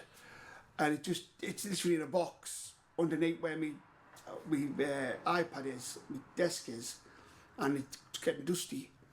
My dad used to hate it. He used to hate me having things to do with horror and all things like that. But my Aunt Pamela used to buy me them. And they got this book called The Unexplained, and I'm not joking yet. There was man, he's a ghost hunter too. Yeah, he's a jack of all trades, right? And it petrified. I was by mine, I was only about 10. And it petrified the life out of me. I thought any minute now I was going to explode. I was going to start burning up. You know, when a kid gets you that's what I thought. That I was going to, if I got warm, there's me, I'm going to set on fire and things like this. I was just sleeping with me, like, bedding off me so I was cold at night. He's going to rustle ghosts. That lasted for about 4 months. That fear till it just left me like that. And just produced all my life. I've had a fascination with the like horror, supernatural, paranormal. But I mean, like, love you all know, things like that. Take your pick. You can either continue to do death match wrestling and put your health like at risk, or go do some ghost hunting. Like at this point, I'll take the ghost hunting. Oh, I mean, granted, the danger with that is like getting like jumped by some homeless people, but you know, it's still. And I just getting people to go with me because nobody, and he says this. So what do you mean I say this? I've told you I'll go with you. Yeah, he says this and he doesn't. When I bring him up and say, "Do you fancy going this place, Jack?" Yeah, but if it's How about interesting stamp places, I will, collecting? but if you ring me up and say, Jack, do you want to have a look to this graveyard 2 mile away? Come on. Because the graveyard 2 mile away is supposed to be haunted by kids who was killed at Christmas time in the 1800s. The brass children. That's why. And the graves there where we're supposed to dance around. He's about it. He's really about it. Would you go? Not really, I'm frightened. They'd say that's what I talk about. You're frightened. Have you ever seen anything supernatural? Well, yes. Oh, you get them. Oh no. let me. Right. This one time, I was. The first thing I ever saw was years and years and years ago. Me and my mum was up the cemetery doing my sister's grave, and just turned our head to the side like that, and I was. I'll never forget an old-fashioned, ancient aeroplane. Just gliding above the trees like that, and it never made a noise. What airplane was it? Well, a B-52 bomber thing with a round front and a round glass, and the glass Homie, was just all broken. get into D&D or horror streaming. You'll do wonderfully. Obviously, thinking back now, obviously my mind puts. I was horny, now I'm sad. I mean, of course they're going to be talking about like these people's I livelihoods. remember it, and my mum would sat watching like that. They see like the clouds opened up and it went into the We clouds. have to humanize the people who we are objectifying. What are you with our- hoping to find each time you go? I'd like there to be a life after death and a place where all our loved ones go, where we see our loved ones again and things like that. I don't think there is, but I'd like to be proven wrong, if you know what I mean.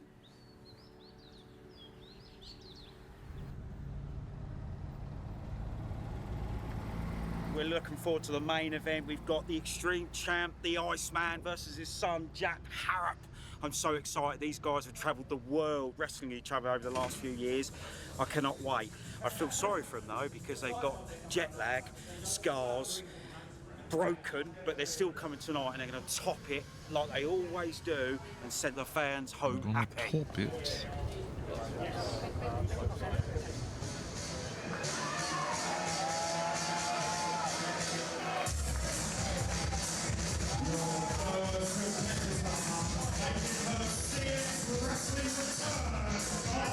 Wait, do they space out their matches more? I don't know. Okay, I do. I mean.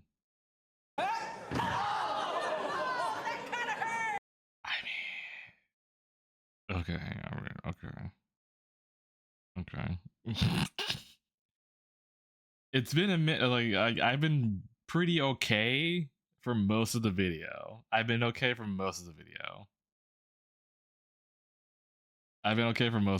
All right, I'm giving myself that much credit here. That's like, hey, we're like more than halfway. The bisexual activation.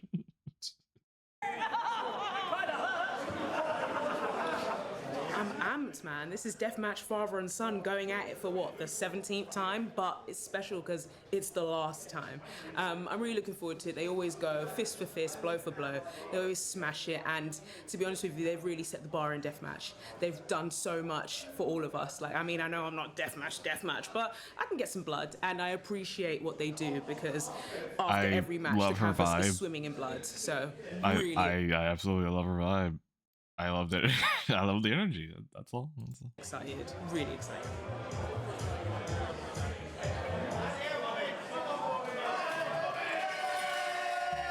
Somebody wants a hefty dominatrix body slam her tits onto. Everybody Okay, knows well. the reason why I'm here. I'm here for one reason, and one reason only, and that's my dad.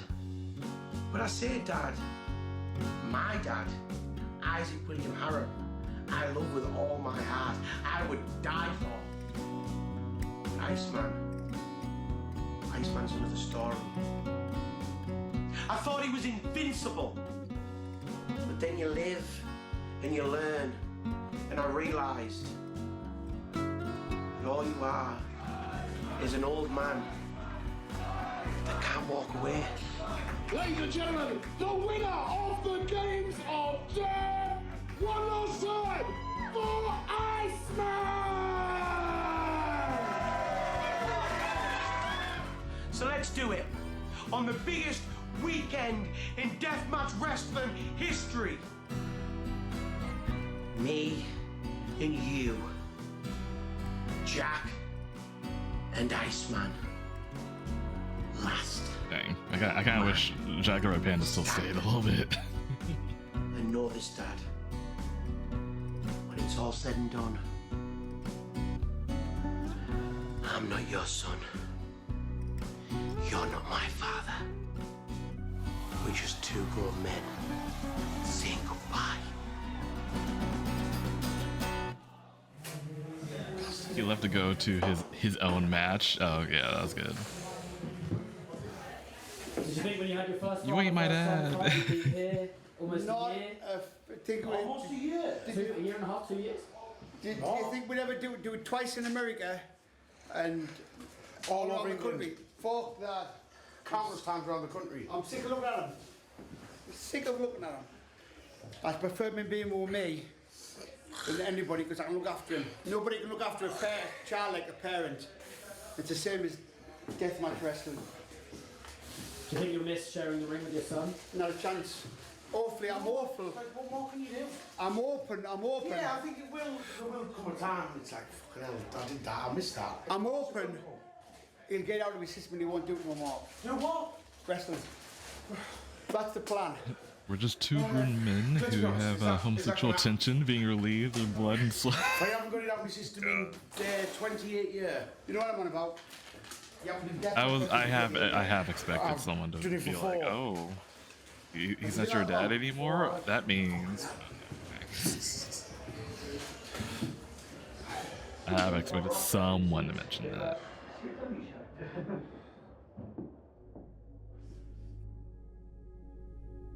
He comes in with 10 Am fingers, I 10 wrong? toes, 1 head, 2 ears. It's 2 not eyes, incest. Jesus. You think he's thinking the same thing about you as long as you're okay? Yeah, I know he worries about me. He's worried in America. I know he's worried in America.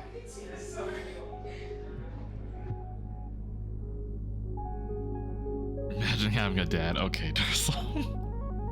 This documentary is sad enough How many already. people have landed on the moon, right? How many people have wrestled their dad in a fucking death match? They're going to literally have to shoot each other at this point for it to be top, because I can't imagine how they're going to outdo themselves. But if it is the last time, then it's going to be something special, guaranteed. My dad's the first person I go to after a match. Was that all right for you, Dad? But when I know that me dad's happy, that's all right. You've done a good job. I don't have a dad. May I have Blunder as a dad? You did brilliant. I love you. I don't think he would qualify. This is how they show their love to I each don't other, which is so think. weird, but I absolutely love it. I didn't think about that.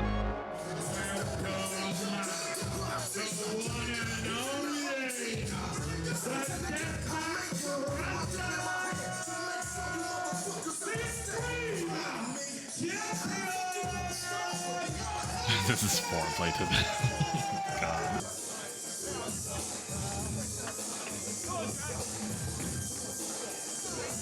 I didn't think y'all would pull out the.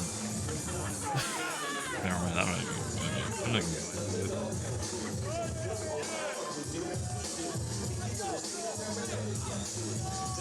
I think. Yeah, I think the setup is good.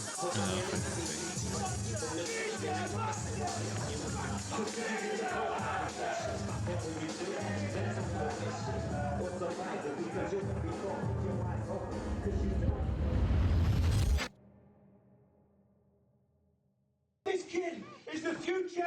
Oh, I thought we were done. If you think his dad was bad, you haven't seen nothing yet. Because We can write that fan fiction later. Maybe on Picardo. Iceman Jr. Iceman Jr. Iceman Jr. Iceman Jr. Iceman Jr. Iceman Jr. Iceman Jr.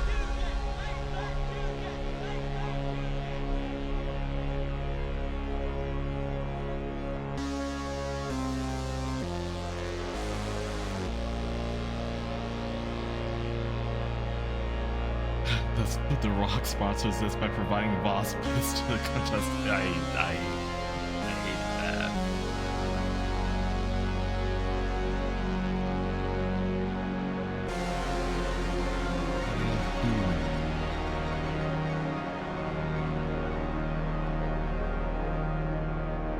Big body means space for big black. I don't think that's how that works. Heartless, but.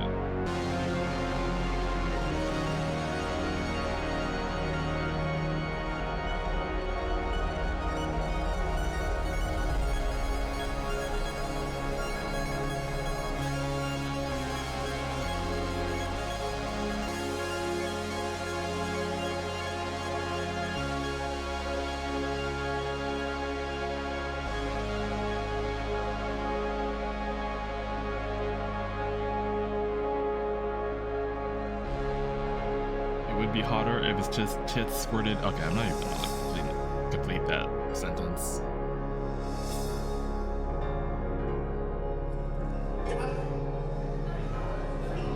What these people don't know is you know nothing else but professional wrestling. From being a baby, all you know is pro wrestling.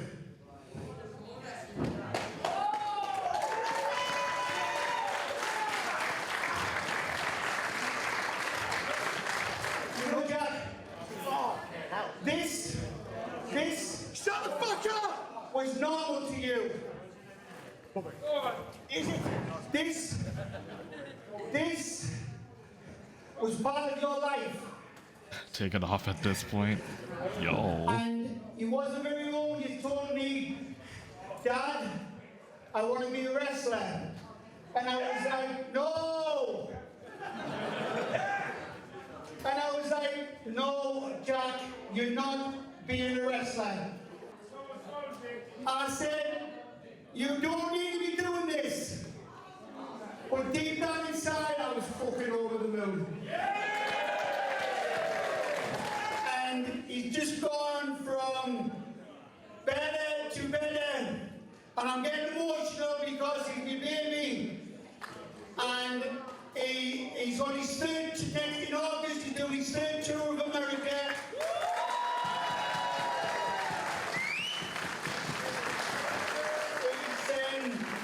He's in talk to go to Japan. He's been more than 4 years and I've been in 25 years. Little shit. But I just want to take this time now, Jack, to say I hope this is the last time we wrestle each other for a long time. There ain't gonna be no rematch. Would you go to one of these matches? But son, I love you, you know I love you. I mean, if there are guys that are like this, there.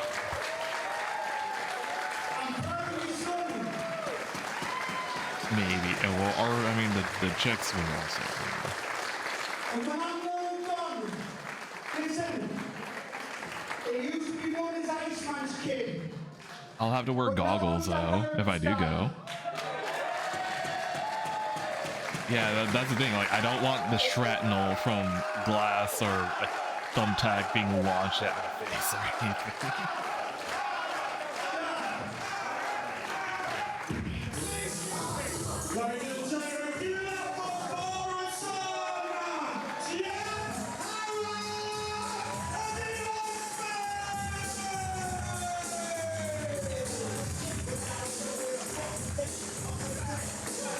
The chick was the only POC of it. I think so too.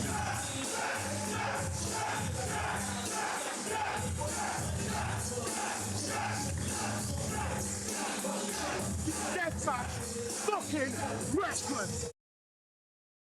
Okay. I think we're. Are we? Right, go on. I'll read when I'm back at the hotel. That's Christian. I'm just going to go. Oh. Yeah, I'm just going to go to get some not food, a go get a death shower, and that's me in for the night. All right, baby, we didn't do nothing to affect the head. Just bladed. Didn't do nothing to affect the head. Like my story. What's he like my fucking story for? Do you know what I mean? You what? Did Tim on work? I'm just working till Oh, he's will next do, to us. Bobby. Love you, dad. Well, when I get shown, that get some is very food. Alright, go on, I'll ring you when I'm back.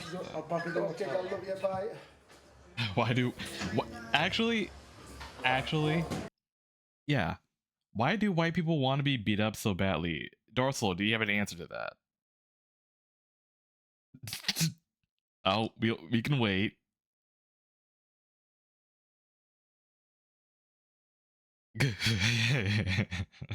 Sigh.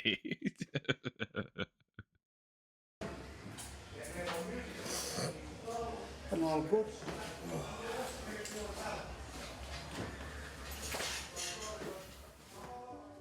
Welcome to my channel. I can feel the TTS coming. Oh yeah, I As you feel can it. probably see, I haven't a clue what I'm doing. I'm new to all this YouTube goings on. I'm as green as grass, and I'm learning as I'm going on. So, if you see any mistakes, Oh, which this there guy. will be, if I do anything wrong, which I will, then please let me know in the comments so I can take it on board. I mean, not And I can bold. grow. Not bad for his first, like, First of all, documentary though. to any spirits that are in here tonight, I need a big man to body I'm slam gonna into believe me. I might be talking to myself. I might sound like a twat. Oh, there's like more stuff in the If there are credits. any Okay. spirits, I think what we're hearing right now is please, Papa Jack doing with his ghost respect, readings. He's doing his ghost. make protection yourself shit. known. That's funny. They put Come on, they put shock that in me there. tonight. Say my name. Say my name. Say my name. No, no. If you're behind me, I don't want to hurt you. Just make it go off, Oh, please. yeah, he's really about the whole ghost stuff. That's interesting. Fuck that. Fuck. Oh, the full life thing's going off. Thank you. Loving life, Dad. Yeah? Loving life. You left the gate open, man. So I can get out quick enough. He's just walking in. He's just inviting himself in. Open the door, Black Monk. Open the door. I survived, yeah. And I'm not even Fair frightened. enough. Maybe a little bit. Maybe a little bit. But he's all right. He's all right. You're all Does right. his son still strip? right. Okay, all right.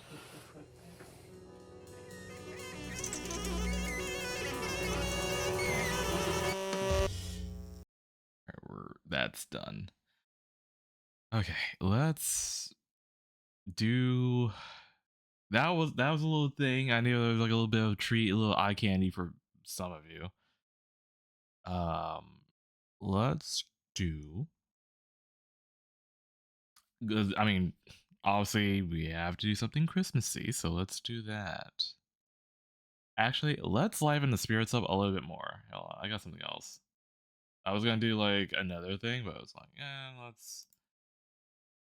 There was a little bit of a mixture of some sadness there. Let's liven up the vibes more. More Martha Hello, Stewart. everyone. Yeah, It's we're Kendall here. gonna vicariously watch Christmas movies, but not really. If you're new around But through here, other welcome. people. If you're not new around here, what is up, home skillet, biscuit? And happy Saturday! If you don't know what Saturday is when I do a little something on my channel called Bad Movies in a Beat, and my makeup's already done. I'm so sorry. But I talk about bad movies on Saturdays. At least I do that, generally speaking. So part of the reason why my makeup is already done is because today is going to be a reaction style video, which I haven't done in a very long time. I tend to do reaction style videos when I think a movie's going to be kind of fluff. You don't need to know every detail of a film.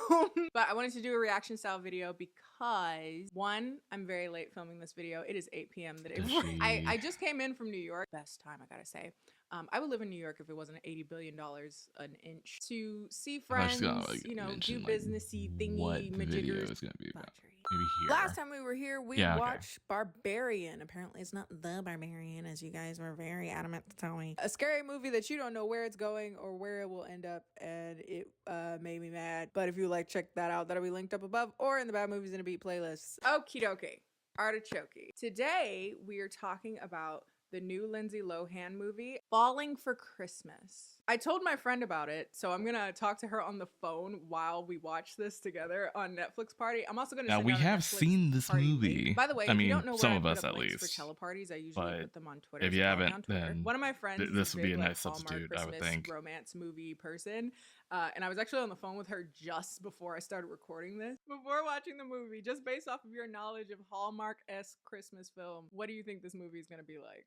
She's gonna lose her memory some type of way.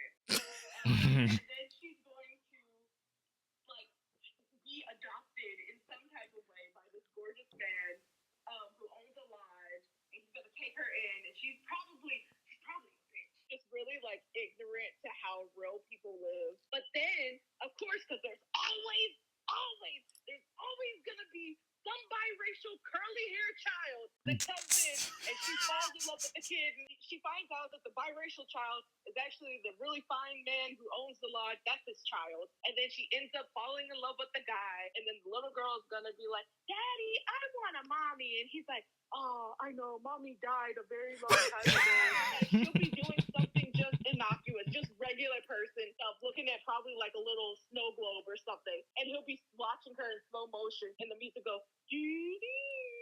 slowly get a smile across his face, and he'll be like, no, I can't love her. Blah, blah, blah. And then, of course, there's some kind of conflict between the girl and the guy. I can't love you. And she's like, well, I don't even know who I am. But then there's the environmental conflict, and now they have to come together with their love and the help of the small biracial curly hair child. Back up. The girl, the one who loses her memory, she was probably married or in a relationship with somebody, and like he was an asshole too. So that's why now she's a good person. And then they kiss, and then the movie is over, and then there's snowfall, and then probably Santa's gonna go across. They go, Merry Christmas, and that's how it's gonna end. Jingle Bell Rock will be somewhere in the film, definitely. Definitely, Jingle Bell Rock will be there somehow. You taught me the true meaning of Christmas.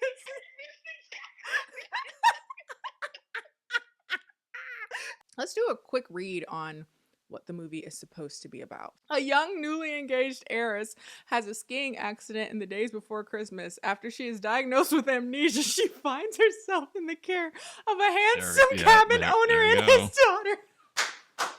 There you go. Oh, I had to start it. They had a ski lodge, so we got the thing. I'm getting her being a rich snob. All right, there we go. Maybe like a Trump-esque daughter or something. Ew. Out of touch with the general public. Yeah. I need to make my own mark in the Hold on, world. we probably should have captions, because Chibi it doesn't have all the time have the captions on. Okay. She's talking to like her gay best friend? Is this it? No, she wouldn't have a gay best friend. She would have a boyfriend. Oh, is this a fiance? Oh. Oh. Why don't we hit the slopes and snap a few ussies, huh? Snap a few ussies. He said snap a few. Are you sure? Oh, somebody was like, he's straight. I thought he was playing the GBF. Me too, sis. Okay, Jake Russell owns the North Star Lodge, and he's going up to her father asking Hey, for very beautiful. donations, essentially, to the lodge. Who is Trouty Mouth? Oh, he was in Glee. As a person who hates musicals, I had no interest in Glee. Oh my god! Not the Valinyagi. Body slammed my girlfriend and ruined her hoop guitar. I told you that was his girlfriend. Maybe a bit of a beard. Kind of beardy. Maybe a goatee. For the artisanal house-smoked bacon on her wedge salad? No, thank you. I don't do bacon. Somebody was like, she doesn't eat bacon. She's kosher like me. Let's go. I wonder how a person like Lindsay Lohan feels about the rise of like influencership, considering they used to hound her like a mother. That particular culture isn't as prominent anymore, where people were harassing celebrities for photos and shit. I would have fought some people. Some people would have got rocked. There's always gonna be some biracial curly hair child. Oh, there you go. Curly hair biracial girl. Ain't nothing more Christmas than a curly hair biracial girl. If the child has a dead mom, I swear. I didn't say that one. That was me. Wow. Somebody was like, that's a dead They mom. have a dead mom. Whoever said that. Probably the angel that they put on the tree every year, but they haven't celebrated Christmas since she died. There's snow globe! A snow globe! See what I told you! I remember her perfume and her laugh. Oh, her mom is also dead? Oh, see? That's a twofer. We should make a holiday movie bingo card and see who gets there first. However many dead moms, you get one per point. If you have one there. He's colorful. He's colorful. Why you look at him like that? Wish he would be Who you were for your parade. Oh, didn't we say Jingle Bell Rock would play at some point? There you go. See, there That's you another go. one on the bingo card. We got it. Oh, so she don't really like him. Okay, that's a. I mean, that's also very Hallmark. Cookie? Thank you. Y'all ignoring that your sleigh just broke because he gave you a cookie? Yeah, because he's poor. Yeah, he's poor. Probably Well, about to get yeah. Shut down. Yep. And this is the last Christmas that they can save it. Here's Santa. See, there's Santa. This is where she loses her memory. I already know. Top of the mountain. They both two idiots. Yeah, this is where she loses her memory. She gonna fall off the cliff. Oh, hell yeah. Oh, God. See? Someone says, I hope he falls. What if I tell you? It don't even fit. She gonna put, I wish my something. My dad was in love again. I wish my dad. Or maybe it's like incredibly specific. I wish a rich woman will have amnesia and then end up at our lodge and we have to house her. Oh, see? well, there she goes. I'm slipping. Hold on. She's not engaged anymore because he took her ring. Not y'all finding a body in the woods. Oh my God. Oh, an amnesia storyline, maybe. Yep, I see y'all are also fans of Hallmark. Is it a dead body? Girl. You asking the right questions, because if you find a body on the trail, you can come back to it. I don't want to be involved. Physically, she's all right. Minor concussion. She says she doesn't remember anything prior to the accident. There you go. If she didn't, There you go. If she don't remember shit, that's not a minor concussion. I would argue that's pretty severe. She doesn't know her name. How your hair still curled? One you use. You got no identity, no money, and no place to go. I have a lodge. There you go. Adopted by the man who owns the lodge. And I'm assuming everyone knows Jake. Yep, he's like some way philanthropist, so he's like important to the area. All-around good guy. Bloody brilliant. He's British now? Was he always He's been British? British. I don't think he was. Was he British earlier in the movie? She thinks she in hell. In a way, she is. Why the whole house look like a fruitcake? What? Nice granny gown. It's what you gave me, you bitch. Ah, that's good. The moo got your grandmama's rent paid. Back shots and a moo go crazy. Like the ocean. Back shots Sound of like a movie. random. Yeah. Don't trust him. Oh, great. It's one of y'all. My salvation is the Unabomber. That's a Netflix sound. How you plug in other shit during the movie? That's Frankie. That's Wallace. That's me when they come over and they see my Squishmallow collection. Oh! He said, please get the fuck out the kitchen. You're making a scene. We only got 12 customers all year, bitch. The eggs are $3 a carton. Please just get out. We are in a recession. Uh-oh. Bacon That'd is be good. really up if she was Muslim. She was an Orthodox Jew.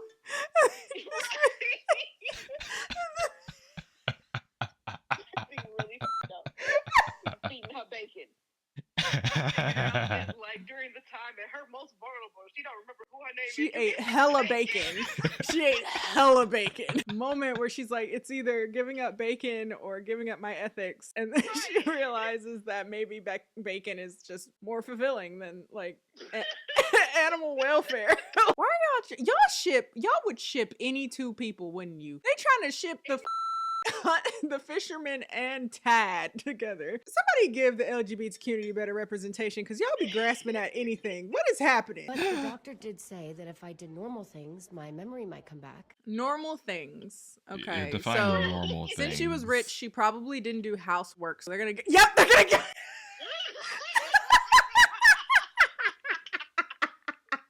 we'll exploit the out of her. Like somebody said, bro, amnesia, place going out of business, rich person doing poor people shit. This is the ultimate Christmas movie.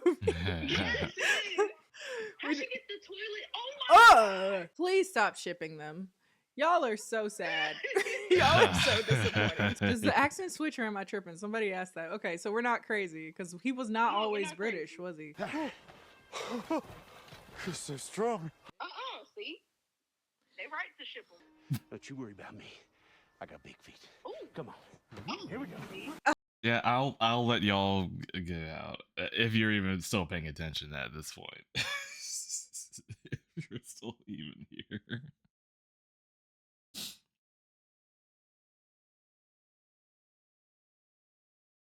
Yeah, Frostbite, you remember?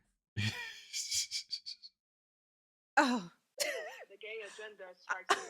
Okay, so maybe that's when they don't get back together because he realized he's gay. You know, my mom always said. My mom, who's also dead. And she's like, oh, that's my baby. This is my child now. Great.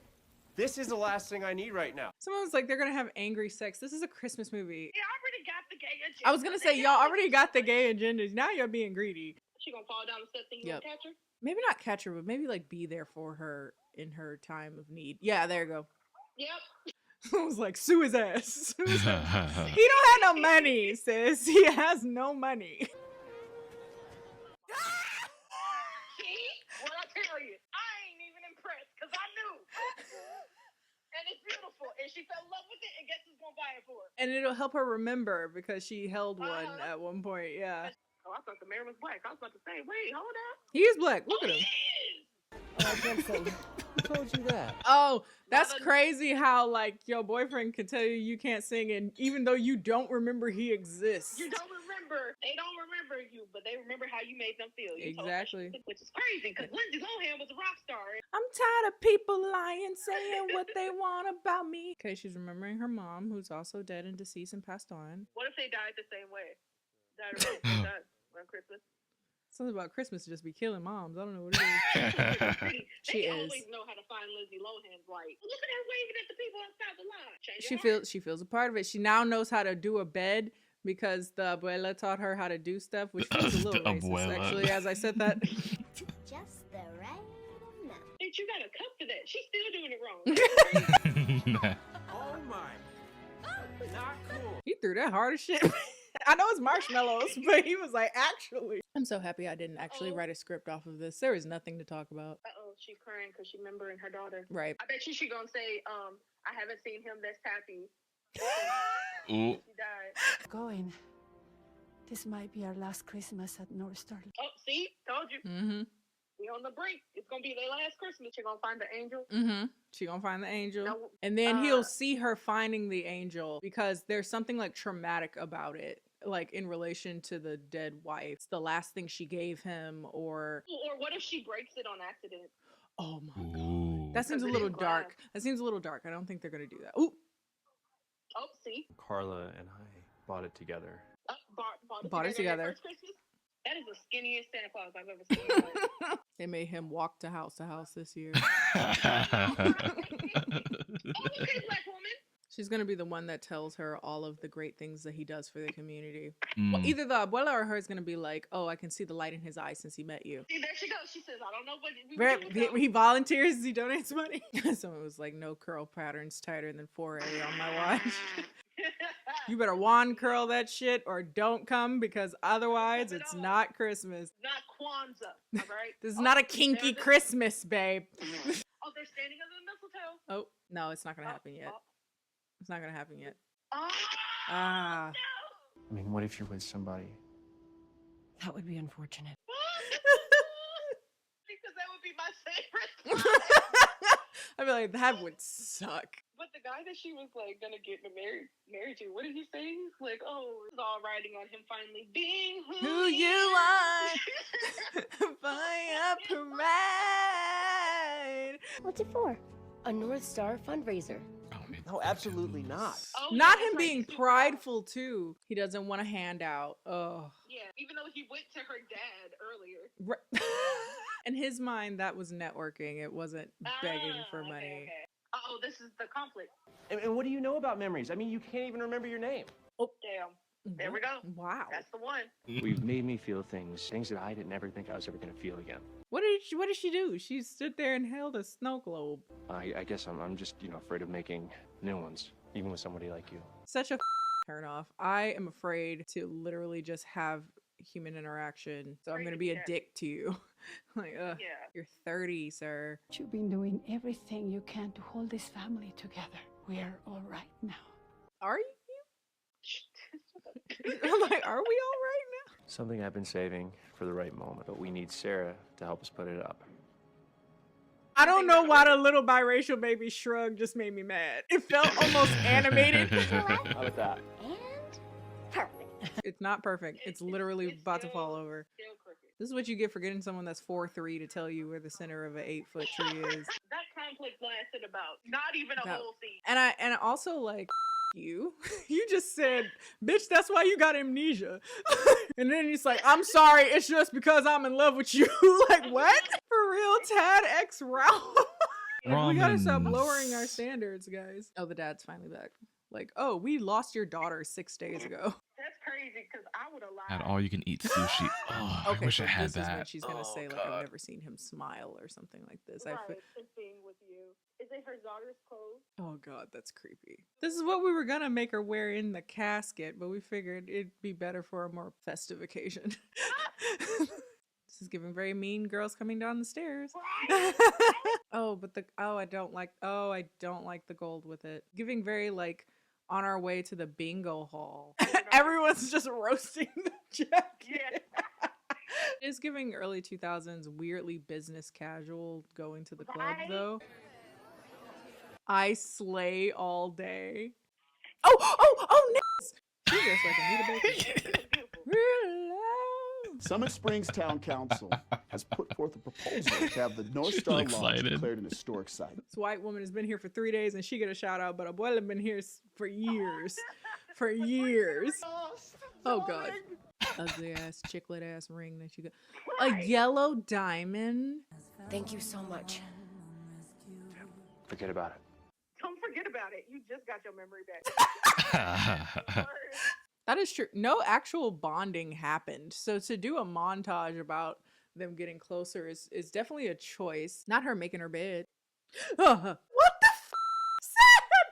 That is very ugly. I think I'm gonna go simple today. Please do. Ew. Oh, Rings still don't fit. there's a snow globe that binds them together. She made a wish from grandma? Yep. Oh, there we Because for him to fall in love again, yeah. I wish for you to find someone to love. Yep. Yup. Snowmobile as opposed to a car? Y'all were gonna take the 6-year-old through a blizzard to go get... Are you a sleigh? Who gave them a sleigh? Oh, did Skinny Santa give them the sleigh? Plot twist, Santa was secretly a socialist. I mean, isn't he already? The ugly ass ring. It is. Not they booked them busy.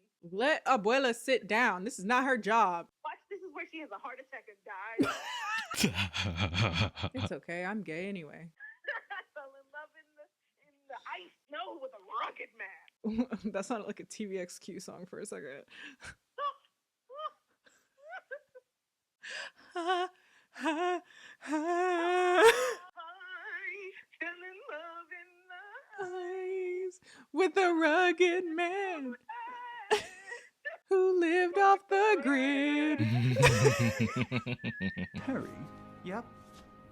What are you doing for New Year's? For your parade. Really? Oh, that's right. So y'all weren't wrong. Y'all did get the gay representation. This might be the best video I've made in a while. Honestly, when it's done, this might be the best shit I've done in a hot minute. Holiday tradition. But I bumped my head on the way over here, and for the life of me, I can't remember what it is. I'm gonna need him to Stop making a joke about her amnesia. She could literally drop dead at any moment because she still has like a embolism or something in her head. Like, drop dead and have a stroke, and you're like, oh my head. was that the end?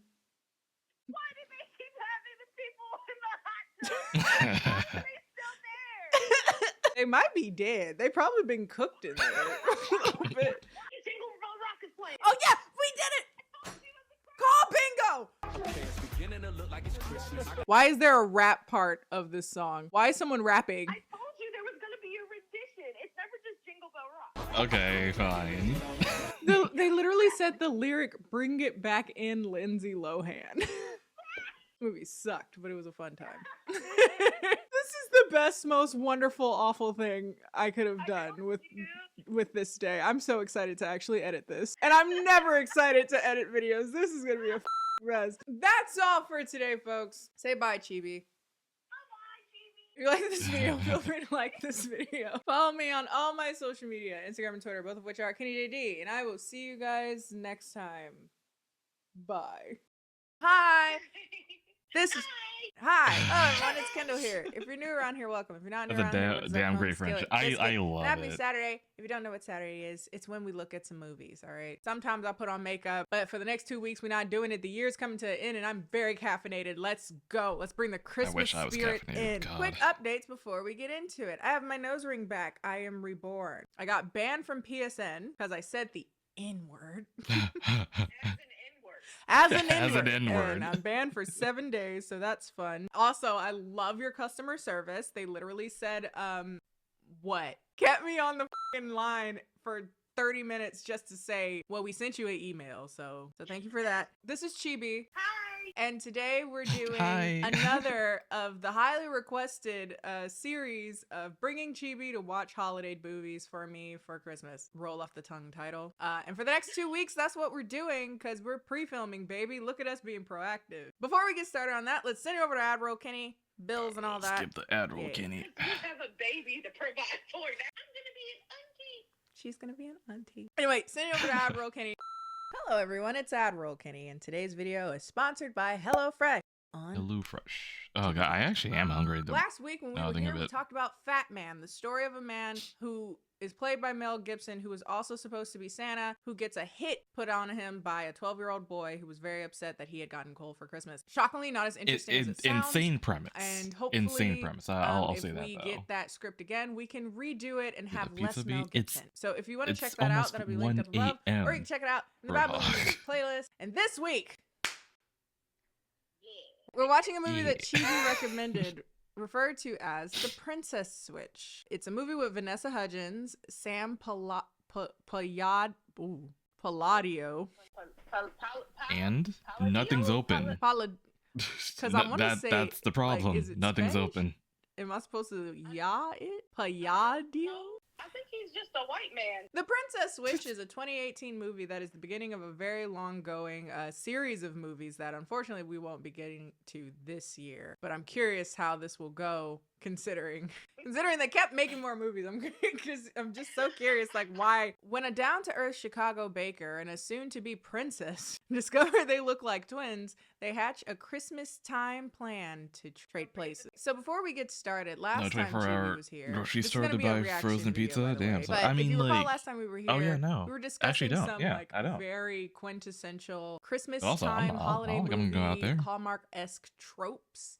Of which we've created a list, created somewhat of a calendar, bingo, if you will, list of things. We're going to see how many of the tropes come up in the film. Give it a holiday trope score for how Christmas cliche it truly is. Those things include, but are not limited to, swapping places as if people wouldn't notice, long-lost siblings, one black supporting character, we don't have enough money for Christmas this year, snowball fight, Jingle Bell Rock, I Can't Love You, out of touch main character, small biracial child with curly hair, prince or a princess, have to save the lodge, Christmas shopping montage. If you're playing it as bingo, your free space card is dead parents / spouse. It's not Christmas unless somebody's dead. Probably the mom of color who gave birth to the biracial curly child, child. yeah. Is probably dead. Have to Save Christmas, Christmas music remix, a sleigh ride, Santa in disguise or plain sight, rich people doing poor people shit, I wish for you to fall in love. This one needs a little context. It's usually the child or the parent of the main character, like the grandma or somebody who's like, I just want you to get over the death of your spouse, essentially. I want you to fall in love. No matter how instant it was. Yeah.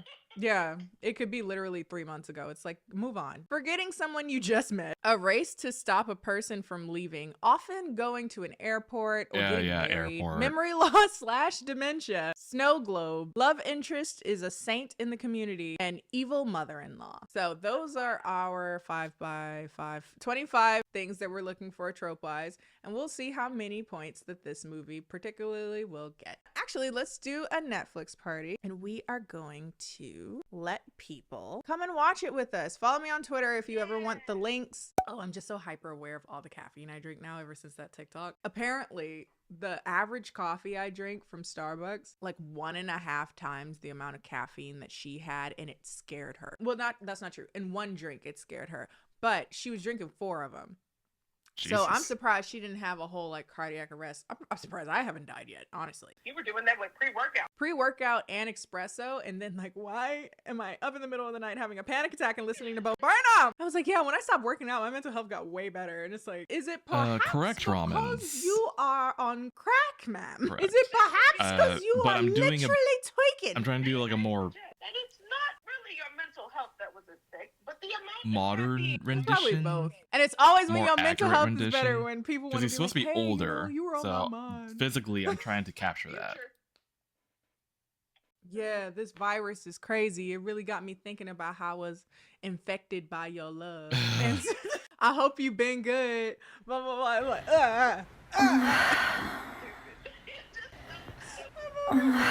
Tapatio on my food, and I was like, damn, I remember when she used to spice up my life. Let's start the movie, everybody. The Princess Switch, 2018. so excited for this mess. It's been a while, so I don't remember anything.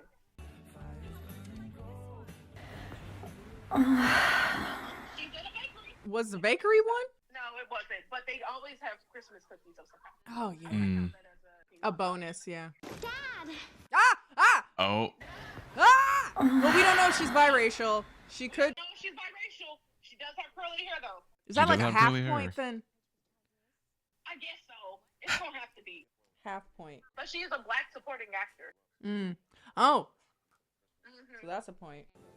Maybe it's time to move on. He got some good eyebrows. He fine as. Are we gonna acknowledge that? But she don't even see that. She's like, oh, that's my best friend. Someone said it's giving becoming Obama. Okay, so baking competition. She's gonna enter a baking competition. And she doesn't know whether or not she should do it. Paul? Oh, that's her ex-boyfriend. Uh-oh. Okay. Oh. Stacey DeNovo. I'm sure Paul mentioned me. Actually, No, he didn't. No, he didn't. Was he supposed to? They dated for 3 years, and he didn't mention her? This ain't shit. Do you have any plans for Christmas? Yeah, big plans. Super huge. Like what? I will be competing at a baking contest in Belgravia. Imagine getting in a competition to make that jealous. At one point in my life, I would have done it. Or no, I would have considered it, but that's also a lot of work. And then I'd remember, why are we doing this for men? Because my knee jerk would be like, oh, I have things to do. Or you could just actually do the important things that you have to do. Oh, is the old man supposed to be Santa?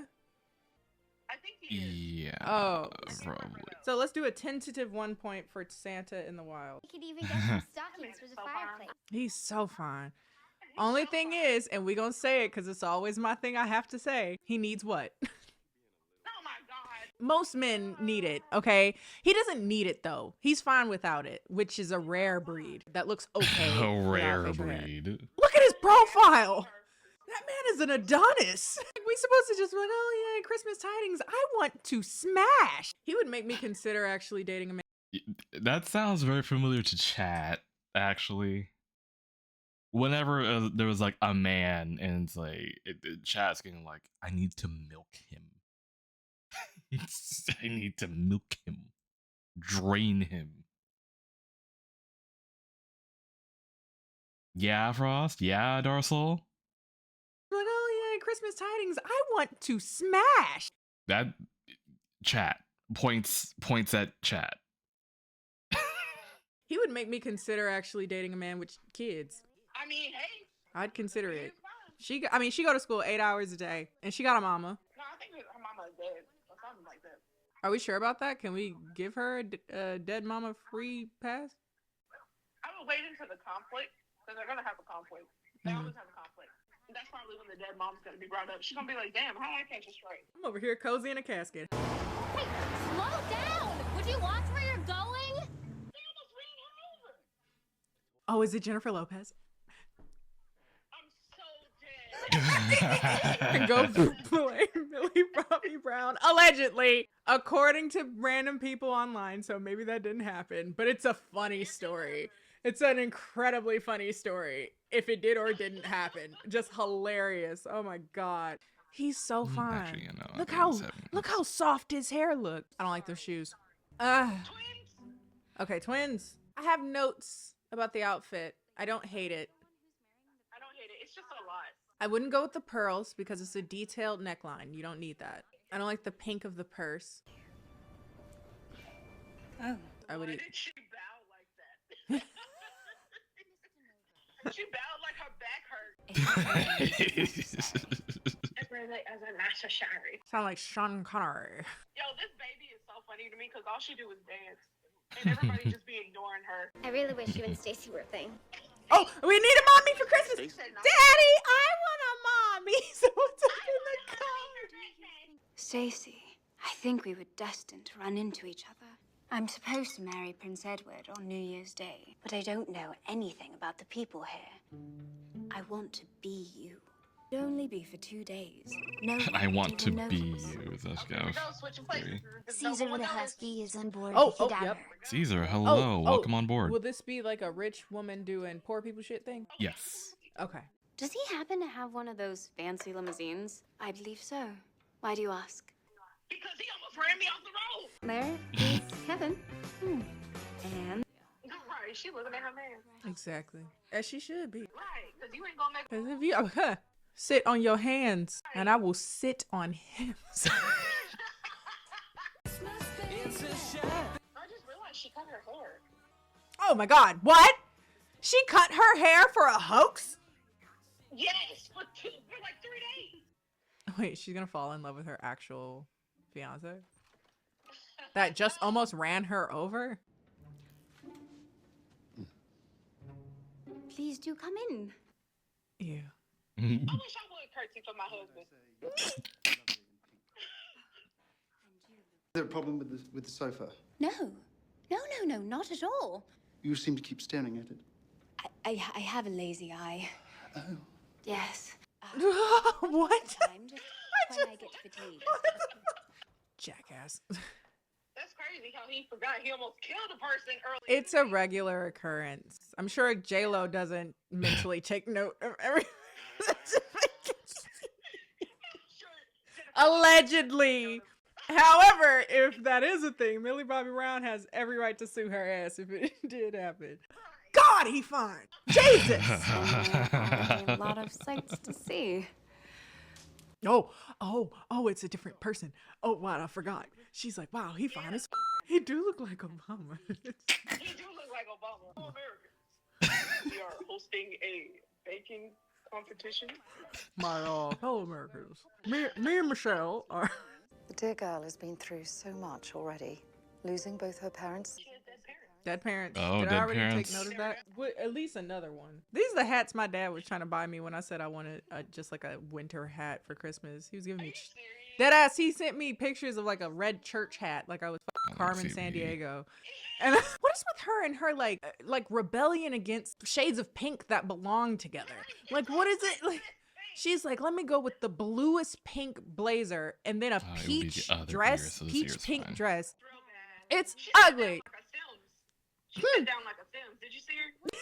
This movie is always interesting to me because there's a whole lot of dialogue with no substance. Because what are we talking about? I love how someone's like, I'm lost. Is this the first one? I was going to say, am I lost just because we've been making jokes the whole time and talking over it? But no, people who's just watching it straight through are like, what? You know who he looked like? He looked like Splinter. Who is he?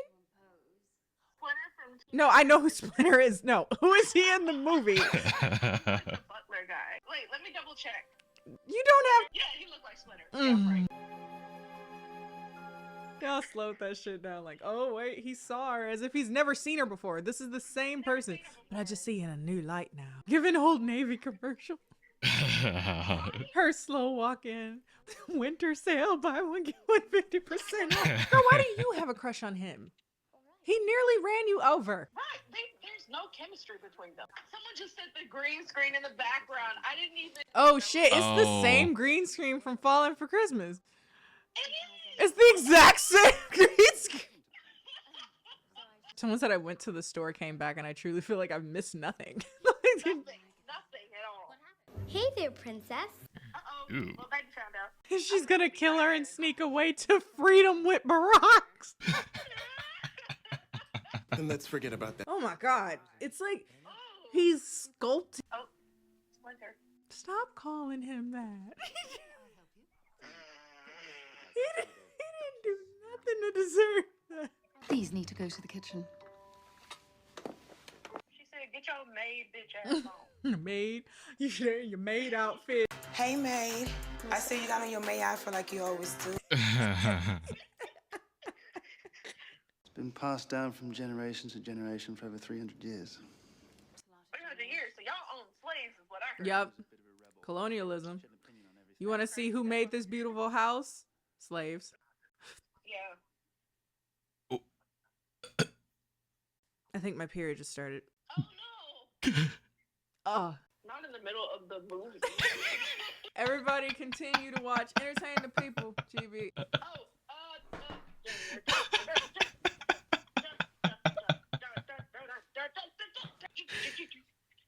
I love how she felt. It was like a disturbance in the force. I love that. I love.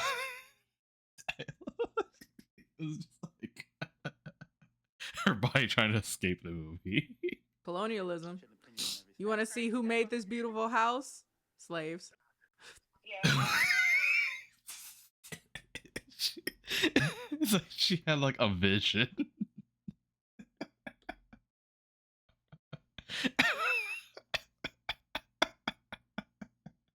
She gasped.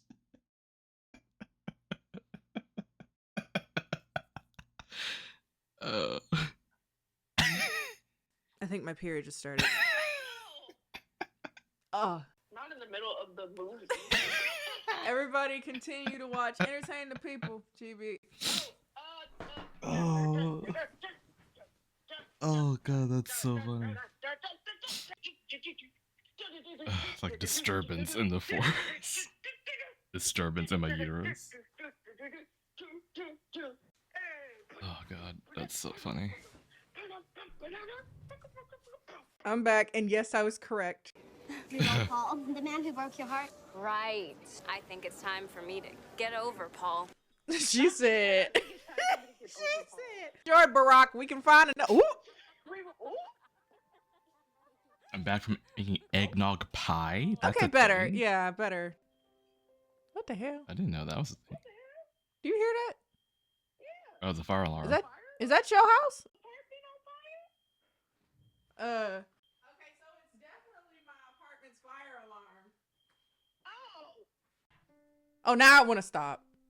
Wow. I just okay, in the time that I had the chaos brewing, did they do anything to explain why they're in love? No, they played a piano. They played Carol of the Bells together. That was it. Wow. At least with the other ones, like, you know, there's some kind of chemistry. They have none. Oh! Oh my god. Everything okay? No, you found it.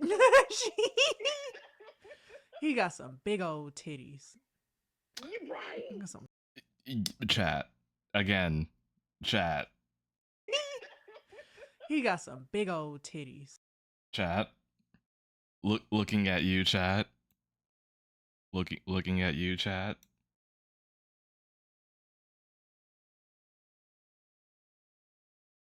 Yep. Yeah, go ahead and sigh. Go ahead and sigh, feeling You're gonna piss and come? feeling called out.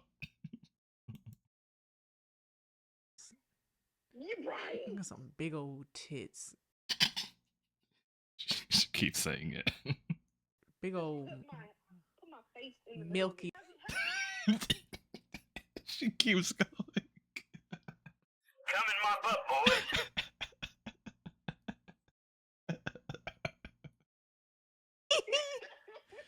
got some big old titties.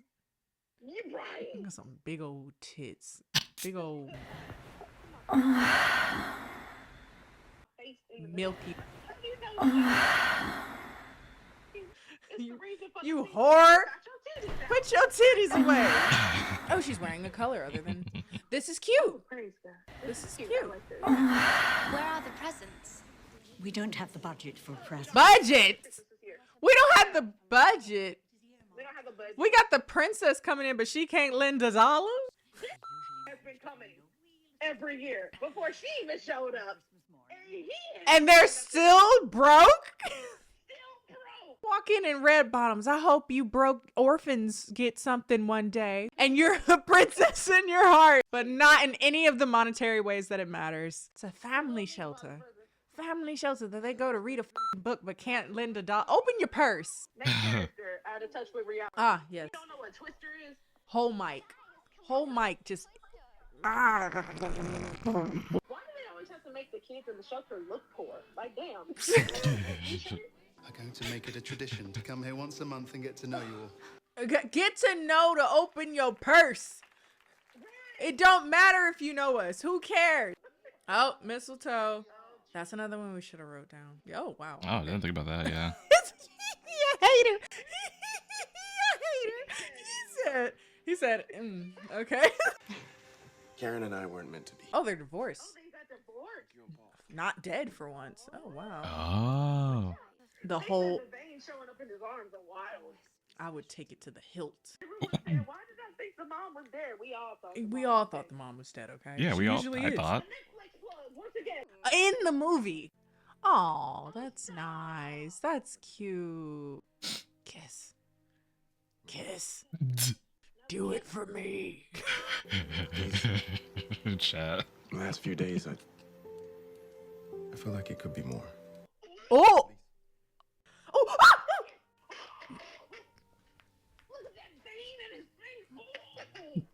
Can we just pretend this never happened? No! No! Not Sabbath. I forgot there. Girl, I done forgot this whole time there was a baking competition. He's one in a million. No, Edward is the one who... Let's switch n***s. Let's switch n***s. Is it really you? It's really me. Don't be... She was like, oh, I guess. Oh, we're finally having that competition we were supposed to be having. Would you be a dove and take my place Would you with be a Margaret dove? at the baking competition today? Why would she do that? Because she knows. I know you know, but why would you do that? She's nasty. It's a public spectacle. You are a bad royal, bitch. You are a bad royal. You're supposed to be messy behind the scenes. Kevin? She didn't notice after making several cakes at this point? How'd you do the first 2 cakes without the mixer? There's something I need to tell you first. The woman you love is not me. It's about truth and honor. What was that accent? No, no. The woman you love is not me, babes. It's actually quite not. The whole thing has been about this baking competition, and they only showed a total of 30. It's been 38 seconds. And Stacy DeNovo, Chicago, USA. Well done. Is Prince Edward of Belgravia and his fiancée, Duchess Margaret of Montenaro. Now what? Let's start. Wait, back up. Nobody else noticed that she looks exactly like the princess? No one's brought up to her if she was coming to the event that, hey, you look a lot like her. Wow, that's crazy. And she's coming to the event to be... I found out I'm just a normal girl. And normal girls, men. they fall in love with normal boys. I was gonna say she called you just average enough.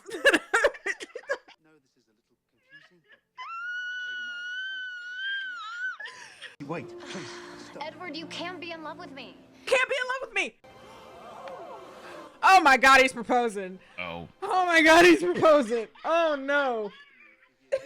And that's the fucking movie, Jesus Christ. Only checked once and I'm not watching this movie again to see clearer numbers. We have 11. With that said, I don't know if that makes it better or worse the higher the number goes up. It got 11 out of 25 Hallmark cliche points. So 44%, which is an F. well, it makes it 44% cliche. So round of applause for, what is this movie even called? I forgot already. For the Princess Switch. What was this movie? Like, it was a way to make content close to Christmas. But that's all for today, folks. If you like this video, feel free to like this video. Follow me on all my social media, Instagram and Twitter, both of which are KennyJD. Chibi, do you want anybody to know your socials? I'm Chibi Cheese everywhere, except for places that might be weird. CHIBICHEEZ. If you have other bad movies you think I should check out, put those down in the comment section, and I will see you guys next time. Bye. Okay, we'll take a little detour from that. That was a good laugh. That was a pretty good amount of laughs I needed from that. To be fair, that was belly hang. Yeah, so I'm really having fun doing the old man anatomy here. it's kind of rocking a little bit.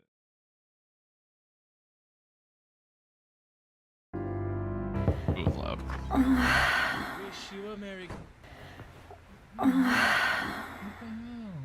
Jingle those bells, cause it's Christmas, baby! Nothing decks my halls quite like watching terrible Hallmark Christmas movies, and it's finally that time of year again. There are genuinely hundreds of these movies, and I feel like they always end up having the same plot. You know, either small town girl moves to a big city, realizes this is where she belongs, and leaves her husband or boyfriend of 8 years to marry the guy that she met last week. Or a big city girl moves to a small town, realizes that this is where she belongs, and leaves her husband or boyfriend of 8 years to marry the guy she met last week. Has anyone noticed a lot of these like feel-good Hallmark Christmas movies or just romance movies in general just always involve they're as close always to romance as possible without going over? You know, it's always like, well, I know I'm still with him, but you're the one for me. Please, come on, it's okay. Deku voice. Bitch, break up with him. Anyways, what if I told you this wasn't like other Christmas movies?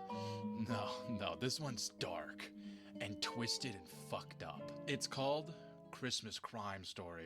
Let's go. Really, really creative name, I know. I mean, it tells us everything we need to know. It's got Christmas, it's got crime. It's giving me Criminal Minds. Probably got a story. Well, actually, now, Christmas Crime Story came out in 2017, but was actually originally conceived in 2010 as a short film. The original screenplay had a ton of issues being produced. Apparently, the original script file got corrupted twice. I feel like that's a sign that the movie should have died there. It just shouldn't have gone any further, but unfortunately persisted, and the original writers eventually uploaded it to Simply Scripts, which is like a screenplay website. You can buy screenplays. I don't know. Apparently, some guy named Richard Friedman did that in 2016, and that's how we have this movie. He made some pretty bizarre changes. You'll see, like, it's called Christmas Crime Story, right? It was supposed to take place in Massachusetts. Ethan, congrats on finishing the rapping. Do you say? Oh God, finally finished it. Okay, got it. During a heat wave? Why? Anyways, we open up to a robbery gone wrong with this super upset Santa in the back of a police car. This is Chris, our main guy. I think he's just a cop, but he's in a suit for some reason. I guess he's pretty fancy. He gets really combative with this homicide guy and then just leaves. Not really sure why he went here, but okay. Pardon me, sir. Diddy blood. What was that? He heads over to this diner, and this really has no plot significance, but I just really like how this lady talks to the Santa. That's for the children. Who else would it be for, lady? He sits down at this diner, which reveals to us that this is actually his mom, and they're beefing really hard. We don't really know why yet. It's actually really awkward. They talk to each other more like they're a pair of exes than like a mother and son. And the dialogue is just, oh my God. How's work? Never changes. Had a couple of chuds in it. Why did she say that? Anyways, this scene runs on for way too long. It's just them small talking, right? Until they get really cryptic, they start getting really weird about everything. Especially after what happened to Dad. Okay, now you don't talk about things you know nothing about. We don't know it. Apparently they're really upset about his dad passing, I guess. But that's what I'm confused on, because she also mentions that he was gone before he passed. Didn't feel the need after you left. Which means they were hating on each other for something else. But throughout this entire movie, they never really explain why he's beefing with his mom. Now, he heads back to his car to get back to work, and I don't know why, but they sped up this shot of his car driving off, and it just looks kind of stupid.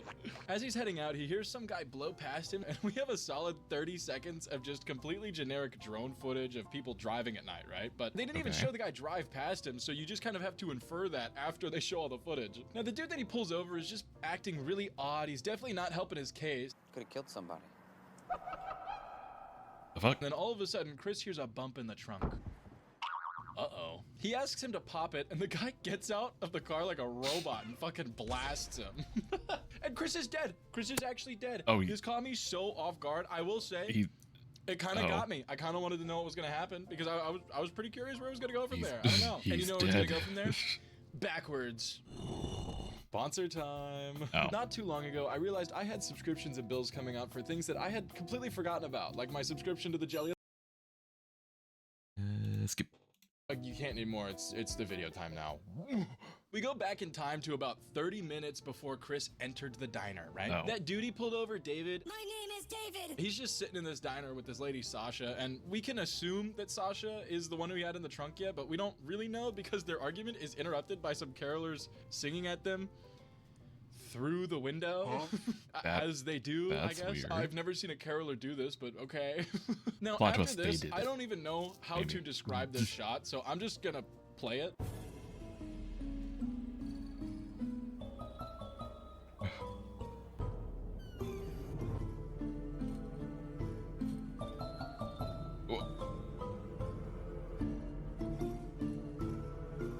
Now, this terrifying shot goes on for a little bit longer before he zones back in and we get out of whatever eldritch trap he landed in there. Seriously, who the fuck was that guy? We hard cut to the Santa that's been sitting outside of the diner. Fair warning here, there are a lot of hard cuts, so be prepared to not really know what's happening. But this Santa, he's just ogling at the carolers, and when they finish, one of them walks up to him and says, "I caught you trying to sneak a peek earlier." What? What? Was he trying to look up your skirt? I feel like not the line she thought it was. I don't know. It keeps going, and he eventually asks, "So, you doing anything later?" Do anything after? And she replies, "Just him."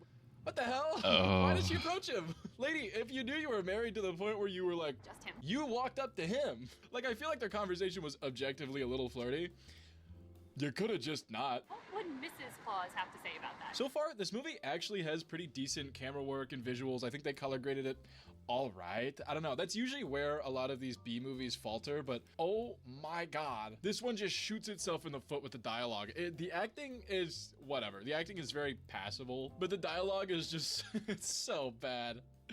Play the Chud clip again. A couple of chuds in here earlier. Sasha and David keep arguing about love and money and shit like that and decide to head out of the diner. And as they're walking away, Sasha flashes like a little thumbs up to the Santa guy. Doesn't that mean you're being kidnapped? Isn't that what that means? Before we find out what that means, David has a surprise to show her in the trunk. She opens it and it's 3 fucking CSI placement photos of her kissing some dude in a car. Like, I just want to say, how the fuck did he get this shot? Because if you look at it, the camera is like eye level with them, like 5 feet away. It doesn't look grainy, so it doesn't look super zoomed in. It looks like this is the car window and he's just standing there. She's gonna regret this. What the fuck? They start arguing about the photos. He breaks up with her and then she pulls a fucking gun from God knows where. What? I should have done this a long time ago. Now, David is standing like 2 inches away from her when she pulls the gun. So he just grabs the gun. I don't really know what she thought was gonna happen, but this fucking guy shows up again. Who is he? Who is this guy? Spoiler alert, they never tell us. I don't know who this guy is. No. He keeps like coaching David on what to do next, and he's very obviously some sort of like schizophrenic vision, but they never explain why or what this has to do with anything else. But he, along with everybody else in this movie, keeps referencing how hot it is and the heat wave. I'm sweating. Let's open it. I'm gonna get cholera standing in this Christmas heat wave. It's a heat wave. What is it, 130 degrees? Why do they emphasize how hot it is? Are we in the desert? Now, David puts her in the trunk and then dips back to the diner because he realizes he forgot his camera. And when he comes back, this freaky ass dude is still here. I really want him to leave. I really do. I will say, I'm pretty surprised they duped us with Chris not being the main character and it's actually like multiple people throughout the story. Not a great choice because a lot of them are not great actors. It's a heat wave. But It was a choice that surprised me. Now we're back at the car chase scene from earlier, and this kind of confirms to us in the story that the buddy is not real. Still don't know who the guy is or why he looks like that, but we know he's not real. Now the guy keeps teleporting around and just whispering to Daniel that he should really take out that cop. Take him out. He obviously shoots the cop because like we saw that earlier. And now we're officially back to where we left off. I will say, I've never really liked when movies start at the end. I know it wasn't the first to do this, but it's like what they did in Megamind, where it's like, oh, you probably wonder how I got here, and he's like falling from the sky. It doesn't really hurt the plot per se, but a lot of the times it just takes away from any of the stakes leading up to it, because I mean you already know it has to get to that point, so there's no tension before it, you know what I mean? He tells the but I mean then the journey is like, well, how the hell did we get here? You know, they have that intrigue. Back into the movie, and he also seemed pretty happy about this. The movie then has a very obvious fade to black commercial break cut before coming back to the fucking girl that he just killed. We're going back in time again. I hope you like it, because it's gonna happen a lot more. So she's talking business to this random dude. It's heavily implied that they're talking about illegal shit, but it's not really revealed what's happening until the guy goes, yeah, I'm a hitman. Maybe don't say that in the diner. We then get a really long stretch of just super boring dialogue about like this guy being a hitman and what it's like being a hitman. And it's kind of funny how much they care about describing this guy's life as a hitman, because he's gone after this scene. He never shows up again. Oh. Well, kind of. They redo this scene a few times, but he doesn't do anything else other than this diner scene. Now, to be fair, this whole time they are waiting for someone to show up with a wad of cash, so it makes sense that they're talking about this, but I didn't need to hear that. You know what I mean? I'm good. You can skip this part. That's why I'm watching a movie. Now, all of a sudden, while they're sitting there, one of those fucking Santa guys comes in with a paper bag full of cash, probably not from a good place. Now, I'm thinking he stole from one of those Salvation Army tins, but who knows? You know, we might go back in time 6 more times to figure that out.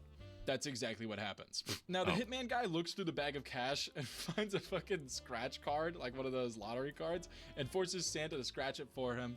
And it's such an awkward scene. It feels like I'm watching Breaking Bad when he talks to Gus, you know what I mean? A lot of people hate their jobs, but they still do. I'm no different. Now after this, we have another cut over to a character giving their life story and just having a really boring conversation. I'm not gonna lie, it's just really boring. Now this guy who's getting introduced right now is actually Randy, the Santa Claus that was sitting outside of the diner. He's pretty important, so lock him away. After that pointless conversation, we cut back to Sarah and the hitman, and he decides he's just gonna leave with the money. He's not gonna help her, he's just gonna dip. So she pulls out that pistol again and goes, hey bro, you gotta lower your prices. It feels like every time they go back or like show more about the story, they're trying to make it more complex and weird and convoluted. Like, what am I watching? Trapped in the Closet? I can't believe it's a man.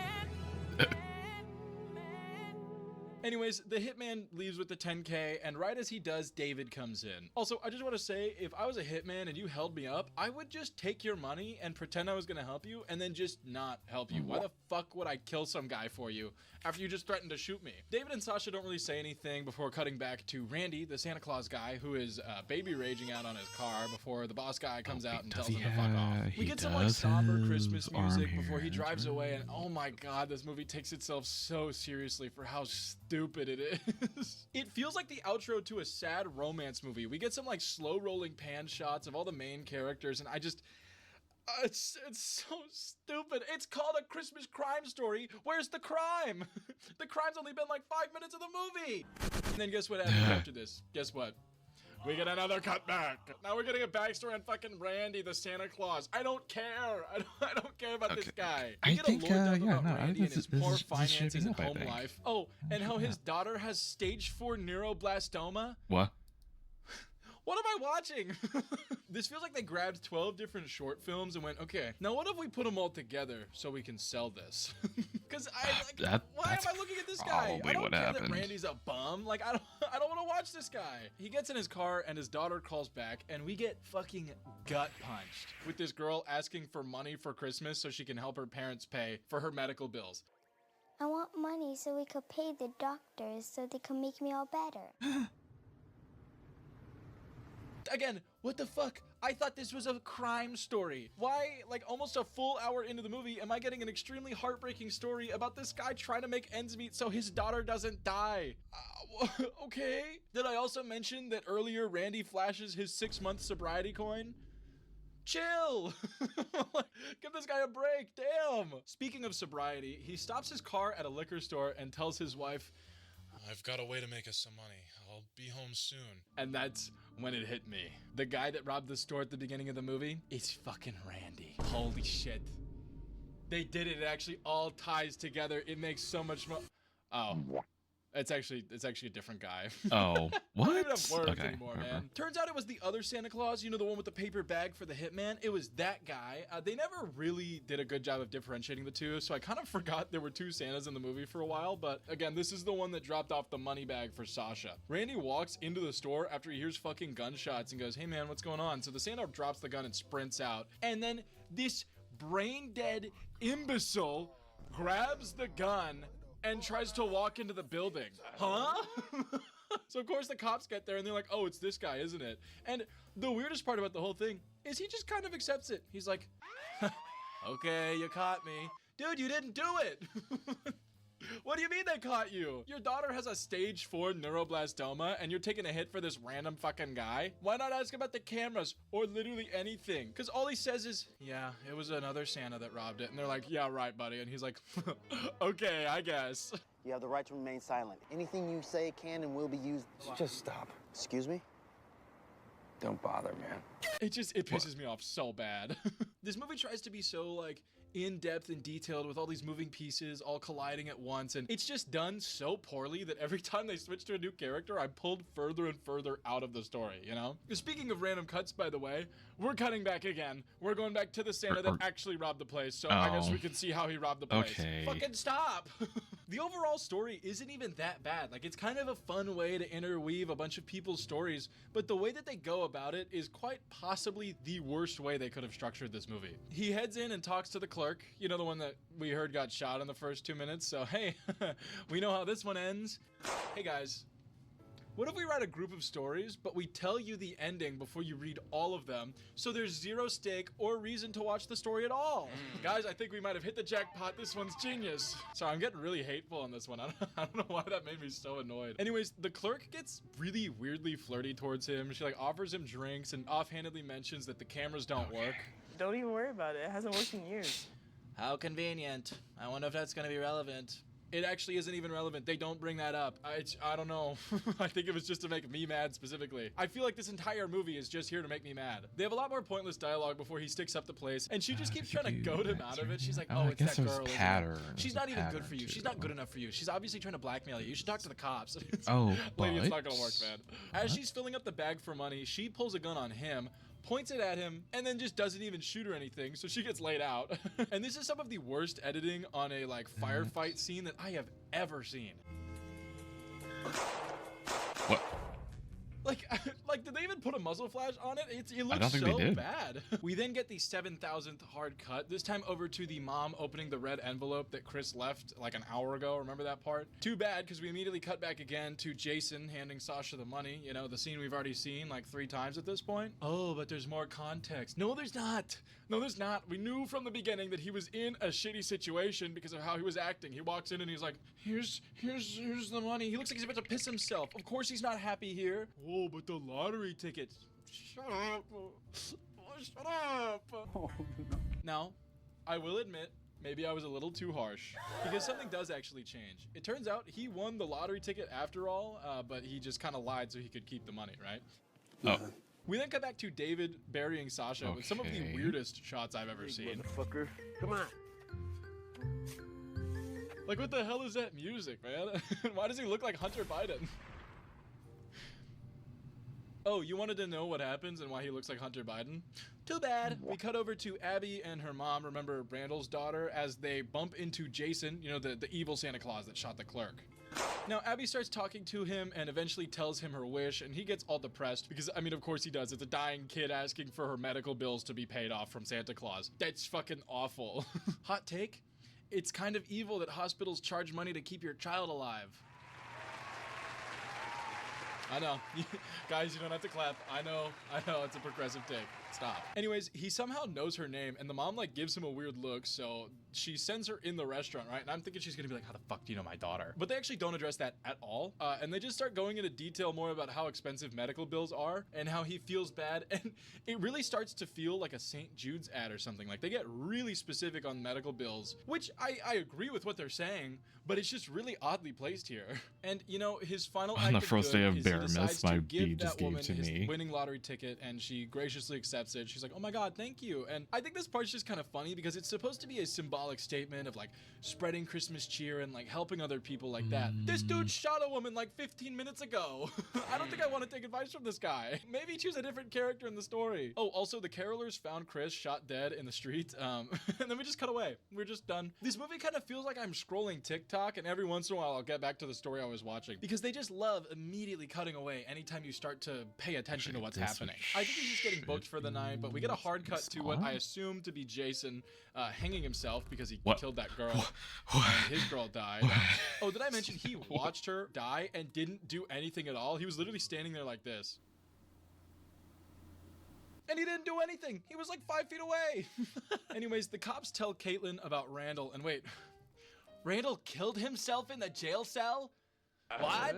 Wait, but there's a leather sofa behind him. What the fuck? This actually makes zero sense. Like, why would he do that? Also, he gets blamed later on in a news story for the death of Chris. So literally every bad thing that happened in this movie gets blamed on the guy who's struggling to find a job, stop being an alcoholic, and has a dying daughter.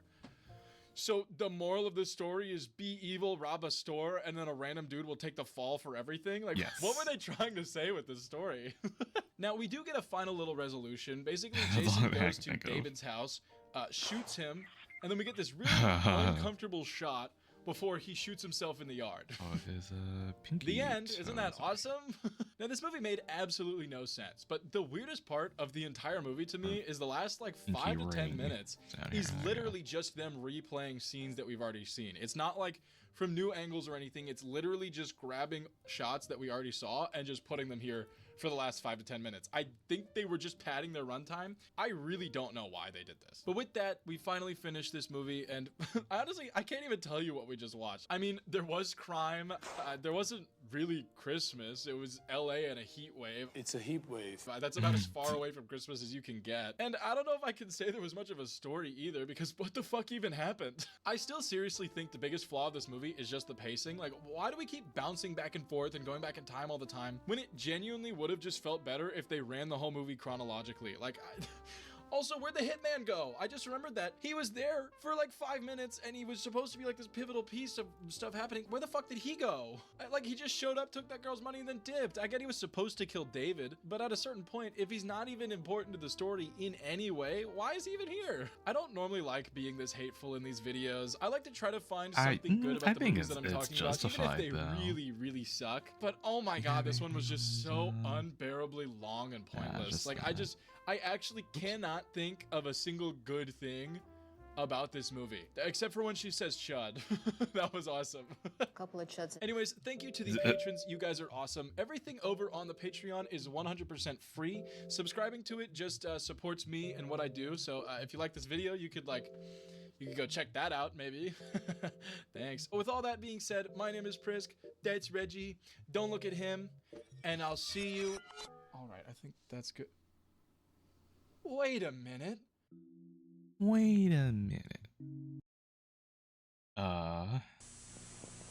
Here's Paddington Bear. He loves Christmas. Oh, we're going further back in time. So that being he's said, sending you a special offer from Pizza Hut. 4 specially designed. Pizza Hut.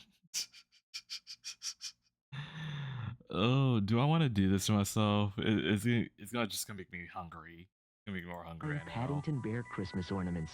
They're glass, just like the ones that cost you up to $5. But at participating Pizza Hut restaurants, they're only 99 cents each with the purchase of any medium or large pizza. This Christmas, take Paddington Bear home with you, thanks to Pizza Hut. I thought my shit was laggy. I forgot I had Telegram open.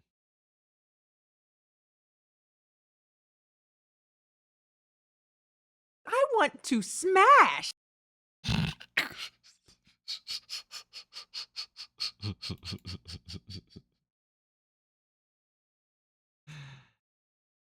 He got some big old titties.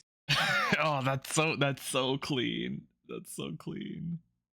Some big old titties. Some big old titties. Big old titties. He got some big old tits. Oh, God.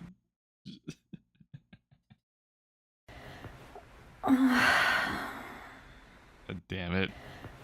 I want to smash. Where's Milk? The Frostbite said he couldn't separate the voices from the background. He can do it. He can do it. He can do it. He gave a an honest try. We can at least thank him for that. But now we have I want to smash and big old titties. We got that as well. He got some big old titties. Like I feel like y'all can get mileage out of that one for sure.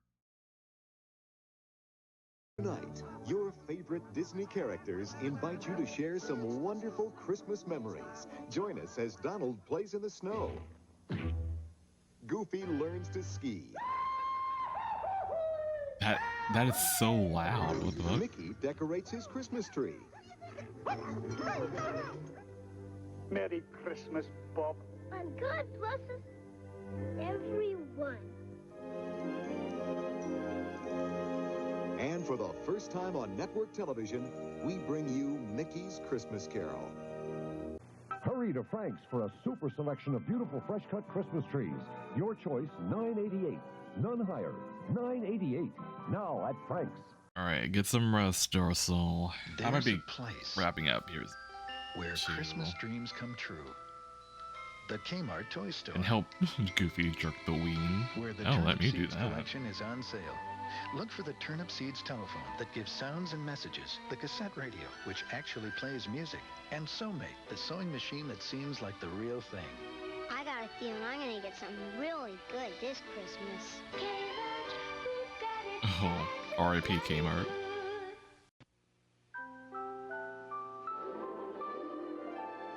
Oh, poor little fella. No one should spend Christmas alone.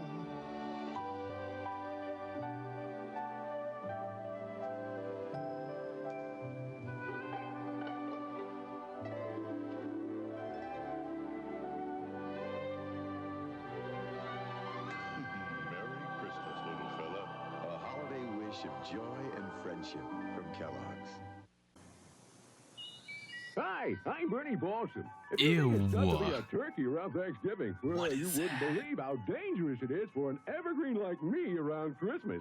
If people aren't risking an electric shock or fire by using worn-out lights on you, then they're putting you next to a roaring fire, drying you out. You could turn into an inferno in seconds. It's enough to make you turn brown before your time. A holiday safety message from Underwriters Laboratories and this station.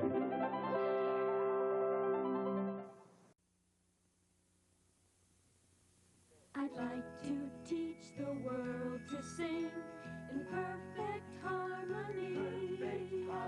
I'd like to buy the world a Coke and keep it coming. I'd like to buy the world a Coke.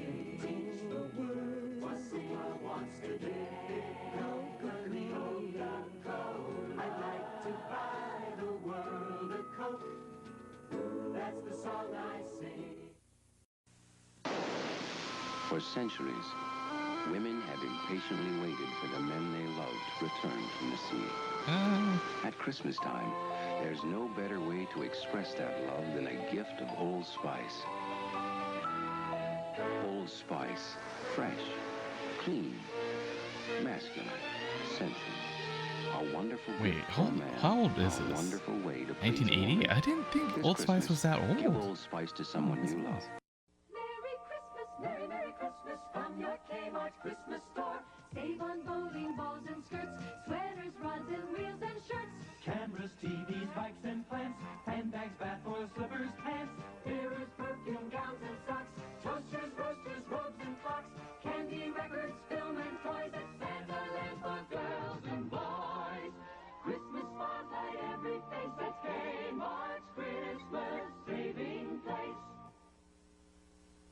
Keep the merry in Christmas, be JCPenney wise. That's where every clever Santa buys. It is her. She is the one. A dream come true in Tosca's magical night dressing's dreamy sequence of styles. From whispering peignoir sets to irresistible baby dolls. Only for her. That special someone. Only at JCPenney. Let JCPenney be the Santa for your family.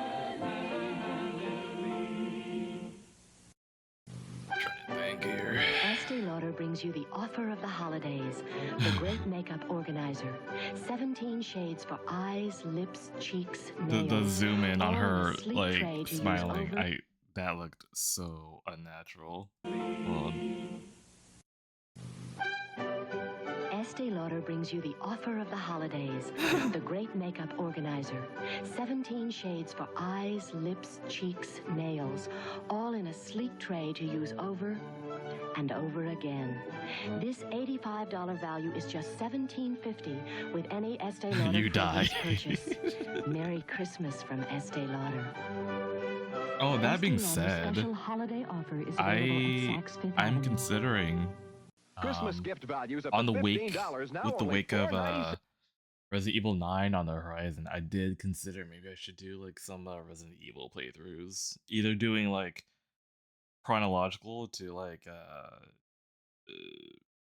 Resident Evil 2, 3, 4, 7, 8, and then 9. I did think about that. But that's again, that's like me putting up a fight with my computer at that point. But I don't know. Still holding out hope that the Steam machine comes out. That way, like, I don't have to worry about that. 6 at Kmart. The amazing cookie machine. Delicious decorative fun. Make beautiful rugs with the amazing speed tufting kit. Create exciting fancy The foods remakes. with the potato chip machine. Because clearly the remakes have a certain, like, because we didn't really know what their plan was exactly when they did Resident Evil 2, because it was out of the blue. It's like, huh, Resident Evil 2 remake, that's interesting.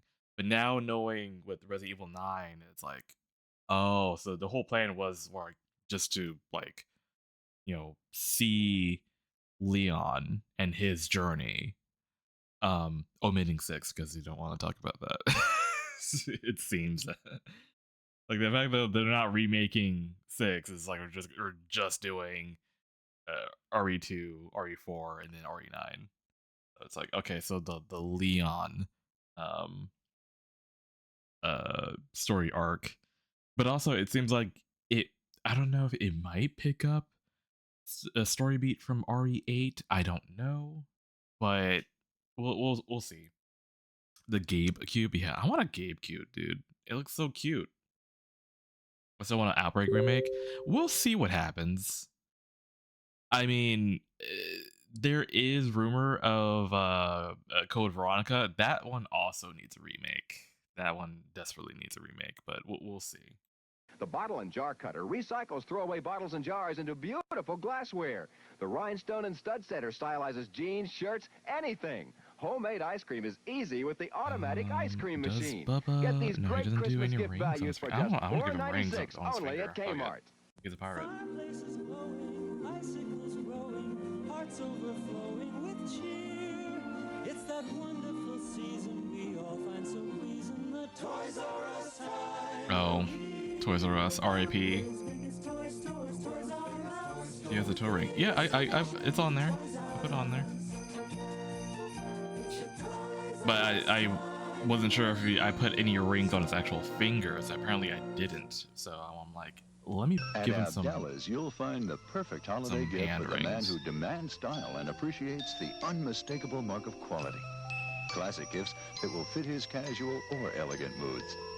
A luxurious sweater of the finest lamb's wool. Or a handsome sport coat with the soft touch like suede that is sure to make him all smiles. Allow us to help you select He has a cock ring, which he doesn't use for his cock. Choose from Abdalla's this holiday season, you'll be giving the favorite gift. that could be Pizza next. Hut I don't wants know. to treat you to $50 worth of food and beverages with money-saving coupons redeemable for the next 12 months. You'll find them inside our new Pizza Hut family calendar, and it's yours for only 50 cents. A calendar depicting 12 humorous scenes of American family life. So enjoy delicious Pizza Hut food and beverages with a year's worth of coupons. A $50 value for only 50 cents at your hometown Pizza Hut restaurant. Ace Hardware Theater presents Ace Hardware. Helper.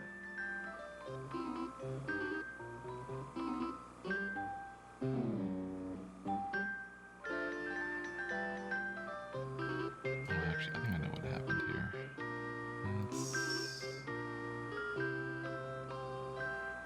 Remember, when you face one of life's little gift needs, Ace is the place with the helpful hardware man. Oh wow, that jingle has not changed then. It's sort of similar like that. Holidays were made for Michelob.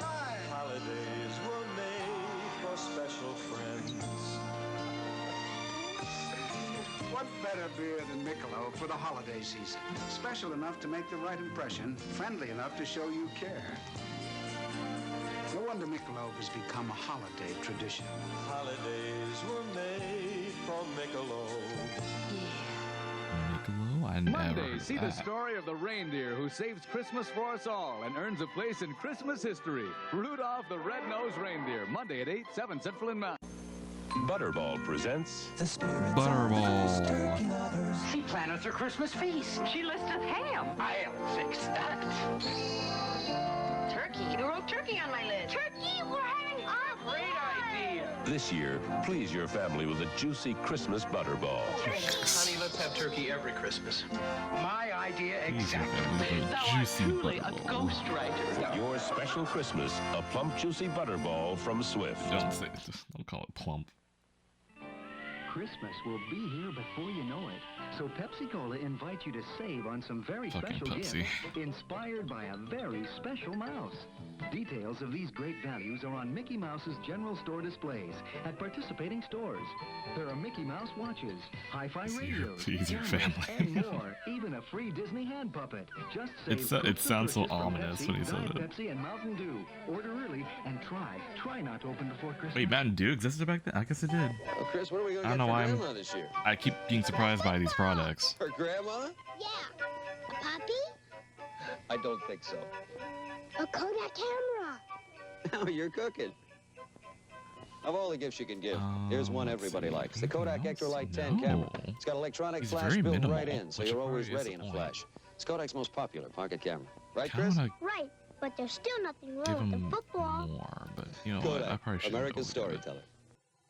Look what I got George for Christmas at JCPenney. This big remote control color TV, and it's $100 off. So naturally, I had to get this for myself. And dress shirts are on sale too. George will be so surprised. Look what I got Marcia at JCPenney. This robe and gown, 20% off.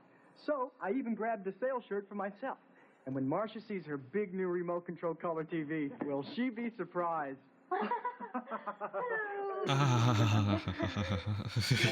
Jody? Ew, what is that? Pepsi snowman? What? Anacar City? Ew. What on earth? Should you get the kids for Christmas? What are you? Pepsi and Mattel are giving Oh, that's rebates a of up to Pepsi. $20 What is on that? certain Mattel toys. Jody loves. Is it supposed to be a snowman? That's the Pepsi snowman. I don't like that. I don't like how that makes me feel. Kill it with fire. Mattel are giving rebates of up to $20. I don't like that the children were sitting in his lap. Anacar Why? Kids, what on earth? Should you get the kids for Christmas? Pepsi and Mattel are giving rebates More like of the up to Pepsi cum man. $20 on certain Mattel toys. Jody loved the Golden Dream Barbie doll, and Adam wants Hot Wheel City. And they both want the Children's Discovery System. Here's to saving this Christmas. For details, see this Pepsi display at participating stores. Huh. For Mr. Blake, who sings off-key. For Miguel and Jill and Tom and Lee. For the little girl who lives next door. And that nice boy at the grocery store. For Mr. Wilson, Mrs. Gray, the lady who makes the tears go away. McDonald's gift certificates, 50 cents each, or $5 for a book of 10. For special people the whole year through. Merry Christmas. From me to you. Okay. So the boy fell asleep in the Toys R Us store, and he woke up with toys from Also, the RIP Toys R Us. I think we said RIP earlier, but including the control deck with double game pack. we constantly have to pour one out for just $99.99 at Toys R Us. And we have all the hottest game cartridges from $34.99 to $37.99. Love growing up with my Toys I think that's a good size. You'll never outgrow us. Well, we did. Unfortunately, we did outgrow you. You don't exist anymore. Okay. We got two bears on the page. I realize I don't have enough. Well, if I scooch everyone over, let's see. I think I could make the room for Rupert.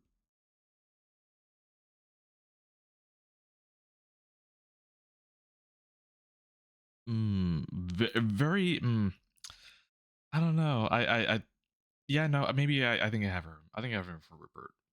Obviously, I'm not gonna do it tonight, but we'll do it another stream because like even though you know, Christmas might be coming to an end soon, we'll still have the rest of December.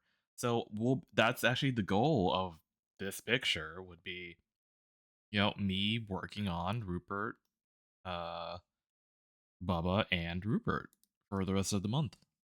You know, to finish the year off. You know, I think that's a good way to put it. And I do like the sizing. I think is good.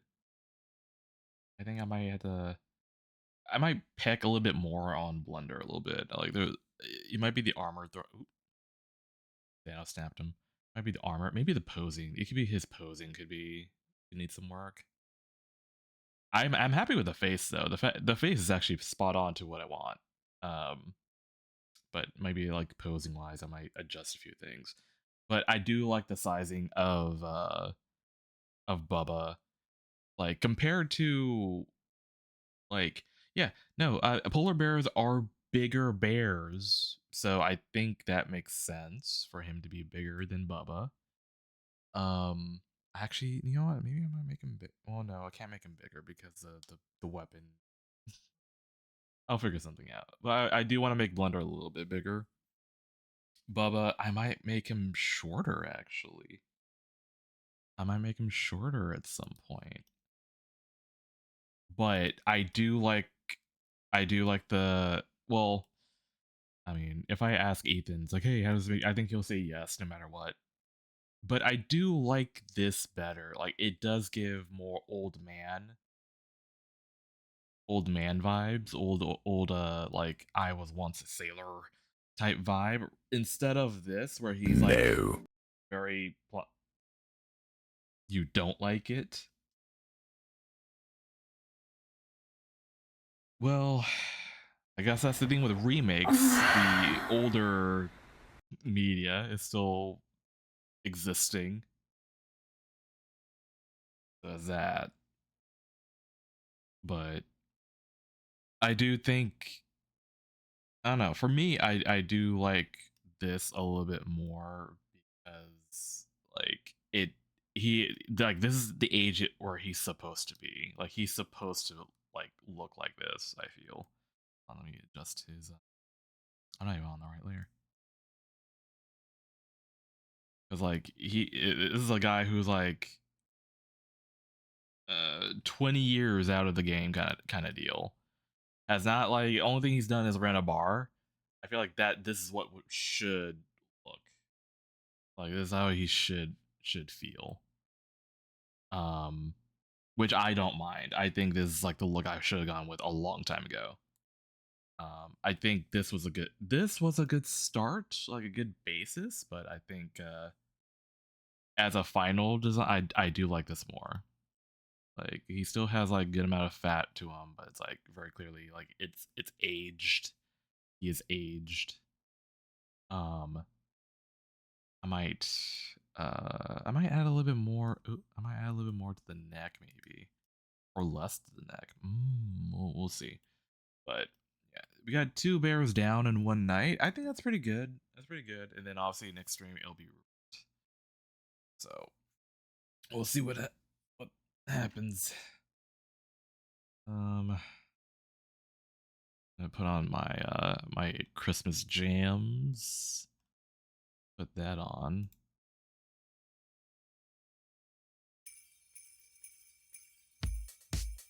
That's loud.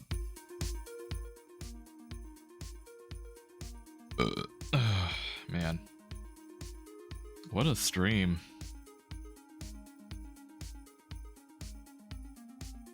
It kind of just flew by a little bit, but then again, I guess that was like the movie or the documentary of big bloody men. Surprised I didn't get. Well, no, I'm not gonna say it. Knock on wood. I want to smash. I guess that could be our raid message. I want to smash. Let's see who we can raid. I don't know if anyone's even around. It's now Christmas Eve. Let's see. Crudberry is around. I did want to raid him last time. I think wanting to smash fits him perfectly. So let's do that. We're gonna go and smash him. But yeah, I'll be back. Let's see, 27. Yeah. I want to smash. Yeah. Okay. We can, as per usual, we'll go with Frostbite's great message. Jesus Christ! I want to smash. And if you don't have the Rupert belly emote, then you can supplement it with either Rupert paw, face, butt. But I mean, at that point, you should have everything. But whatever. Yeah, and I hope you guys have a great, or at least chill Christmas. Don't forget to yell at Cyrus for his birthday, which is tomorrow or now. But yeah, I'll see y'all later. Bye-bye.